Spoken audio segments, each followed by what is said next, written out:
Salute to everybody in the building, man. Can y'all hear me? Let me know. We in the building, man. Shout out to everybody here. Make sure you double tapping that screen.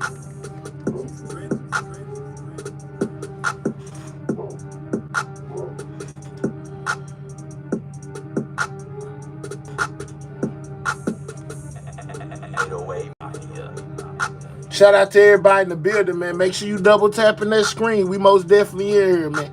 You know what I'm saying? Daytime edition. What's up, y'all?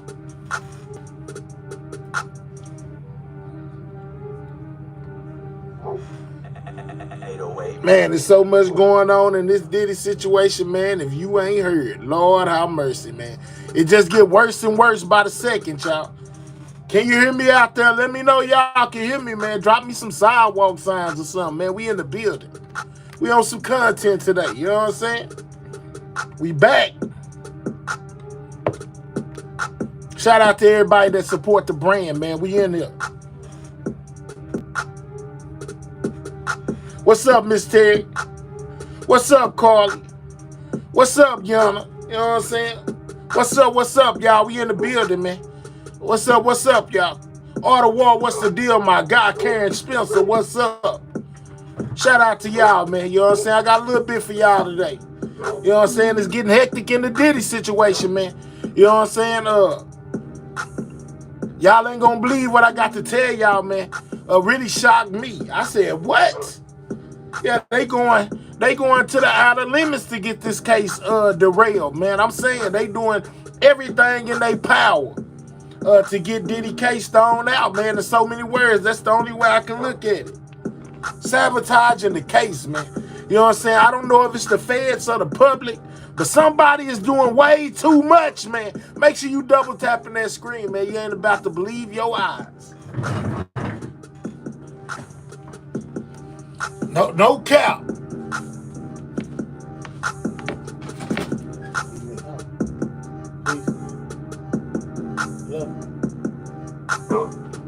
Shout out to the squad. Make sure y'all double tapping that screen.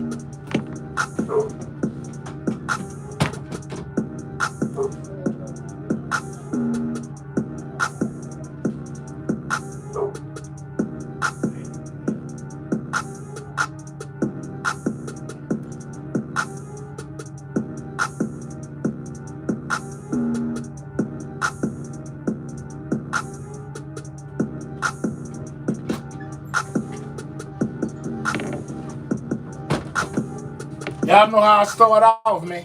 I had forgot to go get my coffee. I had to turn around and go get it, y'all. You know what I'm saying? Shout out to everybody in the building, man. If you're not a member, become a member, man. Join that membership, you know what I'm saying? Most definitely support the channel, man. If you missed me last night, I'm here today. We in the building. What's up? Y'all had to go get that coffee, Libra. It's the middle of the day, my hair drinking coffee. That's my favorite drink, man. The cold coffee. I can't count. Get the likes up, man. We in here.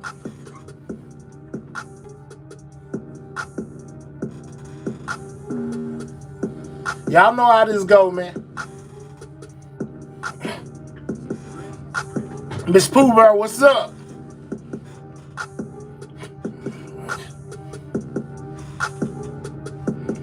Yeah. We in the lab live. We in the lab live. You know what I'm saying? This is everything news, man. Yeah. You like cold green tea? Let's go.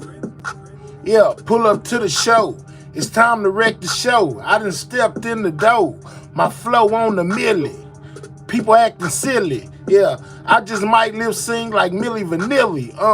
Too cold with the hits. I mean, y'all know I'm the ish. Yeah, I go hard than a dang. And I ain't gonna say the rest, but y'all know we gets lit. We in the building. On everything news. Double tap the screen, man. This everything news. Keep it real. I really can't lose. They just hate. They know I paid my dues. Yeah, man, make sure you subscribing to the channel if you new. Yeah, man, I am the man behind the screen, man. I am the man behind the screen. You know what I'm saying? Yeah, I'm still rolling Europeans. They looking for me. I'm the man behind the screen. Yeah, number ballers on my team. I go hard, I might dunk on y'all mean. Yeah, gotta keep it flowing. Y'all already knowing, man, this drink I be pouring. So high, got me feeling like I'm soaring. So tired, might just start snoring. Yeah, it's the man out the milf. Yeah, if you catch my drift. Yeah, hang you off a cliff. Yeah, you hating on me, I just might bust your lip. Yeah, let's get straight to the tip. I mean, let's get straight to the point. Yeah, balling hard, no. Yeah, you know what I'm saying? Libra baby, act a fool on them. Man, y'all double tap that screen, man. Get the lights up. We in the building. Trying to keep my dough stacked to the ceiling. Yeah, man, I'm just chilling. Same red sweater, man. Outside chilling. It's cold out there, man. You know what I'm saying? Don't be hating on my pullover. You know what I'm saying? It's washed every day. Yeah. And that's all I gotta say. Yeah, we back again for another day. The screen is straight. Don't move it. Okay, Miss D, I ain't gonna move it. You know what I'm saying? It's straight today. I gotta move it one more time though. You gotta see the light. If you don't see it, that means it ain't right. Yeah, we cruising. It's gonna be a long night. Yeah, I'm about to take flight. I'm just doing my thing. Multicolored diamonds shining off in my chain. Yeah, I need to watch in the rain. Yeah, on the mic I just might sing. But it won't sound good. Boy, I'm from the hood, better get it understood. Yeah, man, I'm still feeling good. Yeah, hate on me, I wish you would. Big old lax, trying to get me one big old plaque. Subscribe, subscribe, subscribe. You know I'm going live. Appreciate all the support and all the victories below to God. All right, let's go. You know what I'm saying? Shout out to God. They said shout out to God, man. Shout out to God, man. God is 214. What's up? Yeah, man. We in here chilling, man. You know what I'm saying? Gotta get the mood right. We in here chilling, man. You know what I'm saying? We 6 minutes in. Double tap that screen. Get the likes up. You don't want today's show. You know what I'm saying? And you already know Lanice. Man, you don't want to miss today's show. Yeah, yeah. It just might snow. You already know. Big old lack. Man, I'm trying to get me one big old plaque. Yeah, stand so tall, might dunk on Shaq. Drop bombs on these boys like Chirac. Yeah, big old lack. Man, I'm trying to get me one big old plaque.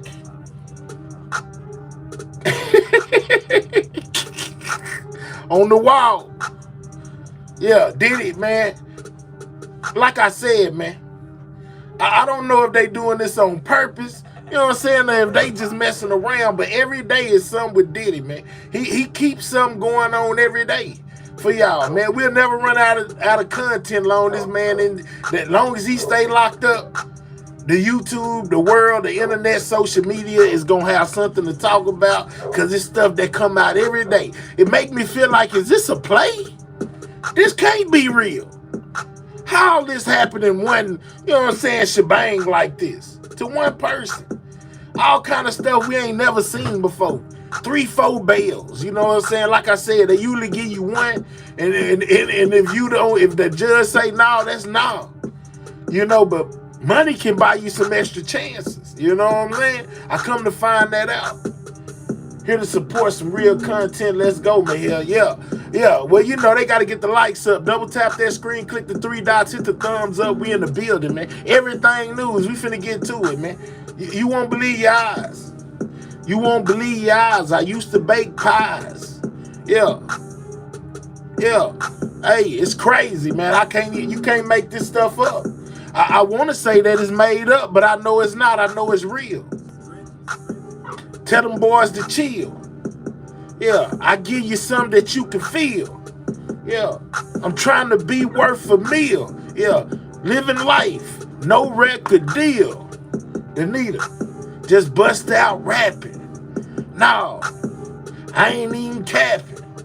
Blew up in they face, they like what happened. Don't start tripping, I just might get the slapping. Yeah, just rhyming words, just sip and serve. Park the big body sideways on the curb. They getting on my nerve. Watch a player swerve. Might hit the restaurant and eat a couple of hors d'oeuvres. What you know about that? What you know about this? This is everything news. Hit the like button. Oh, man. Miss Dito, I like a big old lack. Man, I'm trying to get me one big old plaque. Yeah, they gonna hate on that. Yeah, I know they gonna hate on that. Subscribe to the channel, man. Subscribe. Hit the like button. Subscribe. Yeah, they like, man, my hair's so goofy. Yeah, man, I'm just chilling, y'all. You know what I'm saying? It's a great day. It's Friday. You know what I'm saying? My day off. I came in early because I missed yesterday. You know what I'm saying? So I can get off early. You know what I'm talking about? Yeah, man. Come in early so you can get off early. What y'all know about that? Make up. Yeah, you know what I'm saying? I went and put some work in other places. You know what I'm saying? I said, man, I can't leave my people hanging. You know what I'm saying? I'm not going to even, you know, take my normal time off, man. I'm going to jump right in there with them. So what's up, y'all? If y'all ain't get them likes up, we just going to keep on rapping. Y'all going to keep on hating. I'm going to keep on skating. I don't even know why everybody be just waiting. Might as well hit the like button so we can get it started. Y'all be acting slow. Y'all know that word. Y'all be acting slow, Rick. And I ain't going to say the rest. But I must be the best. I got an S on my chest. Yeah. Double tap the screen, get the lights up, man, so we can get to the show, man. You know what I'm saying? Most definitely got to get on this boy Diddy. It's a lot going on. Trust me. Yeah. Click the three dots, hit the thumbs up. Yeah, you hear me? Miss Pooh Bear just spitting balls while we riding in cars. Diamonds got me shining like a star. You can see me from near or you can see me from afar. Walk in the place, they like, I wonder who we are. Got the drink in the jar. Got the lean in the cup. Don't give a dang, never gave a. Y'all know the word, I ain't gonna say it, but they gonna play it. Yeah. Billy Coop, ballet it. Yeah. I'm trying to get some millions. I need my money stacked higher than your ceilings. Yeah. It's a wonderful feeling. Hey, man, we need to get a 50. We 13 minutes in, man. Hit the like button. We 13 minutes in. We ain't even started the pre-show or the whole show. We just now getting started, man. You know what I'm saying? I'm going to let y'all see. Yeah. Y'all know me. Still the same OG. At the bottom on the T.O.P. It ain't now a way that none of these other niggas can mess with me. Double tap the screen, y'all. Get the likes up. We need to put at least 50 points on the board, man. We at 36 right now. Let's get 50 points on the board. All you got to do is click the three dots and hit the thumbs up, man. We at 36. We need 50. You know what I'm saying? Come on now. Let's go. It's enough of us in here to make it happen, man. You know what I'm saying? And let me tell y'all people up in the bushes something. You know what I'm saying? Don't waste your only time to type. You know what I'm saying? To type some nonsense in the chat. I'm just saying. Because we'll get you going. I'm talking extra long. Like a Hail Mary. Yeah. Shouts out to Holly Berry. Yeah. Shouts out Mariah Carey. Shouts out Tom and Jerry. Man, y'all double tap the screen. Get the likes up, man. We had 38, man. We could have been there minutes ago, man. We got 80 people in the building. All 80 of y'all click those three dots, hit that thumbs up for your boy. Get the likes up.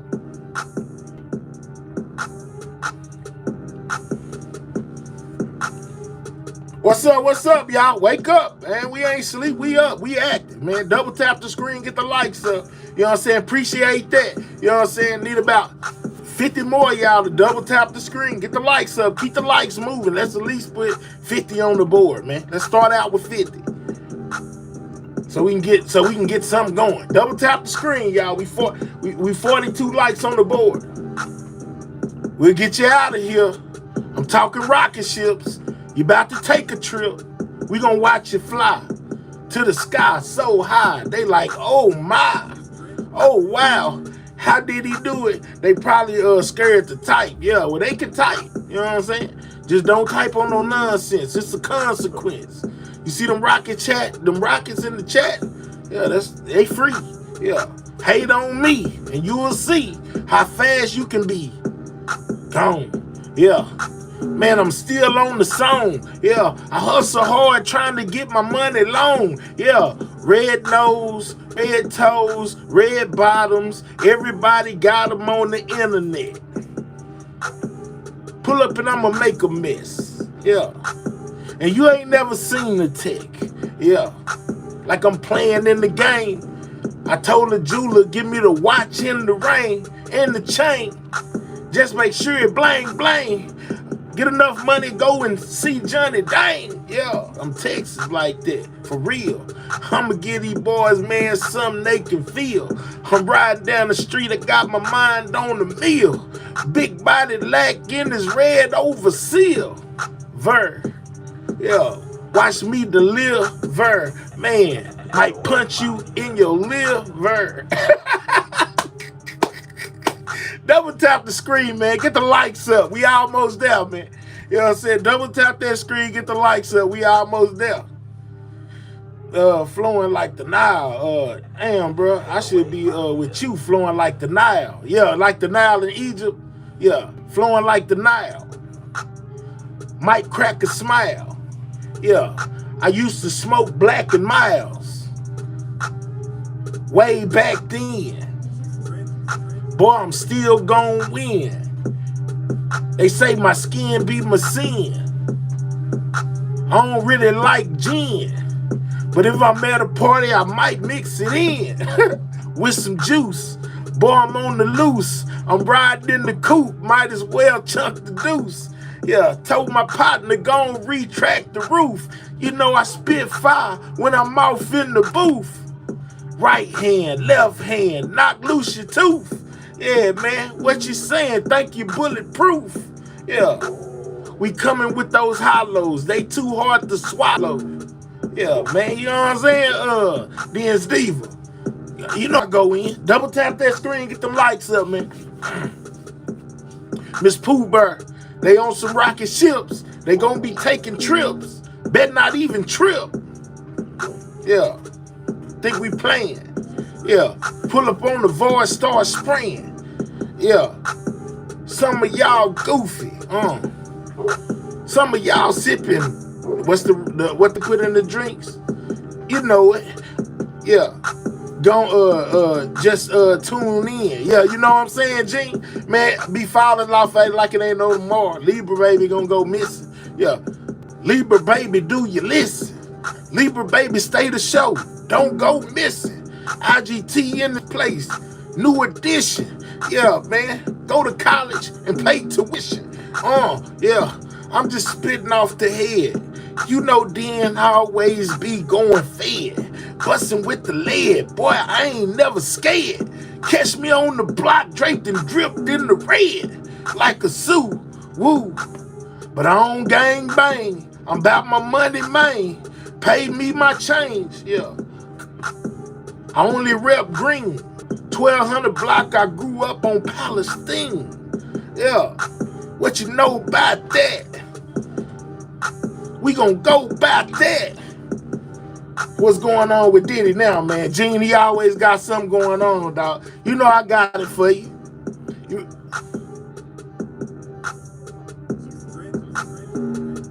Lord. Yeah, what you trying to say? Boy, you know, I don't never play. Yeah, Tell them haters they best to get about the way. Yeah, I'ma give you the news. Double tap the screen. It's something going on with Diddy, if you know what I mean. Yeah, if you don't believe me, just go ask Gene. Deal, that's for real. Pop a hater like a pill. Yeah. Lisa B, your boy over here clowning. You know what I'm saying? What's up, 2008? Yeah. Muhammad say he need a girl. He need a girl to ride. Yeah, that's that Diddy song right there. All right, y'all. Man, what's up, everybody, man? Playtime over. Y'all know I was just, you know what I'm saying, messing around. Yeah. Oh, he say he booing the rap. I can't cap. L, if I was where you at, you just might got slapped. Boy, don't never hate on me or hate on my style. I'm just looking at the comments like, dang hell, wow. Boy, you better not even come through and try to crack a smile. I'ma crack your tooth. Yeah, boy. Yeah, this is proof. Yeah. Oh, man. Yeah. What's up, Pressure in the building? My boy Big Pressure up in here, man. We applying big pressure. Y'all apply big pressure to that like button, man. Let's go, then. Freestyle Friday, man. This freestyle every show. Alicia B, I just come through with some drink to pour. I mean, shoot, I hope you guys get some green to blow.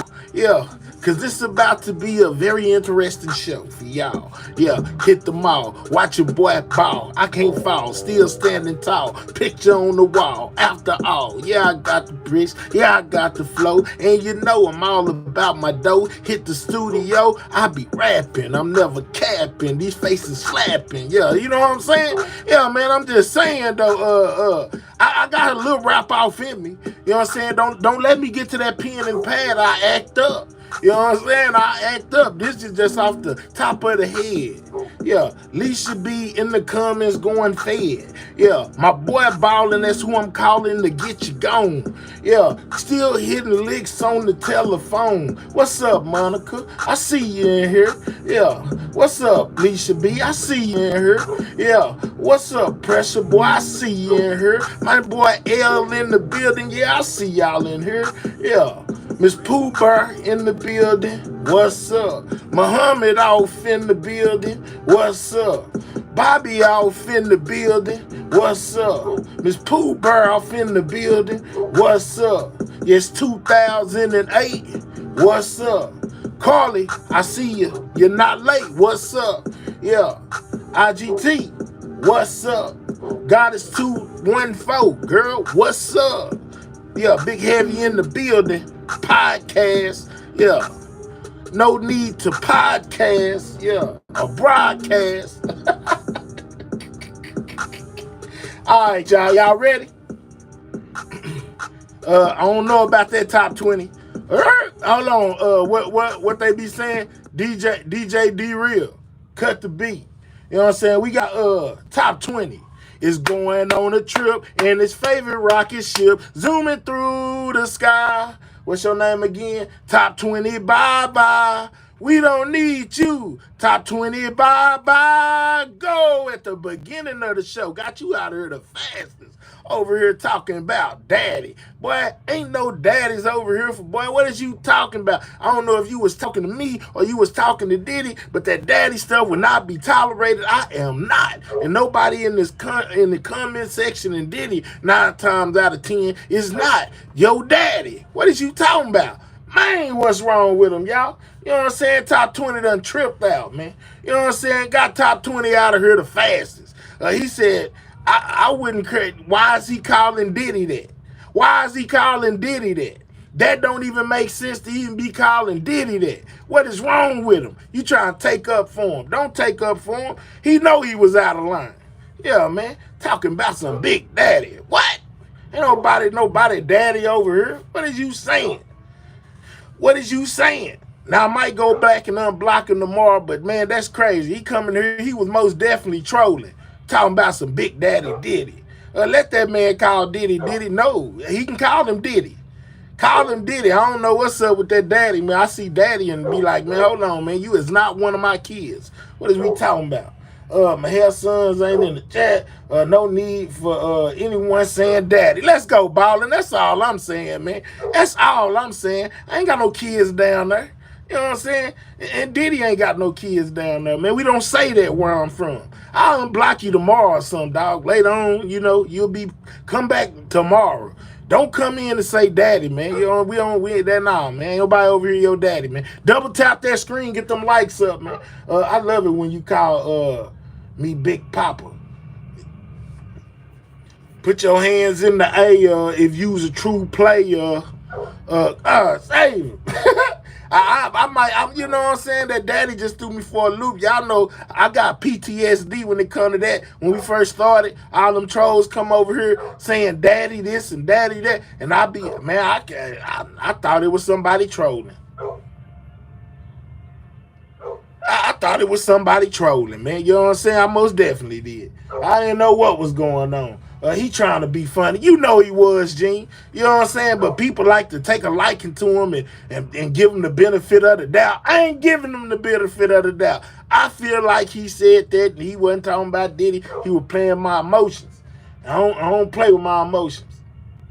All right, you know what I'm saying? So, top 20, if you in the building, we unhit you, dog. You know what I'm saying? We let you up out of there. We hit you, but we unhit you. You know what I'm saying? Because it could have been a discrepancy. You know, you might have been just talking to Diddy, but please, you know what I'm saying, man, keep it.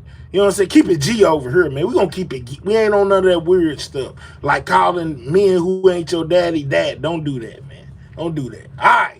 So, man, let's go ahead, you know, and get to a bit of this pregame. You know what I'm saying? While we in the pregame, let's get to a little bit of this pregame. Man, y'all continue to double tap that screen, get those likes up. Most definitely, we in the building, man. You know what I'm saying? Top 20, you are free to comment once again, man. We didn't put you in there for forever. We just hit you for a minute and brought you back because there was some discrepancies about what you said. But please refrain from calling Diddy, daddy, me, daddy, any other male in my chat, daddy, because we are not your daddies, man. You know what I'm saying? You know what I'm saying? I'm going to give you some pointers, man. I'm going to help you out. My hair got me laughing. Hey, Bobby, I'm just saying, man. All right, so let's get to it, man. Oh, man, you know what I'm saying? They got a dang, what is that called? I done forgot the name of it. Something going on outside. All right, man. So, you know, I was scrolling through there today as part of my pregame. You know what I'm saying? Man, I seen something that caught my attention, you know, on my IG. On my IG, man, you know, and it had me tripping, man. I was like, man, who would want? Because I'm looking at the screen, y'all. I'm like, man, what is this I'm looking at? I'm thinking I'm looking at a real little baby, y'all, real little baby. You know what I'm saying? And I'm looking, you know, it's moving around, blinking, eating food. You know, I'm thinking it's just a kid. Then I realize it's a dog. And I'm like, man, heck no, man. Why would you want one of these dogs? This dog would freak me out. I don't know about y'all, but check this out.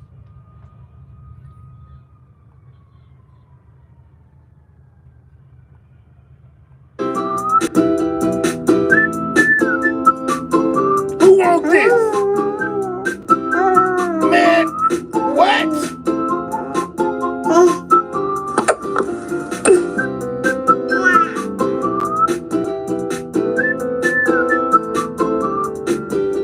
Oh, no. No.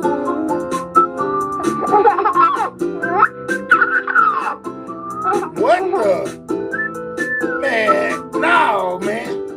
Now, y'all see that and y'all like, man, you know, it's just a dog. I'm like, man, that thing is like Chucky or something, man. You know what I'm saying? That's Charles Lean Ray. You know what I'm saying? What in the world is going on, man? Yeah, it looks super real. It looks so real that it would creep me out. You know what I'm saying? If it was in my house and it's moving and eating food, you know what I'm saying? No, man. No, that's weird. I'm getting me, man. That thing is weird right there. Ain't no way, Libra, baby. You know what I'm saying? I was like, man, what in the world is this? I wouldn't.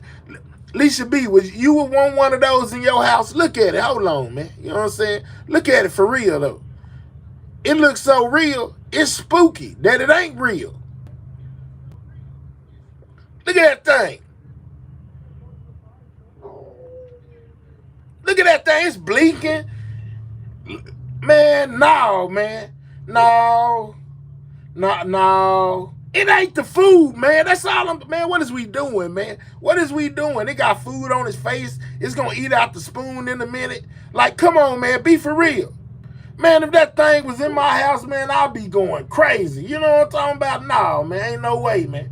Ain't no way. No. No. That's Chucky, baby. Next up, AI companions plus dogs. Let's go.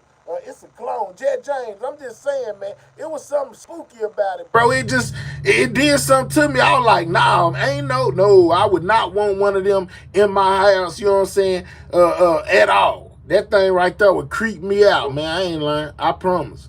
That was a little bit too, that was a little bit too much, man. I wouldn't have been able to do it at all, man. You know, I wouldn't have been able to do it at all, y'all. No cap.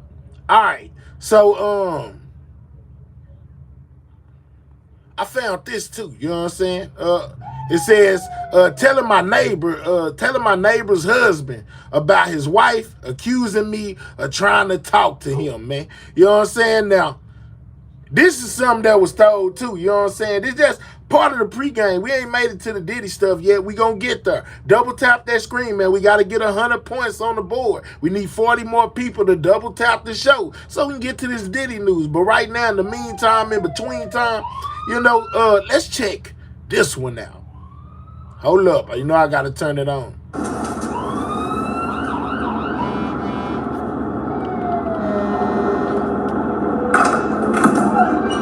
Hey, your husband home? I want to talk to both of y'all, please. Come inside. No, I'm going to start here. I don't want to come inside. I like your hair. Thank you. Now, this is crazy. Because she acting like she don't know this lady. She probably going to come back outside. So what you want to talk about? About what happened this morning.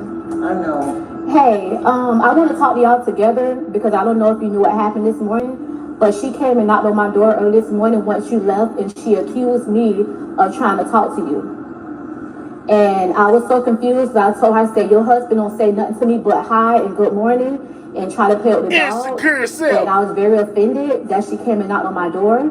And I just felt like she probably gonna come back outside.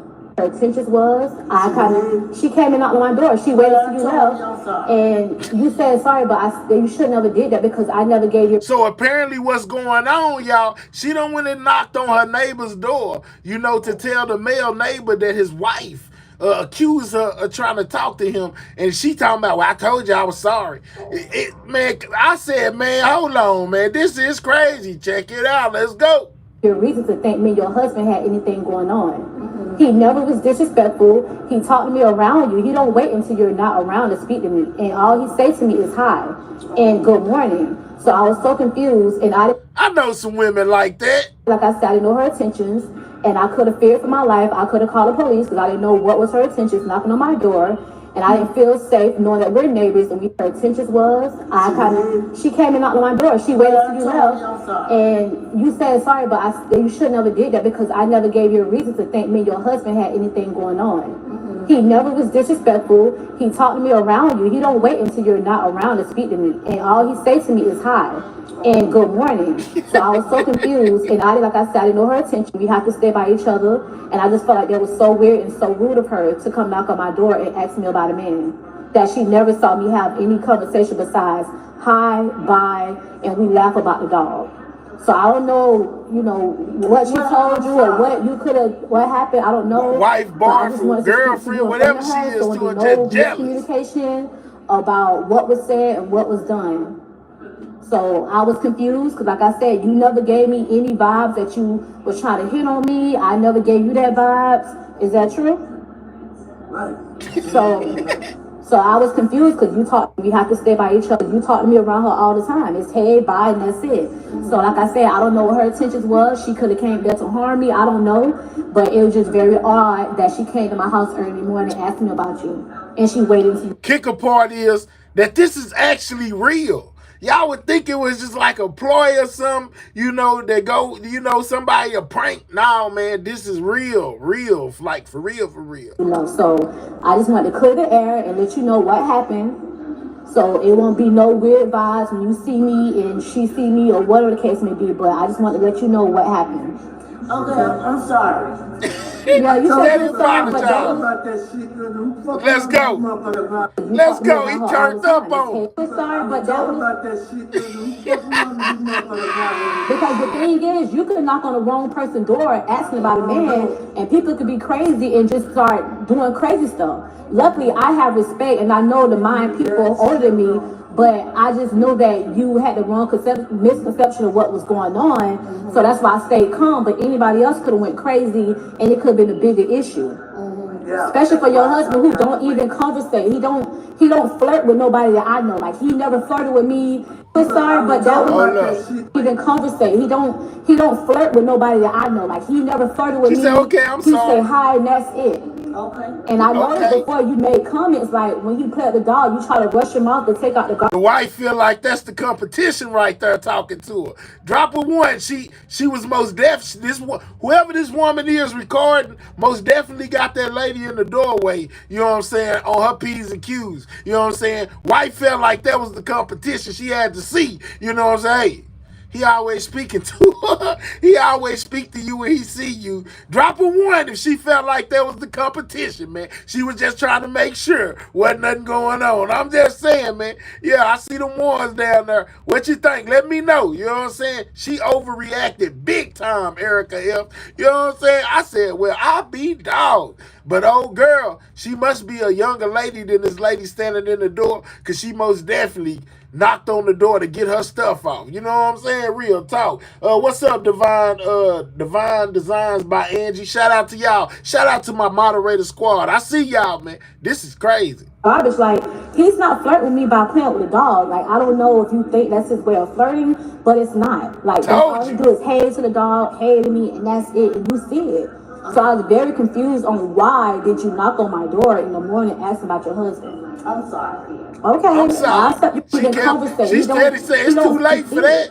So I was very confused on why. Oh, girl, record that like she want to get at it. I'm sorry. Okay, I accept your apology, but just know you can't be like that with every woman. Like he doesn't give you no reason. Like he doesn't. I don't see him flirt with women. And she seemed, I'm telling you, the woman behind the camera seems to be younger than the woman that's standing in the doorway. The woman standing in the doorway, yeah, she tripped out. That young girl wasn't trying to hear. Hey, let me tell you something, man. Let's go. I don't see him being extra. He don't do side conversations. He don't do none of that. Every time he speaks is around you. He don't wait until you're not around to speak to me. He speaks to me in front of you. She tried to have one of those woman-to-woman conversations with her. It's done backfired. So that's why I was confused on why you would say that.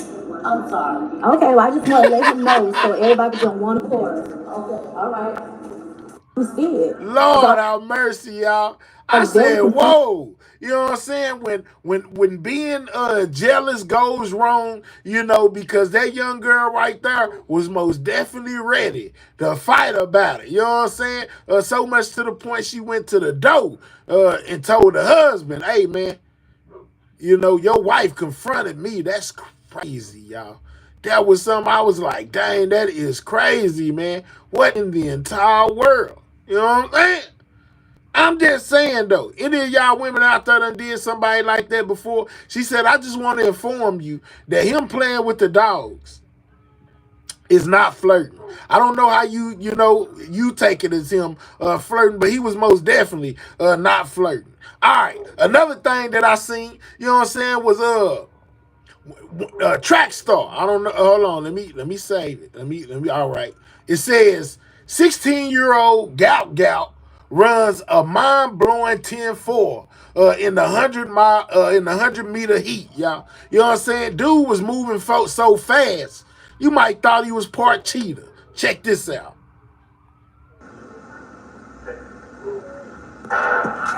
So we're away, a really good start there, and now starts to move through his gap Yeah, down he to the a Queensland. gazelle or Hasn't even something. touched the Well, ground go yet, the then. young man, and he's boomed Well, away go here in the then. heats, and he's gone. Golly. You know what I'm saying?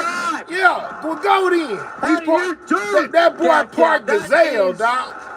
You know what I'm saying? He absolutely burnt off on the ball. unbelievable. Man, we need Ladies and 25 gentlemen, more on that like that button, man. This the is pregame. history. This the pregame. 10.05. Man, watch him. He off the jump. Let's go. So we're away, a really good start there, and now starts Scoop. to move through his gap. That boy down to the part cheetah Queensland. or He hasn't something. even touched the ground yet, the young man. Golly. He's boomed away here in the heats, and he's gone. Oh, he burnt off on him by a long shot. By a long shot. Gout, that is absolutely unbelievable. God, ladies dog. and gentlemen, that is history. 16, guys. 10.05. 16 years old. So away, a really good start there, and now starts to move through his gap down to the Queenslander. He hasn't even touched the ground yet, the young man, and he's boomed away Big here in the space. heats, and he's gone. Golly. 10.0. Slid on him. God, 16. Gout, that is Gap. absolutely Slid. unbelievable.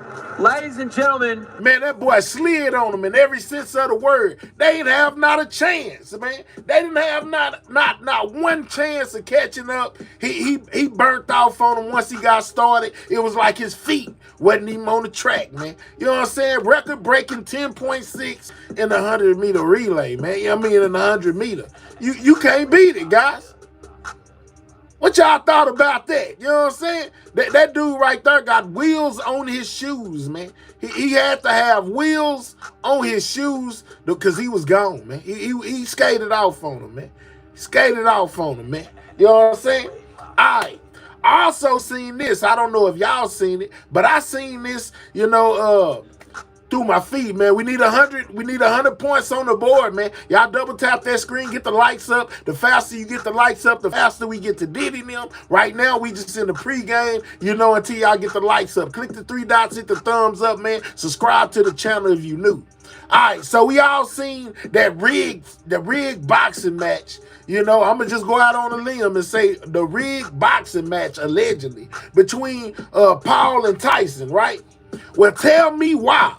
After seeing this, a Saudi Arabian, it says a Saudi billionaire, Turkey, whatever his last name is, you know what I'm saying? You try to pronounce it. I know I can't, but you can try if you like to. I'm not going to even try. You know what I'm saying? Because I be tripping up on regular names sometimes. So I know I'm not going to be able to say that last name. But it says he is now offering Mike Tyson $700 million to knock out Jake Paul in a rematch. $700 million. Did y'all hear what I said? Did y'all hear that number?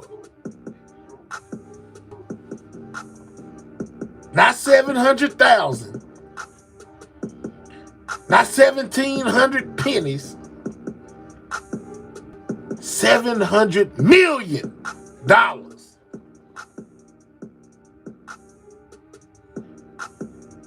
God, dog. That's a lot of money, man. Y'all think Mike gonna do it?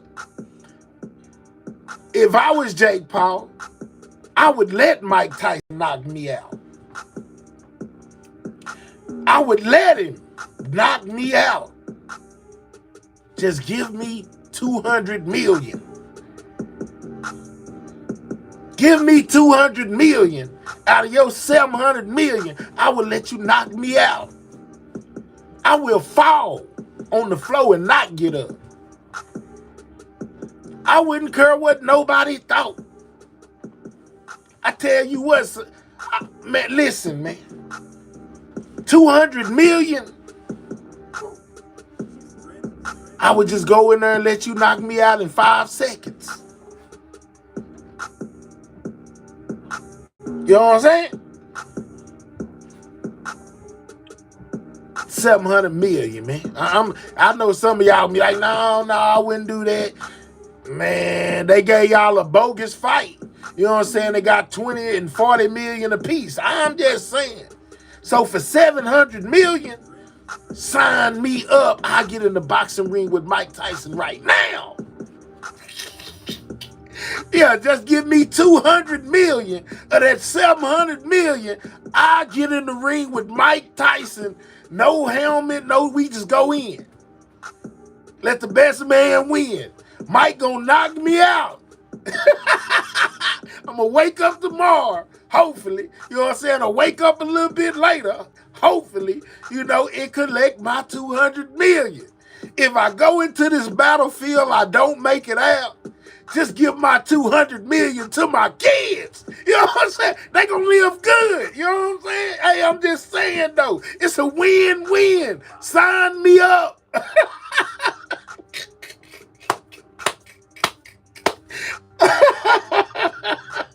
Yeah, that's all I'm saying, man. Sign me up. I will come on my channel and replay it, man. You see the way he hit me, fool? I was out of there, fool. He hit me hard, fool. Golly. I ain't never boxing again. Yeah. Just give me my 200 million, man. Straight up. I'll fight Tyson too. Let's go, Gina. You know what I'm saying? He can have the other 500 million. You know what I'm saying? Just give me 200. You know what I'm saying? I might settle for 100 million. You take 6. Yeah, I might just settle for 100 million and let him take 6. You know what I'm saying? I ain't tripping. It was his lick. The lick came looking for him. It was his lick. I'm just happy to be able to get something off of it. 100 million. Yeah, real talk, man. Give me the 100 million. Yeah, man, it's going down. No cap. Yeah, that just tripped me out. All right. So y'all know Lil Durk done been in the news too, man. You know what I'm saying? He got some things going on with him. As far as the M for hire charge goes, man, we need 20 more people to double tap that screen, get the likes up. All right. With him in this M for hire situation he got going, all right? His attorney spoke out, y'all. It says that Lil Durk's lawyers claim there is no real evidence against him, y'all. You know what I'm saying? So basically, he's been held for nothing, is what his lawyer is coming out saying right now, because they have no real evidence on Durk. Even though we done heard about the lyrics from the songs, in which they had something to say about that too, because they were planning to use some of Durk's lyrics from one of his songs against him. You know what I'm saying? His attorneys also spoke out against that and said, man, that's just some weak-ish to try to use lyrics out of song. You know what I'm saying? What's up, Mo? But yeah, right now, his lawyer says that they have no real evidence against Lil Durk. You know what I'm saying? Keeping it moving like I do, man. Y'all know how I do, man. It was something in here about Charlemagne. I know I seen Charlemagne do something in the news today. What did Charlemagne do? Charlemagne, where you at? Here goes Charlemagne. I think, no, that's 50. Hold on. Let me find Charlemagne. Charlemagne done did something, man. Where you at, Charlemagne? Charlemagne was in the news. I might have missed Charlemagne today. I didn't save Charlemagne. I didn't save Charlemagne, y'all. Here go another one on Durk. Lil Durk's attorney slammed prosecutors for using lyrics as evidence in M for hire case. There is no real evidence, man. They trying to use Durk songs against him. If it play a song, about my brothers that I lost. Yeah, we ain't. I guess it's out of that song. Let me turn this music off. I'm in my feelings. It's fucked up that I rap. All right. So it says Babyface Ray featuring Lil Durk, Wonderful Wayne, and Jackie Boy. It must be what he said off inside of this song that was playing, which I'm not gonna play. Y'all know I can't. You know what I'm saying? But whatever lyrics, that song, you know, they trying to use that against him. Just like Thug now. They trying to do him just like they did Young Thug now, man. We need 12 more people on that like his evidence. His lawyer says that the evidence is not really there. So we'll just keep, you know, waiting, listening, until the trial, see what we can come up with. He went off on Whoopi Goldberg. Yeah, but I showed that the other day. Now, it was something else he did. It wasn't a Whoopi situation, because I showed that to my audience the other day before I got off. What's this? Let's see what this is. Oh, okay. Your boy Shamar was over here. I don't know who this guy was, but he was most definitely getting them together. You know, Mr. You ain't my friend, you ain't my enemy. I'm in Bathing 8. Shamar and Alvo have a heart-to-heart. What is Alvo? Is Alvo like is that like his partner? Yeah, before I say the BF word, you know what I'm saying? Is Alvo Shamar partner? And I don't mean in crime. Y'all know, let me know out there. Do y'all know, you know what I'm saying? Is Alvo Shamar's partner? You know what I'm saying? That's the I guess that's the correct term to use. You know what I'm saying? And I ain't talking about partner in crime. That's the dude from Atlanta. I don't watch it, bro. It broke back. Oh, man. I'm asking my audience out there. I know some of them do. Y'all all know who he is. You know what I'm saying? I was just wondering if any of y'all, you know, knew if that was his partner or not. I don't want to say it's his homeboy or his brother. Or, man, we don't, whoever Alvo, you know what? You know, if y'all don't know who he is, I don't know who he is either. Okay, she said, yeah, Mahel. Okay, so Miss D said, yeah, Mahel. So that's his partner, Miss D? Let me know.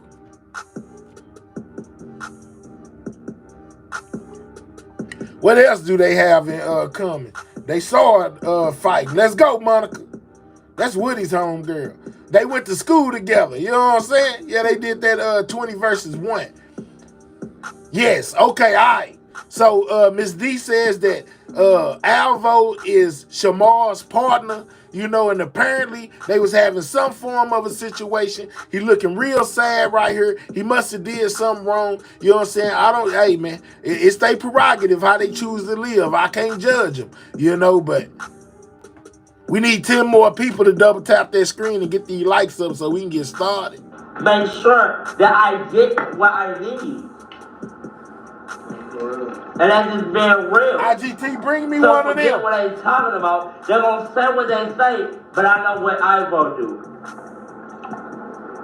They feel like that because of some fact that they don't want nobody to be around nobody. It's so much hate in this world right now, to the point where it ain't even pretty. Oh, man, I missed some money. I gotta shout that out. Ever in your entire life feel like that you the most hated, because you're not. You ain't alone. Because you're not. You're not alone. You can say you the most hated, but guess what? You ain't alone. Guess what? At the end of the day, how I look at it. So the G right here, you know, you say they engaged. Well, I be dang. All right, so this is partner, man. They gonna get married one day. Yeah, never mind. I'm gonna keep my jokes to myself on this one. Since everybody wanna, you know what I'm saying? I'm gonna run the clock to see where it needs to be clocked. See where it needs to be clocked. Clock that T.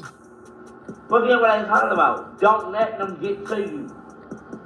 You got people that doing this, you got people that doing that, but guess what? No, I don't know that get to me, but it's just like what y'all was saying, it was some real shit like right, I understand that. But listen, at the end of the day, guess what? At the end of the day, and what I tell a lot of people, God got what's for you. And I know for a fact that you're gonna make sure that I get what I need. And that's just being real. So forget what they're talking about. They're going to say what they say, but I know what I will do. They feel like that because of some fact that they don't want nobody to be around nobody. Yeah, he looked like he about to cry too. Got Shamar over here going off on him. You know what I'm saying? Clock that T himself. You know what I'm talking about? We need 7 more people to double tap that screen, get them lights up, man. We still in the pregame. You know what I'm saying? We've been in here a few. We got to get the lights to 100, man. Get the lights to 100, man. Get the lights all the way up, man. What we got here, man? Oh no, we ain't doing that. That's Jay-Z and Kanye West, beat producer. Y'all know nothing about that. Ain't no use to me showing y'all that. We got Jaguar. What was Jaguar going off about over here? You know what I'm saying? She always in something. It says, Jaguar right DJ. Oh, going off on DJ Envy. You know what I'm saying? Listen to this. Shout out to DJ Envy for turning your 8-year-old into a... Whoa! Shout out to your wife. May you not help. Whoa! How the hasn't CPS showed up at y'all door yet? And having the audacity to say that that had anything to do with Little Kim, when Little Kim would never sexualize her own daughter like that. You turn your daughter into a snack for Breakfast Club on the devil's holiday? Y'all did a video shoot while she's singing those lyrics. Why the would that be coming out of 8-year-old's mouth? And you got a singing crush on you? I bet every pervert who watched that felt that. This is for educational purposes only. Weird. There should be a crime in creating and making and disseminating child videos on any holiday. Because that was child. Whoa! Child. Whoa! How many weirdos watched that and had a little fun with themselves with some baby oil? Looking at that baby. But you sitting over there with Charlemagne the Troll. But he's got his own essay issues, don't he? Whoa! You have now Shout entered the out dusty section. to DJ. Whoa! You know what I'm saying? Talking about on Halloween, man. You know what I'm saying? Everything is alleged. Jaguar needs medication. Envy's wife loves to humiliate him. Hey there, what's up, Island Vibes? What's up, Snapping Turtle? You know what I'm saying? Shout out to Yana, man. Shout out to everybody in the building, man.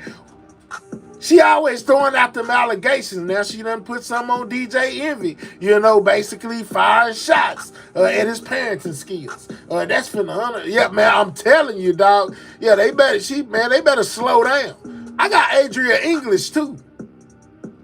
She came through on some Diddy stuff, man. You know what I'm saying? Talking about Jay-Z. Is this it? And we're on this side of the bar. Jay-Z was on Check that this side out. of the bar. Anthony went to he had to use the bathroom. He goes, hey, you need to use the restroom. If I come back from the restroom and you over there talking to Jay-Z, it's over between us. I said, I would never disrespect you like that. How come when he came back from the bathroom was Jay-Z over here standing next to me on my side of the bar? He had came to me. Yeah, he's trying to get with me. He killed Aaliyah, and then when he couldn't get with me, that's when he got with Beyonce. What? Yeah, y'all heard that right. Alleged. Another alleged. You know what I'm saying? She said Jay-Z wanted to get with her, and when he couldn't get with her, that's when he got with Aaliyah. You know what I'm saying? No, with Beyonce. Said Jay-Z wanted to get with her. When he couldn't get with her, he got with Beyonce. But she said that Jay-Z allegedly unalive Aaliyah. I heard that part too. Because she was too naive. We heard that before. And we're on this side of the bar. Jay-Z was on that side of the bar. Anthony went to he had to use the bathroom. He goes, hey, you need to use the restroom. If I come back from the restroom and you over there talking to Jay-Z, it's over between us. I said, I would never disrespect. Now, this is Adria English. You know what I'm saying? This is one of the alleged victims. Respect you like that? How come when he came back from the bathroom was Jay-Z over here standing next to me on my side of the bar? He had came to me. Yeah, he's trying to get with me. He killed Aaliyah, and then when he couldn't get with me, that's when he got with Beyonce because she was too naive. Allegedly. And we're on this.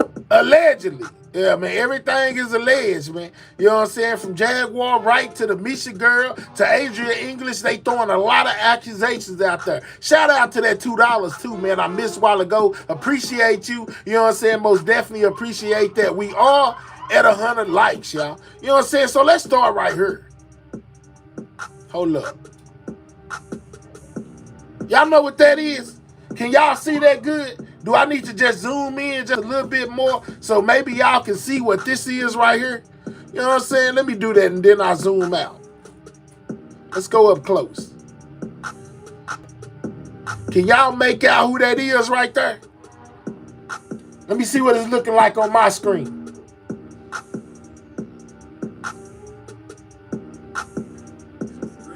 Let me know if y'all can make that out. Tell me who that is right there, man.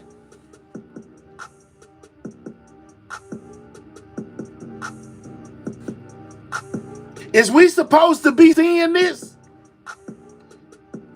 Yeah, absolutely. I see y'all typing it in. Oh, this seems to be like something we ain't supposed to see. Are we supposed to be seeing this, guys?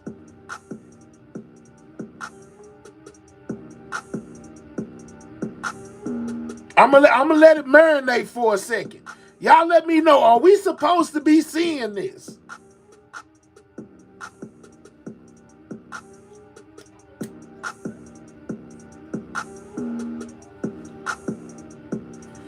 Diddy in court. No cameras are not allowed in the federal court. No camera in the courtroom, allegedly. Diddy in court. You know what I'm saying? That would be, man, listen. And this is real, y'all. This ain't no fugazi, man. This is really real for real. If you don't believe me, go type it in on media takeout, guys. This is real. I was blown away too. I said, what? So this is, I'm going to tell y'all, this is Diddy inside the courtroom. It wasn't just a picture at first. This was a whole video they had posted up on media takeout. Apparently somebody within the courtroom or in the courthouse took video footage of Diddy in court, which is against the rules. There's not supposed to be any cameras inside the courthouse. How were they able to obtain video footage and put it out on social media from inside Diddy's case, man? Someone was starstruck, maybe. Now Diddy is getting taped like he did everyone else. Oh, somebody going to jail. Oh, someone left the spy pen about. Courts have security cameras. Someone getting in big trouble. He lost a little weight. Spy den plant. Someone always trying to make a quick dollar. Why we have civilian clothes? From that angle too. They keep it up. Mistrial coming. Not media takeout still around. They say Diddy being speeding on by the FBI. Listen, y'all. This is mad, dog. This is crazy. This is something, you know what I'm saying, that should not happen. I agree with Ballin.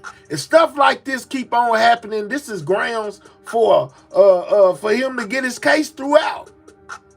Why nobody's supposed to have footage inside the courtroom.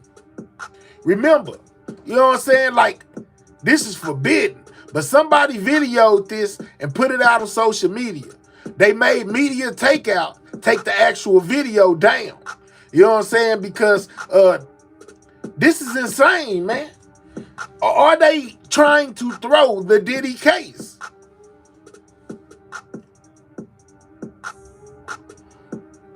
This could affect the whole thing. You know what I'm saying? He already talking about they spying on him in jail. You know what I'm saying? He already saying he been treated unfairly.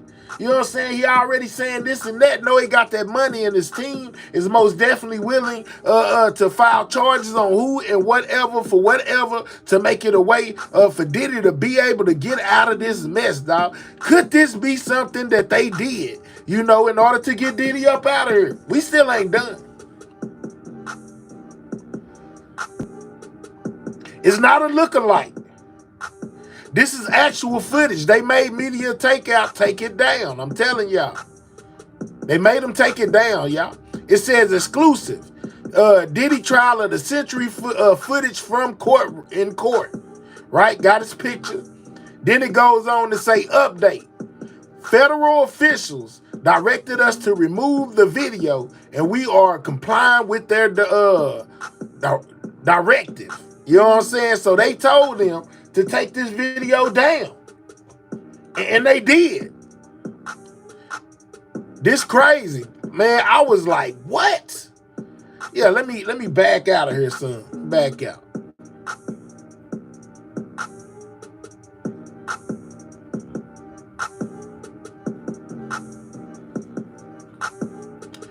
Yeah, you wouldn't believe it if unless I showed it to y'all. You know what I'm saying? Like, Man, this is crazy. I'm really like, man, who would do such a thing? Y'all say somebody in need of some money? I can believe that. I can most definitely believe that. But Lord have mercy, y'all. How many more hours will they commit, before they get this thing right, and stop doing dumb stuff?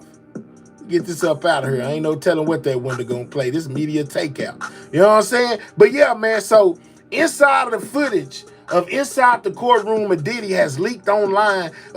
Somebody got it. If I was able to access it, somebody else most definitely got it, probably screen recorded it. You know what I'm saying? It most definitely exists. Here, let me get this up out of here. You know what I'm saying? It most definitely exists online. Just wanted to show y'all that. You know what I'm saying? First, it was probably TMZ. Ain't no telling, man. But media takeout had it. That's where they told me to go. I was hoping it was still up, but they said they told them to take it down, guys. All right. So since y'all got the likes up to 100, let's get this show on the road, man. You know what I'm saying? All right, it says, Diddy accuses prosecutors of violating his right with jail cell surveillance, guys. You know what I'm saying? So, now Diddy is accusing them of violating his rights with having a camera inside his jail cell, y'all. Y'all know he just got caught up, not too long ago, making them calls, writing stuff in his, you know what I'm saying? They trying to see what other corrupt actions Diddy got going, you know what I'm saying? So he's basically, accusing them now of violating his rights with jail cell surveillance, y'all. You know what I'm saying? I thought that was standard. Diddy gone Diddy to the end. I'm telling you, you know what I'm saying? The camera is looking down on him. This pic was taken from above. Let's go. We got detectives in the building, man. Somebody most definitely put Diddy in the courtroom actions on display, y'all. You know what I'm saying? But wait, there's more. We know that Diddy's son got served, Christian. You know what I'm saying? Got served the other day. I most definitely told y'all about it.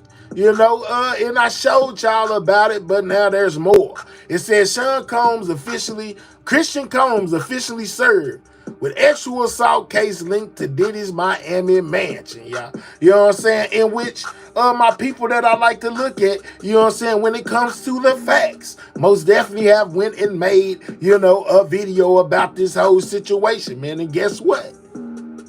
We gonna check it out. Double tap that screen, man. If you're new over here, make sure you subscribe to the channel. You know what I'm saying? We on the road to 16K. Every subscriber counts. So subscribe to the channel, man. You know what I'm saying? With y'all help, we can most definitely get there. Remember to press that red button and subscribe to the channel. All right. So let's start with the one with him, what I just showed y'all, basically with Diddy, accusing them of violating his rights by having a security camera inside his cell, AKA, invading his space. Let's go, y'all. Make sure you double tapping on that screen. Entire indictment against him to be thrown out. That means they want all the federal charges against Diddy to be dropped. Listen. The defense says there are charges against Diddy to be dropped. The defense says there have been blatant violations of Diddy's rights, all at the hands of the government, alleging they're spying on him from behind bars. They spying on him. In a filed motion, Diddy's team lists out all the ways they believe the prosecution has sabotaged the case. We're taking a look at all 31 pages of that new motion and breaking it all down with former federal prosecutor Gene Rossi. This is crazy, y'all. And this is Law and Crime News. Lots to cover today, so let's jump right in. P. Diddy's defense team is calling for a hearing to determine what violations they say. They want another hearing, guys. This is breaking news. This just happened. You know what I'm saying? Diddy is saying they are violating his rights, and his team has called for another hearing outside the hearing we just heard of. You know what I'm saying? And they're asking for all of Diddy's charges to be dropped. Remember, they said that the prosecution was willing to work with the defense. So since Diddy didn't get out, on the last thing, they filed something that they was all agreeing on. I'm not saying everybody was in agreement. I'm saying his defense team, you know what I'm saying, was in agreement on that they most definitely have been violating Diddy's rights. Let's go. the government has made in the case and what it means moving forward. 55-year-old Sean Combs, known worldwide as the once beloved music icon P. Diddy, now sits in the Metropolitan Detention Center in Brooklyn on federal charges of racketeering conspiracy, sex trafficking by force, fraud, or coercion, and transportation to engage in prostitution. And it's really Diddy's stay at MDC that's the focus of this newly filed motion, specifically the raids that happened between October 28th and November 1st. During that time, And could them leaking that video of him in courts be some kind of violation as well, you know, because everybody's stuff don't get leaked out like that. Just Diddy. He's been most definitely saying that they've been doing stuff they ain't got no business, man. Breaking news, they just in. Diddy will be released on the 17th of never. Let's go, Monica. Let's go. paperwork was collected from Diddy's MDC jail. Right away, the defense argued this was privileged information, and federal judge Arun Subramanian actually agreed with them. He ruled that the prosecution must throw out all that info and exclude it. Hold on, did y'all hear what they said? Remember, I just said that they went ahead and filed on something that everybody was in agreement with, and they going off for what the judge did, you know, at the bond hearing with making the state throw away those, he made the state throw away the books or whatever, the pictures they had. The judge made them throw it away. You know what I'm saying? And basically agree with the defense that there was some form of a violation that came to bite them in the butt this time, because now they done filed on that. Completely from their case against Diddy. All that happened at a hearing last month, but now the defense is requesting another hearing. Right from the top of the motion, the defense comes out swinging, writing, quote, "The government exploited Mr. Combs's detention by engaging in unfair and unconstitutional tactics that have interfered with his ability to work with his attorneys and make it impossible for his attorneys to provide effective assistance of counsel. The evidence shows the government is using Mr. Combs's detention to spy on him and invade his confidential communications with his counsel." The defense alleges that the government is working with the Federal Bureau of Prisons. It's listed here as the BOP. Diddy's team says the prosecution has teamed up with someone referred to as Investigator 1, the person who initially gathered those papers from Diddy's cell. According to the defense, prosecutors claim they did not request this search, yet they concede Investigator 1 has been investigating Mr. Combs at their direction all along, gathering evidence they have used and hope to continue using against Mr. Combs. Now, the defense says these papers were handwritten privileged notes that basically provided a roadmap of Diddy's defense. These papers would have given Investigator 1 a preview into Mr. Combs's entire defense strategy, his thoughts and impressions regarding— Remember, everything means something. So everything we've been doing over this time, you know what I'm saying, has led up basically to this moment. You know, with them violating his rights, they bringing it all back and saying, man, look, this happened, that happened, and this happened, and this happened, and that happened. Y'all should let them go is basically what they saying. Bring the evidence and charges and other classic examples of work product. So that's things like trial strategy, Diddy's opinion of the case, plans for the defense's investigation moving forward, any questions about the investigation, and even possible trial witnesses and testimony. The motion goes on to say, quote, "This court's intervention is imperative to safeguard Mr. Combs's constitutional rights and ability to defend himself against these very serious charges, because the government has proven time and again that it will intentionally continue to violate those rights if given the chance." The defense even brings George Orwell into their argument, saying the government is using Big Brother tactics and an illegal search of the defense camp. I want to thank Morgan & Morgan for sponsoring today's I don't want to try. I don't want to did nothing for me. Subscription and pinned comments to start a claim. Let's go. With that in mind, the defense alleges Diddy's 4th, 5th, and 6th Amendment rights have been violated. To start, there's Diddy's 4th Amendment right.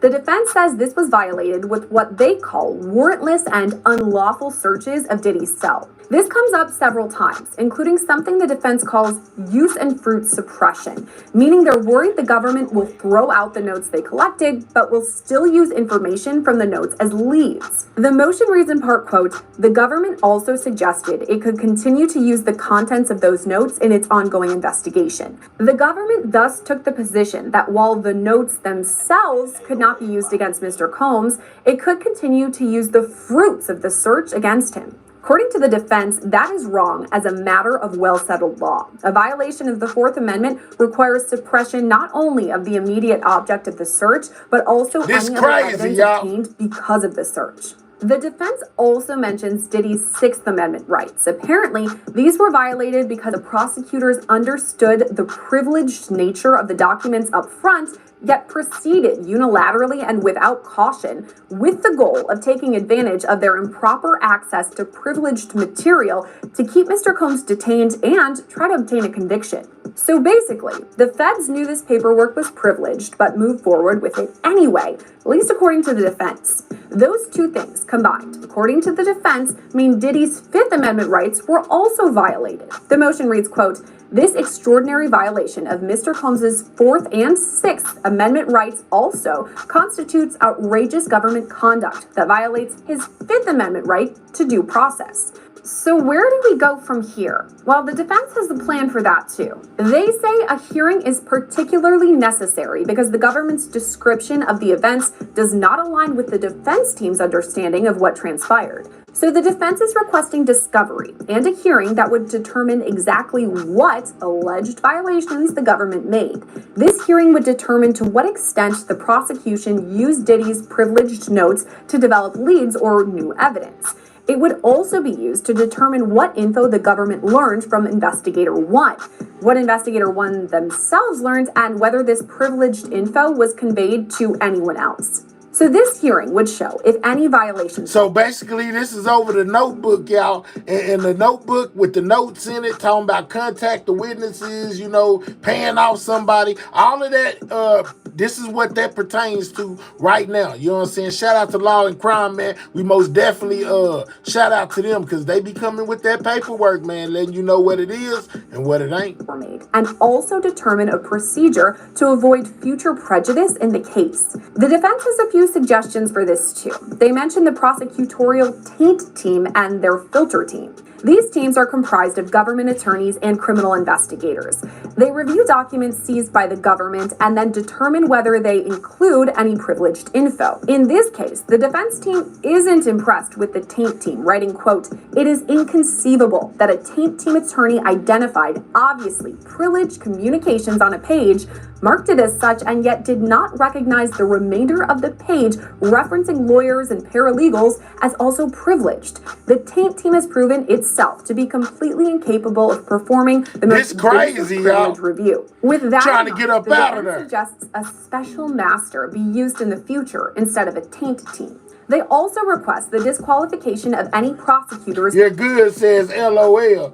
He was paying and dry threatening them too. Man, I'm telling y'all, you know what I'm saying? But it's looking like it might work in his favor with them taking them pictures and having that investigator on the team that went and searched his cell.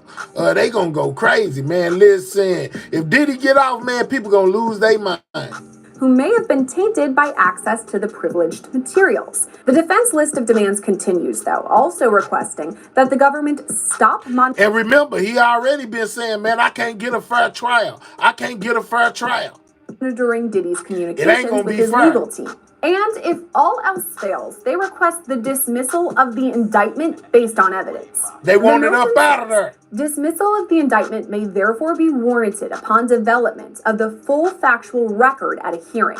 Dismissal is appropriate not only where the conduct of the government has been manifestly and avowedly corrupt, but even where the conduct merely involves intentional intrusion into the attorney-client domain, resulting in prejudice to the defendant's case. So there's a lot happening in this motion. We're going to break it down, but first we've got to turn to former federal prosecutor Gene Rossi. Thank you so much for coming on with us. Get the lights up. What's up, AJ?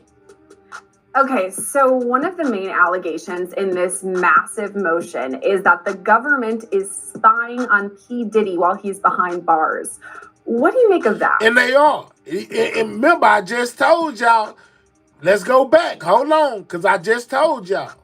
You know what I'm saying? That Diddy, what they're saying is by them having their surveillance in the cell, he feels like they're violating his rights.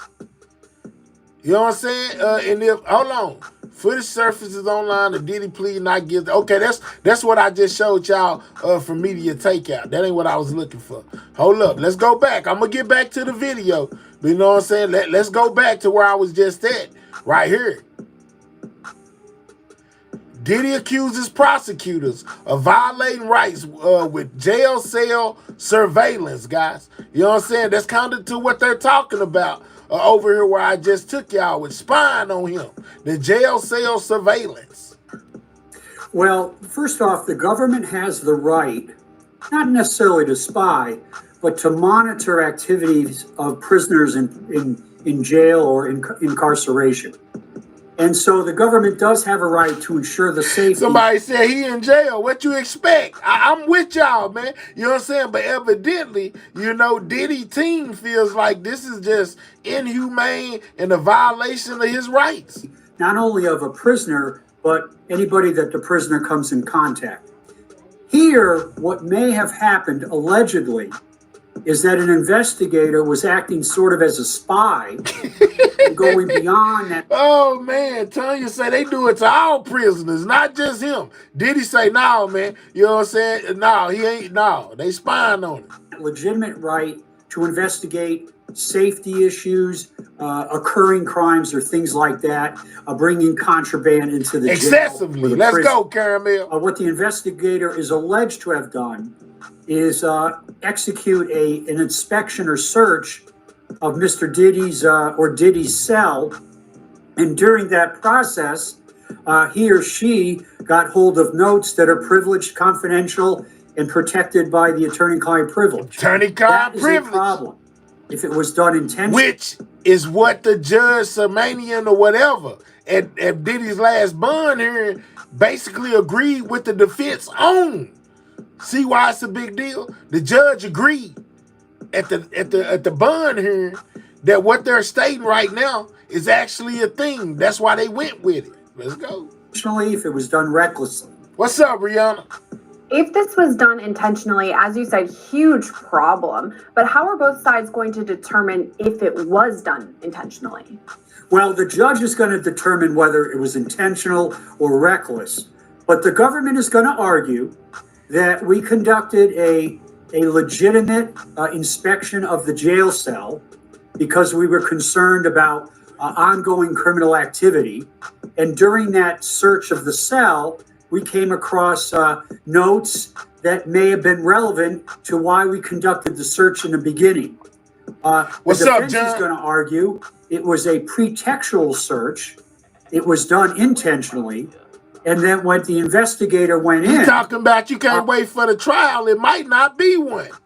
He or she went beyond their scope and they seized information and documents that had no relationship. Monica, he think he Diddy. That's who he think he is. Man, if you just now tapping in, we checking out. Diddy's team has put a new motion in for a new hearing. You know what I'm saying? Because they saying that these people are violating Diddy's rights, man. You know what I'm saying? And right now we checking out the paperwork as well as using some, listening to some commentary to find out the facts of it all, man. Double tap that screen, get the likes up. This is Everything News. We on top of all this Diddy stuff, all this Christian stuff, you know what I'm saying, and everything going on right now, man. Make sure you subscribe to the channel if you're new. To the alleged What's up, purpose Adam? for the inspection. It's interesting because the prosecution says this sweep of the jail cells was planned even before Diddy was incarcerated. But the defense is saying this was an unlawful search specifically to look inside of Diddy's cell. And part of this motion is the defense saying, we're worried that it's going to happen again. That investigator one, as it's referred to in the motion, this person who may or may not be working with the prosecution would go back again and obtain more information that's privileged. Is that a possibility? Well, anything's a possibility. What I will say is this motion is going to serve two purposes. One, they could get evidence suppressed and possibly get the prosecution kicked off the case, and you have to have another prosecution team put on. But this motion also... Speaking of the prosecutors as well, I might get to this one. But speaking of the prosecution just got a brand new member, y'all. What's up, Snack?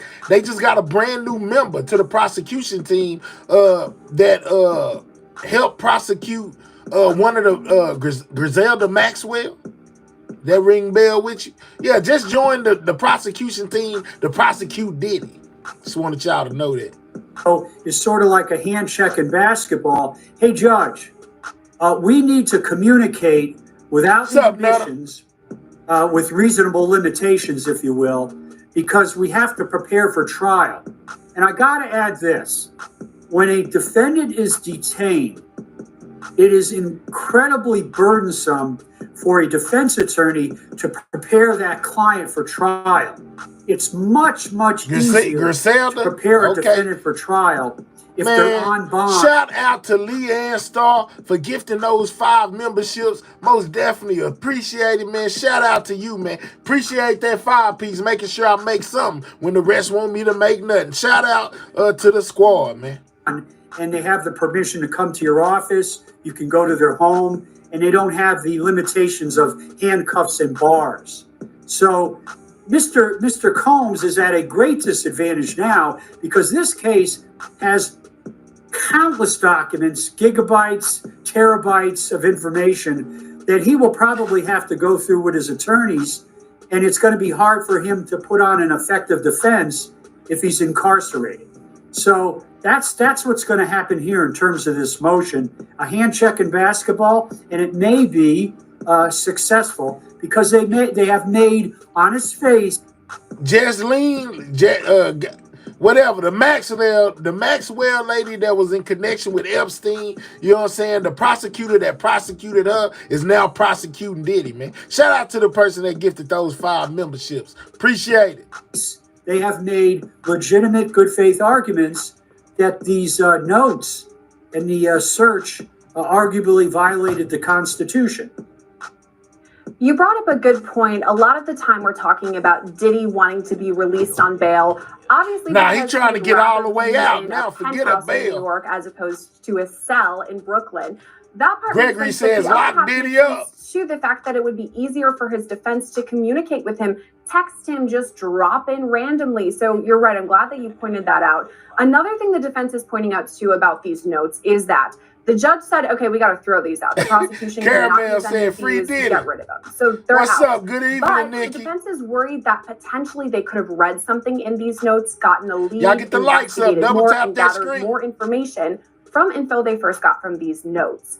That's pretty convoluted. I mean, how do you even work that out? It's called Wong Sung, WONGSUN, Wong Sung versus United States. It's the classic fruit of the poisonous tree.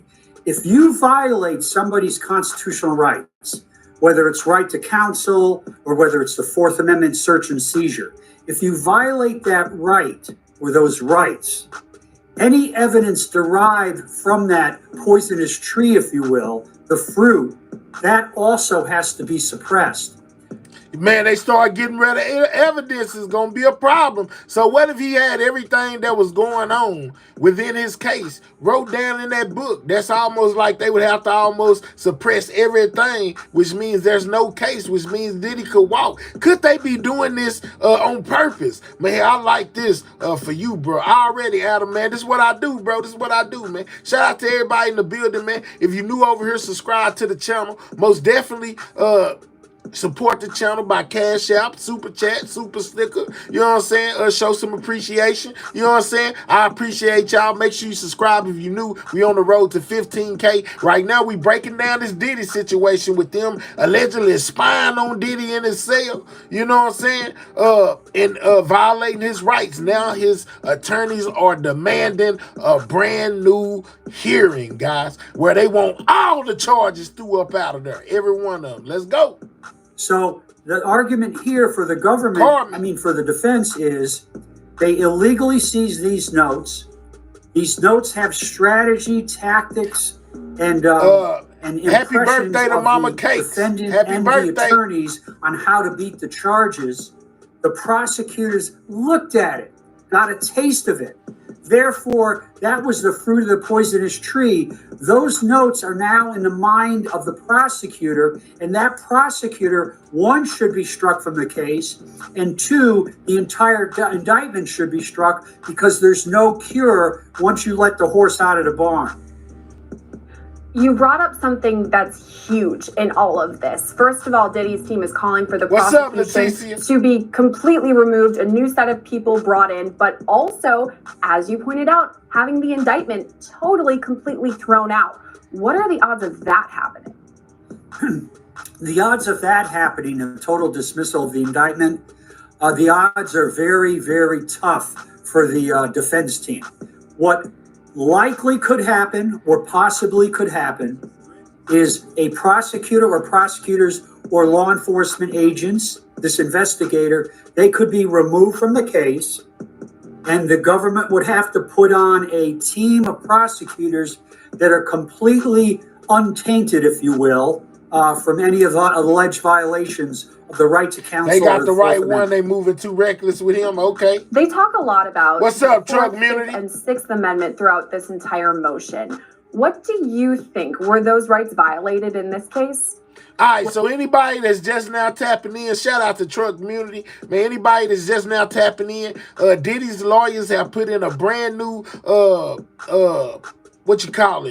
put in brand new paperwork to get a brand new hearing, for Diddy to basically get out of jail. They want all the charges dropped, you know what I'm saying that the jail is violating Diddy's rights. And y'all might be like, well, they did this before, but it's never been like this. Remember, Judge Subramanian just said in his last bond hearing where he made the prosecution destroy the photos they took of Diddy's notebook or whatever, as that could be basically something like them violating his rights. Well, his defense team has filed on them violating his rights. And basically by having surveillance in his cell, they're also saying that the jail is violating Diddy's rights by spying on him while he in his cell. Some of y'all say, hey man, that's everybody in jail. Yeah, I'm with y'all. But Diddy say that type of stuff don't apply to him. He's a billionaire and they violating his rights and he won't up out of there. Well, if you take the evidence as presented by the defense in the light most favorable to the defense, there appears to be a violation. Another possible violation, as I read this motion, is that there were calls made between Mr. Combs and his attorneys that were monitored. Now, let me respond to that. Hold on, let me tell y'all this. And part of the reason why as well is that they're saying that the prosecution, by having pictures of these notes, figured out they got they method of fighting Diddy's case as far as the defense go. Why does the defense got the prosecution's why does the prosecution has the defense way of fighting the case, like they game plan to basically defend Diddy? They saying that the prosecution got it, and that's another violation of his rights. And how are we supposed to defend him if they know everything we plan to do already? Defendant uses a telephone line already. Little short shout out to you, Doc. That is going to be recorded. It doesn't matter with whom you are speaking on that call. If you have a message that says your call is going to be recorded, then there's no right to privacy. So if that's the case, the defendant, Mr. Combs, could be talking to... They're violating attorney-client privilege. ...his lawyers, and that's just stupidity. That's ineffective assistance of counsel. However, the defense could make an argument that there were occasions when we had no way to get a hold of Mr. Combs. We had no other option but to use a phone call or phone that may be monitored. What I do in those cases... Shout out to Mr. B, man. Most definitely appreciate that 10-piece big dog. Making sure I make something when the rest want me to make nothing, man. Shout out to all the people that donate to the channel. I most definitely appreciate it. It keeps me motivated. Subscribe to the channel if you new. Shout out to my boy Mr. B for that 10-piece. As a defense attorney, I put on the record on the call This is the only way I'm able to communicate. It is an emergency. It is essential. If you're listening, please stop. I have no other way to communicate. I have done that in the event that they may be listening. So I don't know what the circumstances are. The defense argues things like that the prosecution was listening in on these phone calls that they shouldn't have been. And again, these notes that they looked through that have trial strategy, both of these things obviously privileged information. So the defense is saying the prosecution's team that goes through and makes sure, the taint team as it's called, makes sure that all the information that's privileged remains privileged and away from the prosecution. The defense is pointing the finger at them and saying, this is not good enough. You guys are not doing a good job. Do you think that ruins the credibility of the prosecution a bit? Yes, it does. If the prosecution is conducting a taint process and it has a taint team, and allegedly that taint team is not crossing all the T's and dots. Now, I can't wait for that video footage I just showed y'all that was just a picture because they made them take it down. I can't wait for these other people to catch wind that happened. Like Diddy's lawyers to know that happened. I mean, it's gonna be a thing. Don't think that video ain't gonna be a thing. It's gonna most definitely be a thing. Even if they have to say they don't know about Diddy's safety. You know what I'm saying? People doing stuff like that means it's a lot of stuff going on around Diddy while he in jail right now. I'm just saying. Dotting all the I's. Somebody on the inside had to take the credibility of the government big. And that is not a good position for prosecutors to be if that happened. These are just allegations. What's up with it, What a judge may do in this case, and if I were the judge, I would do it. What's up, a special master. Get a retired judge or get a magistrate judge unrelated to the case and have that special master do the taint process. So if there are documents that are seized, you put them in an envelope. What's up, Keith? If you think they may be privileged, and you let the special master decide the balls and strikes. Whether you said, what a picture, can I play it again? Can I show it again? Mel, you know this live right here, you can rewind it, big dog. You know you can rewind, right? You're going to have to rewind it because I already X'd it out.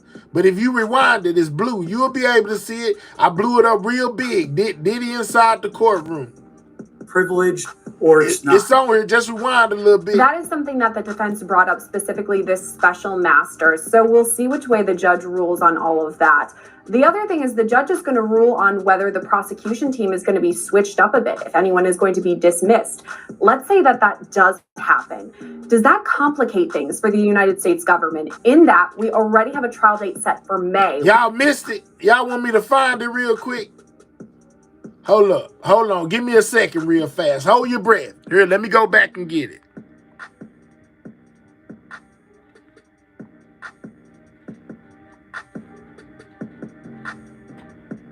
Let me go get it.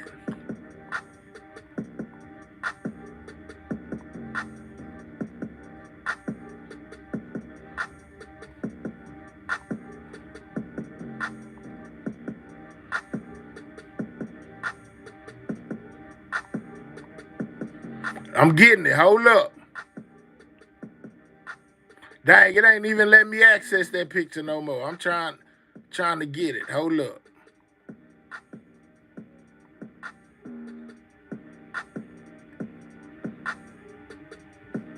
It won't let me access it. Y'all finna be mad.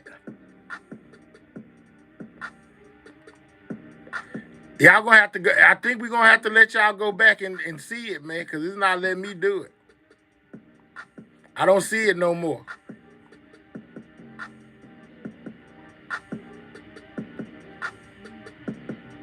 They done took it all the way down. Hold up. I'm coming back. I'm just trying to see if I can pull it up.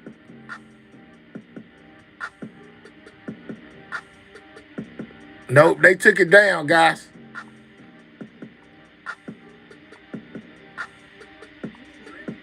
They took it down. My bad. I'm sorry. My fault. I was looking through there, man. They took it down, though. Mel, y'all gonna have to rewind, dog. Y'all gonna have to rewind it. That's all I can tell you is rewind it because I had the picture of Diddy inside the courtroom from the video footage that was leaked, you know, online. But when I went back to the source where I just got it from, they had took it down. You know what I'm saying? My bad for keeping y'all in the dark so long. But they took it down. So if you want to see it, you're going to have to rewind the video, doc. But I was finna do it for you. All right, let's go. We have a new team coming in that would have to prepare. How would that work? It's awful. And the reason is this. The new prosecution team, if one is ordered, they have to be totally removed from the case. They can't have any involvement whatsoever. So they're tabula rasa. They're coming in clean. And in a case like this, you would need more than just 5 months to prepare. There's too many witnesses, too much information. Already, TV. It would be a Herculean task for new prosecutors to get on the case now and be ready for May of next year. It's possible, but they would have to do many 24/7 sessions and burn the midnight oil to get prepared. A lot ahead for the case of Diddy for both the prosecution and the defense, so we'll keep an eye on that. Gene, thanks for coming on and breaking it out. All right, you know what I'm saying? They said, hold on, let me see if it's here. Let's hold up. Hold up.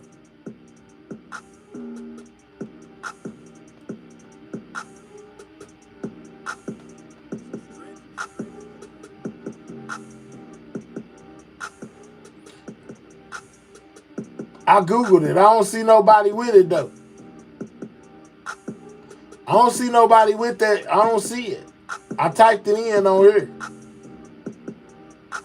Now, I don't see it. I ain't even finna go back and look for it neither. You know what I'm saying? Show must go on. So if you want to see the picture of Diddy inside the courtroom, all you got to do is rewind the video a little bit. You'll see it. I made it very big on the screen so everybody, we all will be able to see it. It took up the whole screen from the top to the bottom. Biggest picture on there. You know, it's Diddy standing inside the courtroom, which just came out, you know, a couple of days ago. Somebody video recorded Diddy while he was inside his bail hearing, you know, and leaked it online, the media takeout and everybody else, you know, and everybody with the actual video has been told to take it down. Now all we got so right now is screenshots. You know what I'm saying? It's all going down. Then no holds bars from the defense and prosecution. Hold up. Oh yeah, I figured out how to rewind it. There you go. Yeah, you can rewind it. World Star Unk. All right, so check it out. Okay, they say World Star got it. I bet. So check this out. It may be best that he remains there. He may get off if he gets out. Just might. His life, it might be in danger. You know what I'm saying? Got people recording him while he inside of his hearing that ain't supposed to be recorded, y'all. You know what I'm saying? All right. So not only did Diddy say that, man, they came back and said that the feds are trying to sabotage Diddy's case. You know what I'm saying? With the laptop they provided him, you know, to correspond with his lawyers and things like that, basically making accusations that the laptop is tapped. You know what I'm saying? They just trying to get more information from Diddy. I mean, this is wild, y'all. They throwing all kind of things out there before they get this next hearing that they pushing for. Y'all thought I was capped, man. There's a lot going on. Check it out. Double tap that screen. Man, subscribe to the channel if you new. We on the road to 15K. Every subscriber counts. So subscribe by pressing that button above my head that say subscribe, man. This is Everything News. And I'm most definitely bringing you the news you can use on Diddy. Let's go. A battle over, of all things, a laptop has now ignited a new legal feud and back and forth between prosecutors and Sean Combs' defense counsel in his criminal case. We are going to break down the competing Diddy, you know what I'm saying? Right now. He say they sabotaging this case with this laptop. Hey man, listen, we need 30 more people to double tap their screen as well. Get the likes up. We almost at 200 likes. All right, so Sean Combs' legal team has just raised, I would say, a new issue, sort of new issue to the court, and we're going to address it right now. And it concerns, of all things, believe it or not, access to a laptop while he's in the Metropolitan Detention Center, the MDC, where he's currently locked up while he's waiting trial next year. And before I even go into the defense's letter, I said it was new, but really, this is an issue that has come up before. You see, Sean Combs' defense lawyers, they have argued that the conditions at the MDC make it incredibly difficult for him to properly review evidence in the case and prepare for trial. And yes, he has a constitutional right to prepare for his trial. But everything is about rights, guys. You know what I'm saying? They're violating his rights, constitutional rights.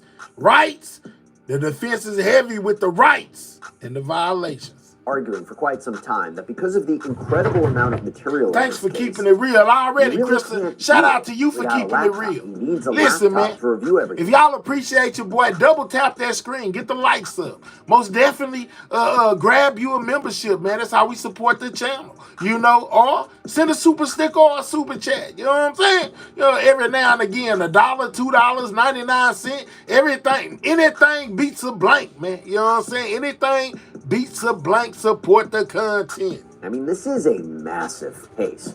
Combs is accused of sex trafficking, racketeering conspiracy, transportation to engage in prostitution. Absolutely. And they are looking at him allegedly operating a criminal enterprise from 2008 to 2024. That is a long, long time period. And when he was first arrested, prosecutors at the time, they said they interviewed more than 50 victims and witnesses. They obtained over 90 cell phones, laptops, over 30 electronic and storage devices, firearms, physical evidence, records that were obtained pursuant to over 300 grand jury subpoenas and voluntary production. Think about how much stuff there is.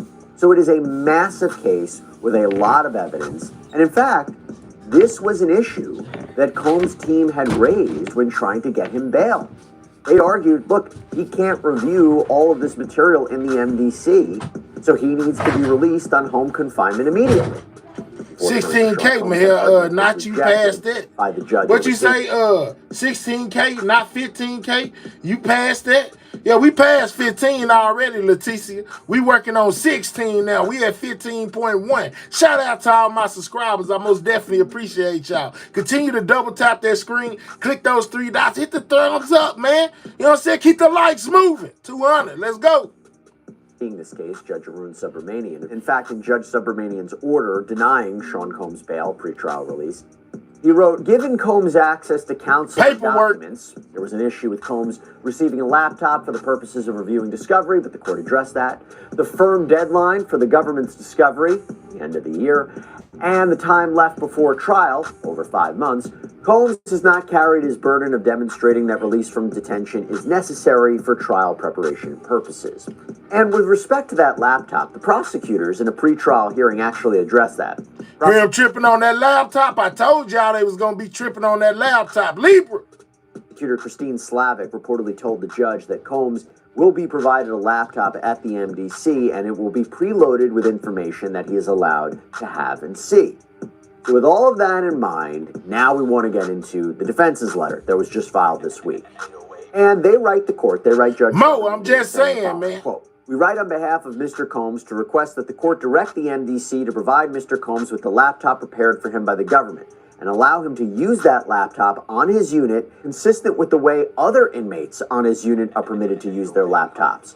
2 months after he was charged and detained on November 25th, 2024, the government provided the MDC with a laptop that Mr. Combs can use to review discovery, take notes related to his case, and otherwise assist in his defense. In the 9 days since then, Mr. Combs has still not been provided with the laptop despite numerous inquiries by defense counsel. Ain't got that laptop. Because they say this morning. Says it's going to be pre-programmed, this and that. Diddy say, nah, man, I don't want nothing to be pre-programmed. Y'all trying to get me. This was filed on December 4th, by the way. They say this morning, the government gave them only 2 options. 1, Sean Combs will only be provided with the laptop in the unit's video conference room during select times when legal staff is available and when that room is not otherwise being used during other inmates' legal calls. Or 2, he will only be provided with the laptop in the legal visiting room between the hours of 8 and 3:30 p.m., but not both. So not both. Now, Sean Combs' lawyers objected to this. They say these restrictions are, quote, untenable, they're unjustified, and they argue it seems to only be placed on Combs, that these restrictions were not placed on other inmates in his unit or on his unit. And they say the problem is... Alex, what you broing me for, man? What you want, Alex? You know what I'm saying? You talking about bruh. Bruh, I hope you hit the like button. I hope you click those 3 dots and hit the thumbs up, bruh. I hope that's what you did, bruh. this limits the amount of time he has to use the laptop, because he's going to either be forced to choose between using the laptop or meeting with his attorneys. He only has limited time. And Combs' lawyers say essentially if this is about security or privacy issues with what he's viewing, the material doesn't contain any evidence designated as attorney's possession only, meaning that it should only be disclosed to attorneys in this case. The defense is arguing that this won't endanger the safety or privacy of any alleged victims or witnesses in the case, and they say there's no... Shout out to Queen Mo, man. You know what I'm saying? Shout out for Mo, you know what I'm saying, in that 10-piece, making sure I make something when they want me to make nothing, man. Shout out to the squad. Most definitely appreciate you. You know what I'm saying? And y'all most definitely keep double tapping on that screen. Get them likes up. I'm working on my day off. You know what I'm saying? We are looking over everything Diddy right now, man. The Diddy news, you know, the things that are happening now. Breaking news. Somebody recorded Diddy inside of the courtroom, you know what I'm saying, and basically done kind of jeopardized the whole case. His attorneys are getting him a brand new hearing, saying that these people are violating his rights by having cameras in the cell spying on him. You know what I'm saying? All this type of stuff right here, man, it is crazy. Make sure you subscribe to the channel, man. Reason to believe Combs is going to show this stuff to other inmates. And then they write this.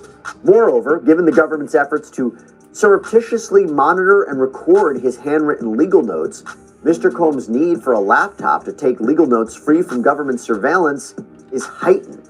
Now, that is in reference... They say he need a laptop that the government can't access. ...to what happened a few weeks ago when the defense accused the government of possibly violating Sean Combs' rights by having in their possession photographs of paperwork in Combs' jail cell that they say might have been privileged writings. Yeah, a whole separate issue that Judge Subramanian has been working through to see whether or not privileged material was improperly photographed and handed over to the prosecution. But even so, they brought it up again here as a little kind of sting to the prosecution.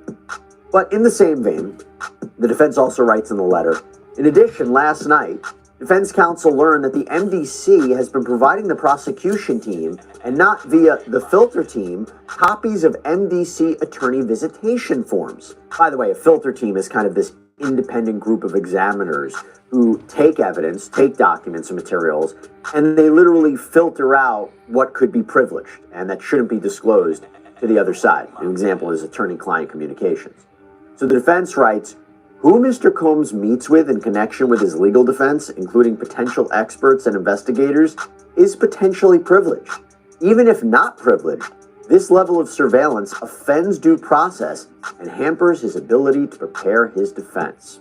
Hey, before we go any further, I have to thank Morgan & Morgan for sponsoring today's Long Climb YouTube. Thank me for finding and double tap that screen, hit the like button. So with all that being it ain't said, moved. The defense is asking... We should be over 200 likes, man. Double tap that screen, get the likes up. Click the 3 dots, hit the thumbs up. What is we doing, man? Let's get the likes to 200. Court now to step in. And they are asking the court to order the MDC, the Metropolitan Detention Center, to provide Sean Combs this laptop and to allow him to use it in his jail unit, and to also stop sending these attorney visitation forms to the government, to the prosecutors. Well, as you can imagine, not surprisingly, the prosecution responded, and they argue that what the defense is asking for is premature and moot.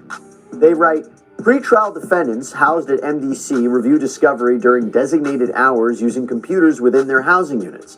In exceptional cases, particularly those with especially voluminous discovery, courts in this district have permitted certain pretrial defendants to access laptops preloaded by the government with discovery materials so that those defendants can prepare for trial while in custody. And the prosecutors cite other cases. Did he say he want a private laptop where he can reach out to witnesses and contact them without the government knowing, basically?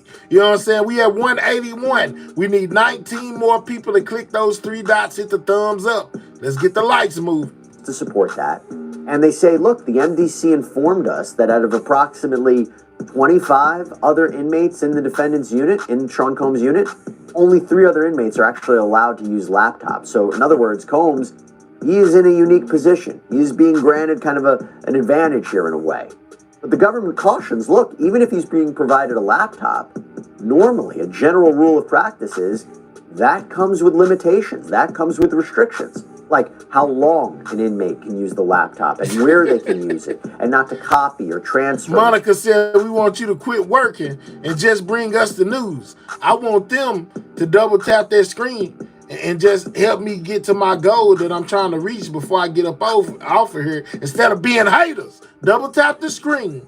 It's easy. Tap, tap. Get the lights up. That's all you gotta do. What y'all mad for? Hey, it's Friday. Material to other people. To support that, the prosecutors cite a case where a defendant was allowed access to discovery materials on a laptop, but Monday through Friday, yeah, he want to go live from inside for 10 to 15 hours per week. So there were limitations put there. Now here, prosecutors say, look, we agreed to give Sean Combs a laptop. We started producing evidence for him to review on there. But the majority of the documents on there, they're sealed, meaning the defendant can see it and he can review it, but only when he's in the presence of Bureau of Prison personnel or law enforcement personnel or his defense attorneys. And they say, according to the MDC, the police want him to, the people at the court, in the jail, want him to use the phone only in front of them, you know what I'm saying, so they can monitor what he's doing. The defense is saying this is a violation of his rights. You know what I'm saying? He need his own personal computer, you know what I'm saying, that he can do whatever he wants to without y'all looking at it, is what they argue. They saying that Diddy is being violated. See, and remember, prosecutors are deferring to the MDC a lot here. They're the ones who have the responsibility of housing Sean Combs and ensuring security and privacy and any kind of those issues. But they say, look, according to the MDC, AJ, don't be gone too long. We're going to be looking for you with a flashlight. Combs could use the laptop in the unit's visiting room or in the video conference room. But again, in both choices, there are certain hours he can use it. It has to be within a certain time frame. And also, it can't be within the presence of other inmates. Now, there was a third option for him to use it in his own unit from 8 a.m. to 3:30 p.m., even if there are other inmates around. The prosecutor said that doesn't work here because these are sensitive, sealed materials talking about the names of alleged victims and witnesses and travel, financial records of other people, and this would violate. Diddy is finna get some form of privilege in jail. Watch.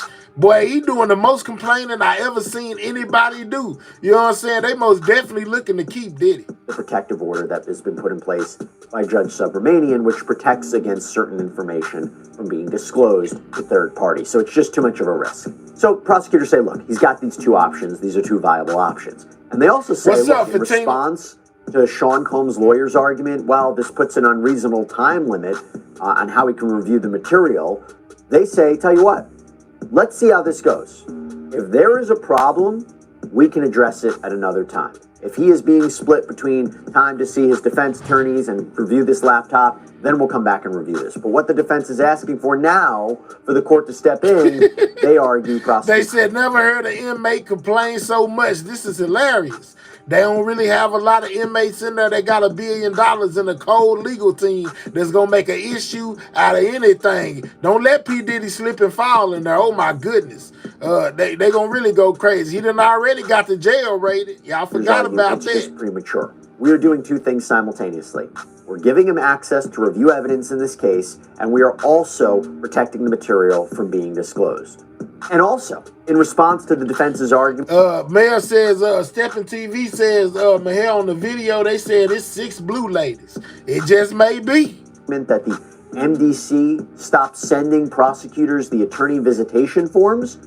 The government argues first, these forms simply say that an attorney visited his client.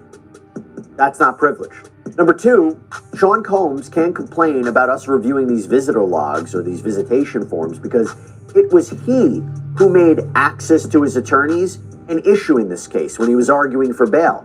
Namely, that when there was that sweep for contraband at the MDC, you remember we talked about that? There was that pre-planned sweep at this facility looking for all sorts of illicit materials like the homemade weapons, and there was electronic devices. We 10 likes away from 200, man. Double tap that screen, man. You know what I'm saying? Click those 3 dots, hit the thumbs up, man. Continue to make that like button rise if you don't mind. Mahel, I thought you don't smoke. I don't. You know what I'm saying? What are you saying? You don't know that I be like this every time? Just go look at all my videos. My eyes sit like this by nature. I look like a smoker, but man, I ain't a joker. Might mess around and poke you, shank you. Yeah, man, I don't, no, man, my eyes always look like this, Raven. You been gone too long.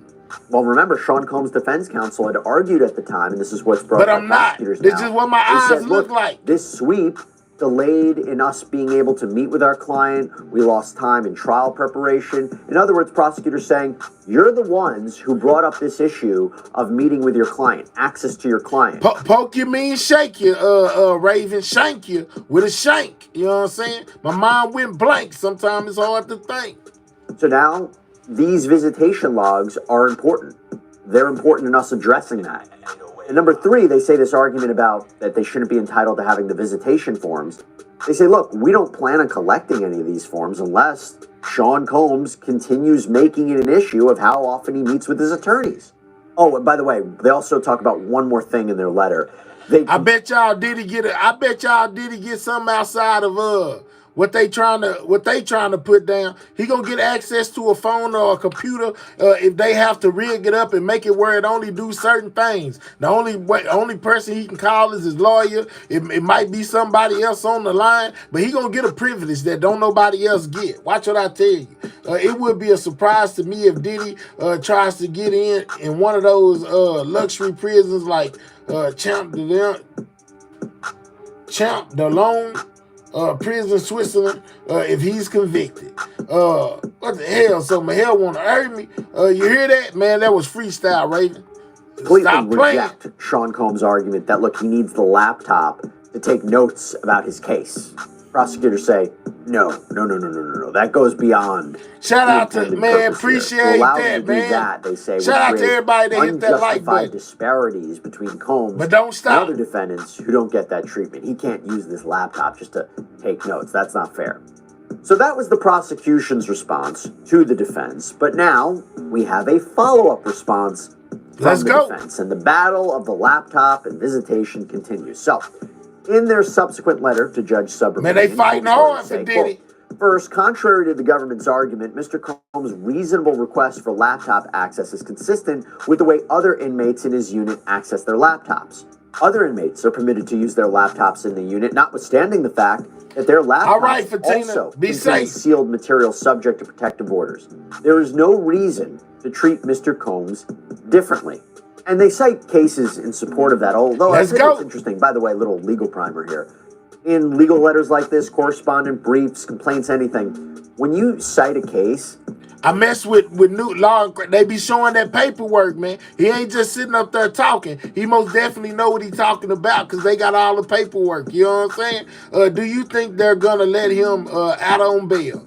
Kevin, I don't think they're gonna let him out, period. But hey, I could be wrong, man. You know, they making the issue out of everything. And this latest thing that they did, the judge at the bail hearing most definitely agreed, but didn't agree to give Diddy bail. So the prosecution came back and said, hey, man, matter of fact, forget a bail. We want y'all to throw the whole case out because y'all violating his rights. You cite the case. And the judge agreed with them as a form of the violation. Like the court, the year, and then in already unedited. There's a happy brief holidays snippet that you're quoting about, whether it's a specific quote or the holding of the case, the main point that you want to say, why is this case relevant?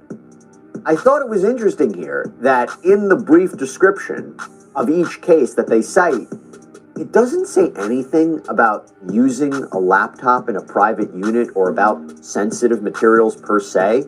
It's just about how defendants were able to more liberally use laptops. Just thought that was interesting. Anyway, next, Sean Combs' lawyers say that it is absurd that prosecutors are saying Combs can't take notes on the laptop because he could take notes on the discovery on the laptop, and taking notes on discovery on the laptop is the same thing as Diddy wants his own personal laptop and he should be able to do that on the laptop. And they follow up and double down, saying that he has a right, especially since his legal notes, they alleged, were improperly photographed. That's the issue that I talked about before. And they argue if he has to keep taking handwritten notes, it, quote, subjects them to further surveillance by the government, and that is unjustified. Yeah, Monique. But they also say He Sean gonna Combs get is it. being treated differently. Diddy gonna mess around and get his own personal phone and laptop. Watch what I tell you.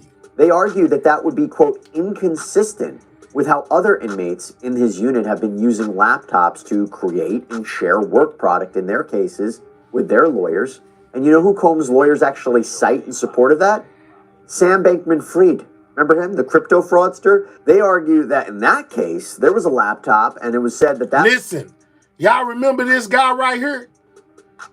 Y'all remember who this guy is? You know what I'm saying?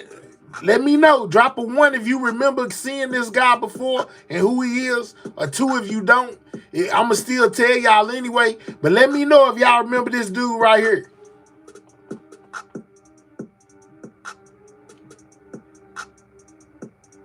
I see a 1. Somebody remembers. Ain't this something, y'all? I'm going to tell you, Monica. Hold up. Let's go, Mick. See, everything means something, man.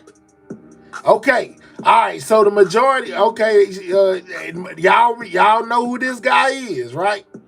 All right. So for the ones that don't, if you dropped the 2 and said, nah, I don't know. You know, we've been over here covering this Diddy thing for a minute. This is most definitely a familiar face. This guy right here is represented by one of Diddy's attorneys. One of the attorneys that he has on his team right now, that he recently acquired a little bit back when we did the rundown of who's representing Diddy. One of the it's a female defense attorney that represents this guy right here, who's locked up in the same jail that Diddy's locked up in. Could potentially been one of the people he was using his phone, this, that, and the third.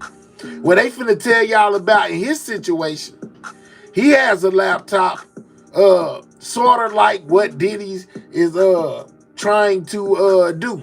That's why they cited his case, because one of Diddy's lawyers has first-hand knowledge about what they finna tell us right now. That's crazy. Let's go. That laptop would enable him, presumably the defendant, to review materials and share work product with counsel. Hold up. They argue in support of that. Sam Bankman-Fried. Remember him, the crypto fraudster? They argue that in that case, there was a laptop, and it was said that that laptop would enable him, presumably the defendant, to review materials and share work product with counsel through the exchange of hard drives. You gonna get and Sean Combs' lawyers say, look, if they don't get what they're asking for in the end right here, then this would infringe on Combs' constitutional rights. Let's go. Specifically, it seems they're talking about his due process rights and his right to assistance of counsel in a case. So there you have it, little tangential update in the case, little side issue. I don't know. I find even minor battles interesting, even if it's about a laptop, interesting to see the back and forth between. Yeah, now how ironic was that, man? You know what I'm saying? That they would bring, you know, this guy, you know what I'm saying? This guy who is locked up with Diddy right now, you know what I'm saying, in this same place where he's locked up at, represented by one of Diddy's attorneys. You know what I'm saying? Could they have strategically did this, Ballin? My guy Ballin, could this be strategic? As in, we don't know how long ago this guy got the laptop that he got that enabled him to be able to do whatever it is that they just said. But wouldn't that be something if they try to deny Diddy, you know, like they just said? Then the defense is going to go and say they're violating his rights totally. They're doing things not for him that they did for everybody else. Because this guy lawyer right here works for Diddy. He hired the same lawyer this guy got. He is trying to play everyone and everything. The setup on tops of setups is wild. Yeah, man, that's stove, man. I was just I could have been off in left field somewhere, you know, but that makes a lot of sense, man. You know, this could be a strategic thing. I'm just saying, and I'll never forget that day we was over here and I heard them say that the prosecution was willing to work with the defense to resolve the issue with the pictures that was taken of his personal notebook, to where the prosecution got the defense's strategy strategy. It's crazy. Well, and Denny's claim, they were spying on him in jail. Then they probably are. You don't got rights when you in jail. Well, you don't have a lot of rights, Echo, but you have some basic rights even when you're in jail. He's been giving Diddy advice. Suck it. Well, I don't know, but I know that his. What's up, Angie? Long time no see. I've been looking for you late night shows, my hair.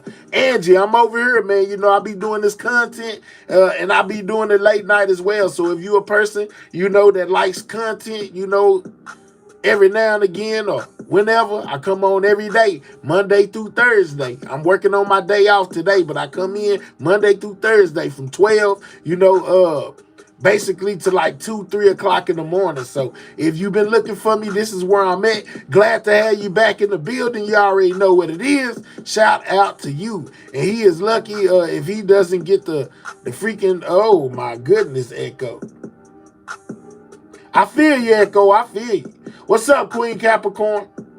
Dilla is going down for life. The daughter of Mark Garagos, who represented Michael Jackson, is one of Diddy's lawyers. Let's go. Well, the prosecution got a game to their team. A heavy hitter, you know what I'm saying, in the Diddy situation. All right, so if we got time, if I feel like it, we'll move and they'll tell us exactly who the prosecutor is.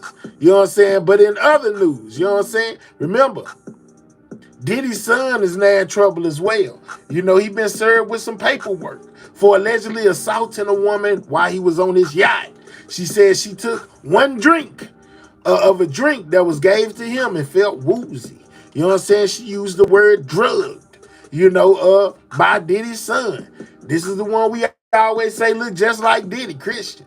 I gave y'all some the other day, on this same situation. I took you here, I took you there. You know what I'm saying? We went and looked at pictures, recordings, but hey, they always catch on late. What Diddy don't understand is them other people isn't trying to mess with witnesses and do sick things. Let's go. Yeah, is his son going to be his day called mate? I don't know. You know what I'm saying? Laleezy, what's up? I don't know what they gonna do with Christian, but I know he got served. He most definitely got a civil suit on his back for sexual assault of a woman on his daddy's yacht, and to where she says that she experienced a lot of things that people experience at the freak house with the drinking of the drink and getting dizzy. So without further ado, let's see what my partners, where we been at this whole time, had to say about that, because I think they be watching my show more than I be watching their show, because as soon as I come over here and talk about some stuff, they gonna make a video. Let's go. Let's check out this one, man. You know what I'm saying? Christian Combs served for sexual assault. You know what I'm saying? On a stewardess, that was working for his daddy aboard his daddy's yacht. Let's go. All right, so we have an interesting update for you in the Sean Combs, Christian Combs saga. The timing of it's interesting. That's what we're going to talk about. I have a great guest to join me in a minute. I brought up a scenario. Let's see if they bring up the same scenario of, with this thing going on with Christian, could they use this to get Diddy to flip or to get Christian to flip on his daddy? You know what I'm saying? Now that they have them both by the kahunas. If that make any sense. Let's go. Talk all about that. But what's happening is In Touch is reporting that Christian Combs, Sean Combs' son, was served with legal paperwork at his father's Miami mansion. And that was the property that was raided by federal authorities earlier. Now, Christian them staying at his dad's Miami mansion or whatever. This the same one they was looking to sell. She was a worker too. Let's go, Libra. We gonna find out. She was a bartender, and she said he almost her, but someone came in. Let's go. Let's check it out. This year before y'all be taking them notes, man. I'll be bringing y'all everything every time I come on Everything News. Make sure you subscribe to the channel. Let's see where we at. You know what I'm saying? Subscribe. If you new, most definitely subscribe to the channel, man. You know what I'm saying? We what about? You know what I'm saying? We almost at 15.2. Let's go. Continue to subscribe.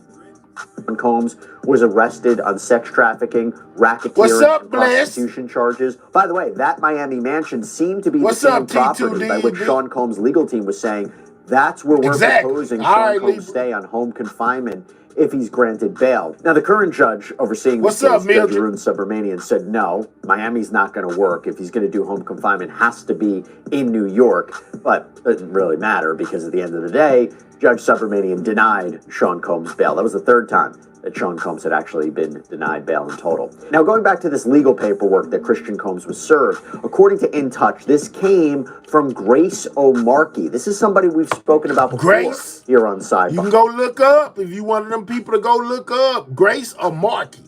And let me tell y'all another thing. Breaking news, just some inside for my people that's in here right now. Get real close. Get a little bit closer. Let me tell you something. Whisper it to you. They said that the lady in the DG shirt, the one that was in the DG shirt, y'all know the one that Lamisha said she was? Well, in order to continue her case, she finna have to put her name out there. Did y'all hear me? Did y'all hear me? I just want to know if y'all heard me. Y'all hear me? Okay, listen. So, breaking news. I'm going to say it out loud. I might have whispered too low. Y'all couldn't hear me. But breaking news in the Diddy situation. One of the people in the lawsuit, the civil suit against Diddy, you know, the lady in the DG shirt, the ones that's been running around YouTube, you know what I'm saying? Saying, yeah, that's me. That's me in the DG shirt. That's me, yeah, that's me right there. The one in the DG shirt. The one that was sitting on Diddy lap in the studio. Drop a 1 if you know what I'm talking about. You know, remember, a while back they told us people had these Jane and John Does would eventually have to start revealing themselves as who they are, or their cases would be thrown out, and they will not be pursuing any charges against Diddy. And shortly after that, we got a woman on the internet named Lamisha, who was running around all on YouTube, you know what I'm saying, saying that was her. Oh, I'm the one that was in that DG shirt, you know what I'm saying? And then all of a sudden, a little bit later, you know, I showed y'all right over here on this very channel where her lawyer spoke, the woman who actually this is alleged to be, lawyer spoke out and said, our client name is still confidential. Basically implying that the lady that's been running around doing all these interviews with Adrian English, Miss Lamisha Fuller, was absolutely, positively, 100% not the woman in the DG shirt, y'all. You know what I'm saying? And now, Diddy's the judge has ruled that they can't be anonymous for too much longer. Either the lady in the DG shirt is gonna come forward and let us know who she is. You know what I'm saying? I was expecting people. Which she say this is her. You know what I'm saying? This is supposed to be the Jane Doe. This Lamisha from that be on YouTube. Diddy be outside. Pierre Harvey was outside. When I got in the car, I remember him like, eat the jelly beans. These are new jelly beans. We just invented these with jelly beans. This is the alleged girl in the DG shirt. Lamisha Fuller. And when I ate the jelly bean, I was like, this is nasty. And I was spitting it out. And as I spit it out, I was like, I want to get out the car. He slammed the door and then he got in the car. I remember being out of there. And I remember them putting me on the jet. I remember waking up. I remember getting there to the studio. Oh, dang, I missed it. Y'all seen the DG shirt though, right? On the couch. She said, I'm going in and out. I remember looking on the pool table and there was a lady getting on the table, that Arabian lady. There was Miss Gloria Alvarez. I saw her getting on the table. I was conscious, but I was coherent, but I couldn't move. I remember him giving me something to drink, and I remember it tasted nasty, and him laughing, and him doing his little dance, talking about welcome to the flavor camp in my face. He asking me if I smoke, if I drink, and I tell him no. And if he offer it to me, I have to do it. All right, so let me I was see expecting if I people. can stop it. You know what I'm saying? When it gets to the part about where they show who she's alleged to be, who she says that she is. You know, a lot of people don't believe that this is her. But we finna find out here real soon who exactly this lady really is, unless she drops her lawsuit. Hold up. I'm just waiting on it to get to that picture, see if I can stop it. Bam, there we go. So this lady right here, breaking news, the one that's sitting on Diddy's lap with her face blurred out, is gonna have to come forward and give up her identity, y'all. Now, if you remember anything about that woman who I just showed y'all talking, she said nobody was representing her, nobody will take her case, they don't believe her. Which leads me to believe that if somebody filed charges against Diddy on the behalf, you know, of her, this can't be her. Because this person right here has legal representation, and they saying that she has to basically give out her name now in order to keep her case relevant. If it doesn't come out and they say that it's Lamisha Fuller, that means that lady I just showed y'all has been going all around YouTube lying. Because this woman in this DG shirt, for her case to be taken seriously or be you know, to the courts any farther, she has to reveal her identity. So that's going to be some more content whenever she reveals who she is. That's going to let us know if she takes it serious or not. But you know, just like anything else, they most definitely going to broadcast it. And we going to most definitely know if her name is Lamisha Fuller or is it Lamisha Fuller Crap. I'm just saying, though, you can't make it up. Breaking news. That just came. I seen that earlier. But that's the truth. Say she's a liar. Yana say Lord. Libra say Lord. Libra say exactly. I got a good memory for faces.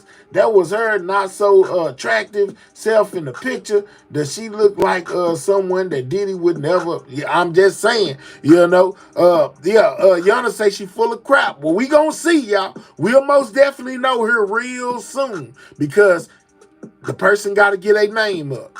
We gonna see if it's Lamisha Fuller or not. She was the one who filed a lawsuit against Christian earlier this year. And we remember that Omarke's civil lawsuit accuses Christian of assault, battery, sexual assault, intentional infliction of emotional distress for an alleged incident that happened on Sean Combs' yacht back in 2022. And I'm going to talk about the timing of the service of you already know. But first, I want to recap this lawsuit for you. What's up, So, Andy? according to the civil complaint, Omarke, full of crap. Let's go. At the time this happened, or allegedly happened, says that she was working as a steward on the yacht that Sean Combs had rented or chartered. And she was in charge of providing food and drinks for a 12-hour period. And she actually said that she believes the alcohol on that yacht had been laced with drugs because she says that women would have one drink and then almost immediately pass out or start falling over. And again, that is very consistent with allegations that have been made before against Sean Combs. In fact, she described what she thought would be a wholesome family excursion to what she describes as a hedonistic environment. What's up, Miss Lady? Now, going back to Christian Combs, Omarke says that Christian... I need everybody that's entering the building typing, man, to take a short second and subscribe to the channel, man. Click that button, subscribe. We almost at 2K subscribers. We on the road to 16K. Every subscribe count. Subscribe, y'all. You know what I'm saying? Make sure you subscribing to the channel. He'd been staying at a villa on the shore, but then he would come onto the yacht in the evenings to party and have a good time. And now we focus on December 28th, 2022. She says that Christian reportedly arrives on that yacht very intoxicated and then pressures her to take shots of tequila. She says that she did, that Christian allegedly tried to get her to drink more, and she tried to get her to drink more in the yacht's makeshift recording studio. And that's important, and I'll explain why in a second. The complaint reads, at this point, defendant C. Combs violently grabbed plaintiff's arm and began hurting her. He pulled plaintiff to the seat beside him and prevented her from getting up. And she's him gonna be just like him daddy, him daddy clone. And it's shocking that the one that looked just like him is the one that's in the same kind of trouble that he in. Go figure. She claims from there that Christian allegedly kisses her neck and face as he gropes her legs, her breasts, her private areas. And according to her, she reportedly tells Christian, quote, "Excuse me, you don't touch my legs like that. I'll move my legs where I want to. If I want to do this, then I will. You don't touch my legs like that." Now, remember where I said this was happening, this recording studio? Well, the alleged assault was reportedly witnessed by Rodney Lil Rod Jones. This is a music Y'all remember him? I know who I had do. apparently accompanied Combs basically everywhere for a year while they were working on Combs' latest album, Love Off the Grid. And we remember that Rodney Jones has filed his own separate lawsuit. So basically, we remember this from a while ago, but he has been served now, you know, with this lawsuit for groping this woman, getting her to do things that she didn't want to do. She said that she was drugged. Lil Rod brought it to the board.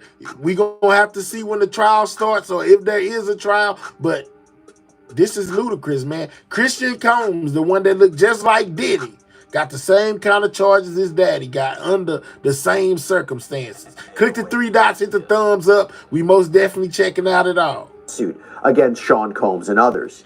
And he was saying that he was in this recording studio when this was going on, when Christian and Omarky were there.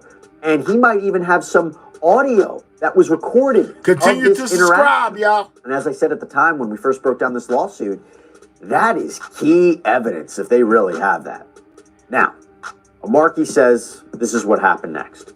She says she tried to go back to work, but Christian ends up finding her and wants her to find him same exact story for the night in the yacht.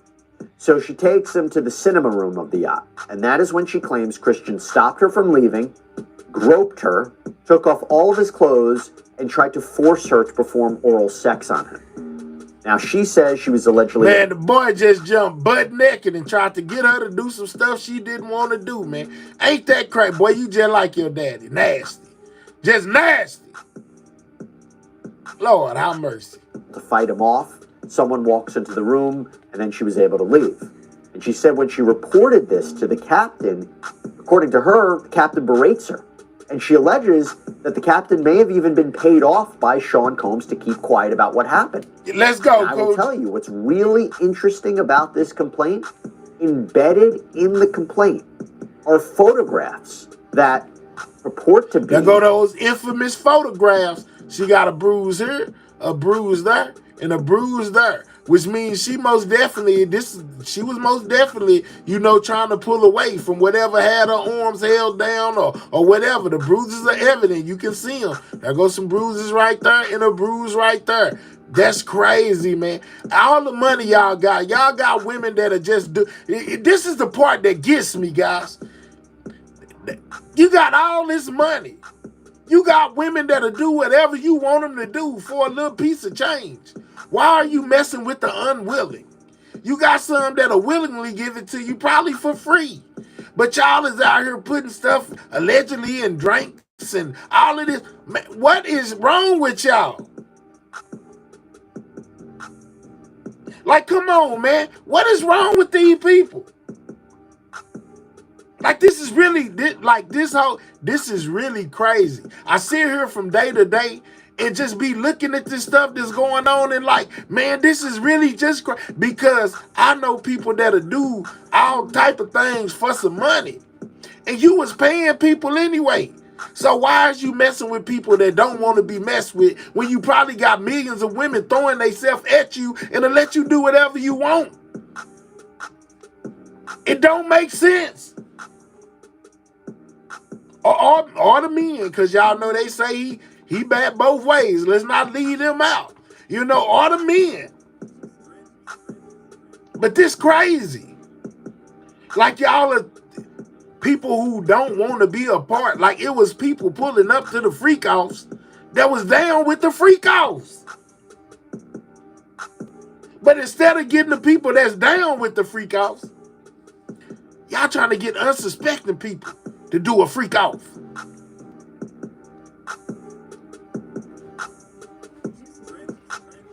That's crazy. He wants and likes the power. Well, they got enough money. Trust me, man. It's somebody for everybody. It was somebody out there that would have let Diddy squirt baby oil with whatever in it all over him, just to say they was with Diddy. You know, like just being real. You know, like you know, like let's be real. You know what I'm saying? Like, let's be just for 1 minute, you know, all nonsense to the side. Like, we all adults. I think we all adults. I hope we are. Like, we see this celebrity effect all the time. That's the thing that tripped me out with Trey Songz. Ain't no way he should be having no sexual assault charges against a now one. I know people that go crazy to hear Trey Songz music. And if you put him in the same room with Trey Songz, he probably ain't got to pay $1. He ain't got to make them do nothing. They gonna go crazy regardless. So when you get a P. Diddy that's a billionaire, or even like a Christian that's a billionaire son, it's most definitely women out there who down with what they down with. Like when I say they'll let them baby all over them, as long as it ain't gonna take them out the game, they gonna be all right when they get done. They might go come back for some more baby all tomorrow and do it all again, and won't never say nothing about nothing because they down with the get down. But doing stuff like this is when you get in trouble, man. When you trying to make people who ain't down with the get down, get down. Miss Kalady say, I believe Allie. Okay. Do you believe Allie Carter? I heard a little bit of her story, man, and I'm still in between. I'm going to tell you why I'm in between. Because when it comes to Allie Carter, honestly, she kind of reminds me of Misha. Or Misha, you know, is imitating her. But I have no definitive proof, you know, but I listen to what they got to say. But some of these stories be outrageous, guys. And I mean, they are people with means of money, you know, so they can make a lot of stuff happen. But at the same time, to me, some of them be super far-fetched. But hey, if you believe, I'm not here to judge you. None of that. Everybody's entitled to their own opinion, their own beliefs, you know, in the way that they think. So if you believe Allie, that's all good with me. If you believe Lamisha, that's all good with me. If you believe Adria English, that's all good with me. But some of the stuff that these people be saying be so outrageous, I just be like, dang, that's dope. But I don't know if I can just take it all, you know? And I'm not all the way caught up to speed on Allie's story. I know a little bit about a little bit. I don't know everything. So we're going to have to get on that as well. But from what I heard, people locked in cages, little ones locked in cages, and I don't know, man. You know, but hey, they could be telling the truth, but I don't know. I just keep it real. P. Diddy, all world. True stranger than fiction. I believe Allie. Okay. Yeah, I believe Allie for sure. Adrian English was down with their action. Now she doing it for a money grab. Let's go, Ottawa. But I also agrees with what you're saying. Maybe that's why they do outrageous things, though. So no one would believe it. Absolutely. That could be it. You know what I'm saying? But it just be seeming so outrageous. I'd be like, man, that's crazy. Puppets in the circus. Okay. I've learned a lot about if something sounds far-fetched, then it probably is not far from the truth. Let's go. All right, so right now we checking out Christian Combs, man. Marky's arms with bruises on them. And that is really interesting. You don't usually see that in a complaint like this. Now, she's not only suing Christian Combs, 6 more subscribers, we'd be at 15.2. But she is also suing Sean Combs, too. You see, Sean Combs is named as a defendant because she accuses him of aiding and abetting Christian's behavior, as well as having premises liability because he was the leaseholder of the yacht. Premises liability means that you have a duty to keep people on your property safe from injuries. Thank you, Angie. Unspecified long time no see, Angie. We're going to have to get you back in the so I want to quickly thank Upside for sponsoring this episode. Lord, it got loud. Yeah, Angie, long time no see. We're going to have to get you back in the game, man. Make sure, you know what I'm saying, don't be no stranger, man. I'll be over here. I'll also be on the other channel as well. You know, Angie, you most definitely welcome to come through and holler at me over there. Man, what they doing? We skipped to Oh, okay. I thought, okay, this the dude from XXXTentacion. You know, they bringing Drake in or whatever. Right, so what I'm bringing on right now, Already, criminal defense attorney Mauricio Padilla, see friend of that? the show. He's represented some very high-profile defendants in high-profile cases. Good to see you once again. So I Let's don't go, think we've had a Monica. chance to talk about this lawsuit, and now that the news is reporting that Christian has been served Maurice, with I'm chilling. papers What's here, up with you, my why brother? is that significant? Well, it's significant because anytime that they have the opportunity to continue What's to up, Miss remind the Kim? public of the malfeasance of Diddy, What's up, Miss Kim? You know what I'm saying? Shout out to you. son, of anything related to sexually inappropriate behavior, sexual assault, it helps. It helps the government continue to, lay out the narrative of how bad Diddy was, how bad Diddy's son was. So I think it's consistent with, what they've been doing, putting it out there and really destroying his character. I'm not saying that he didn't do anything to deserve it. I'm saying it's consistent with what they're doing, whether it's the government or the lawyers that are suing him civilly. Sure, I think I meant more me, bro. I don't in terms of the understand. service of the papers. I know, bro. He say, on God, bro. That's the crazy part. Y'all got folks will give it to you for nothing. Yeah, man, that's told, man. I don't understand why they... It's people that's willing and they taking the unwilling. I thought you come on at midnight. I do, Dog T. But since I missed yesterday, Dog T, I came on a little bit earlier. I'm early today. You know, this really my day off, but I came in to fill in because I know y'all missed me yesterday. So I came today a little bit earlier to bring y'all some of this Diddy content. Shout out to you. But yeah, man, all you got to do is subscribe, turn on your notification bell to all, so you don't miss me when I come on here. But shout out to you, Dog T. Shout out. Keep chasing the stars. They're going to find what they're looking for. Yeah, that's weird, bro. Serving of the papers, that's a requirement in a litigation, right? So now this is a real Yes. moment where he has to respond. This is not just a filing. This is the next step once he's actually served papers. And he's served, by the way, as I mentioned, at his father's Miami mansion. That's what's being reported. Right. What's up, Right. So Michelle? when there's a civil suit filed, then it's filed, and then eventually you're right. Then it has to be served, and there's certain requirements, and after you get served, you have a certain number of days to respond. I can't remember the last time that a defendant being served even made the news, which goes to show the type of case that this is. It's not newsworthy that he got served, but this is the only case that I've seen that. But this case continues to come back, and it seems like if the public isn't getting tired of it. So it's rare to see that even the service makes the news. I got to tell you, one of the things that's interesting about this is I couldn't tell at first. Was this new news? Because we talked about her filing this complaint against him, this lawsuit against him, months ago, I believe in April.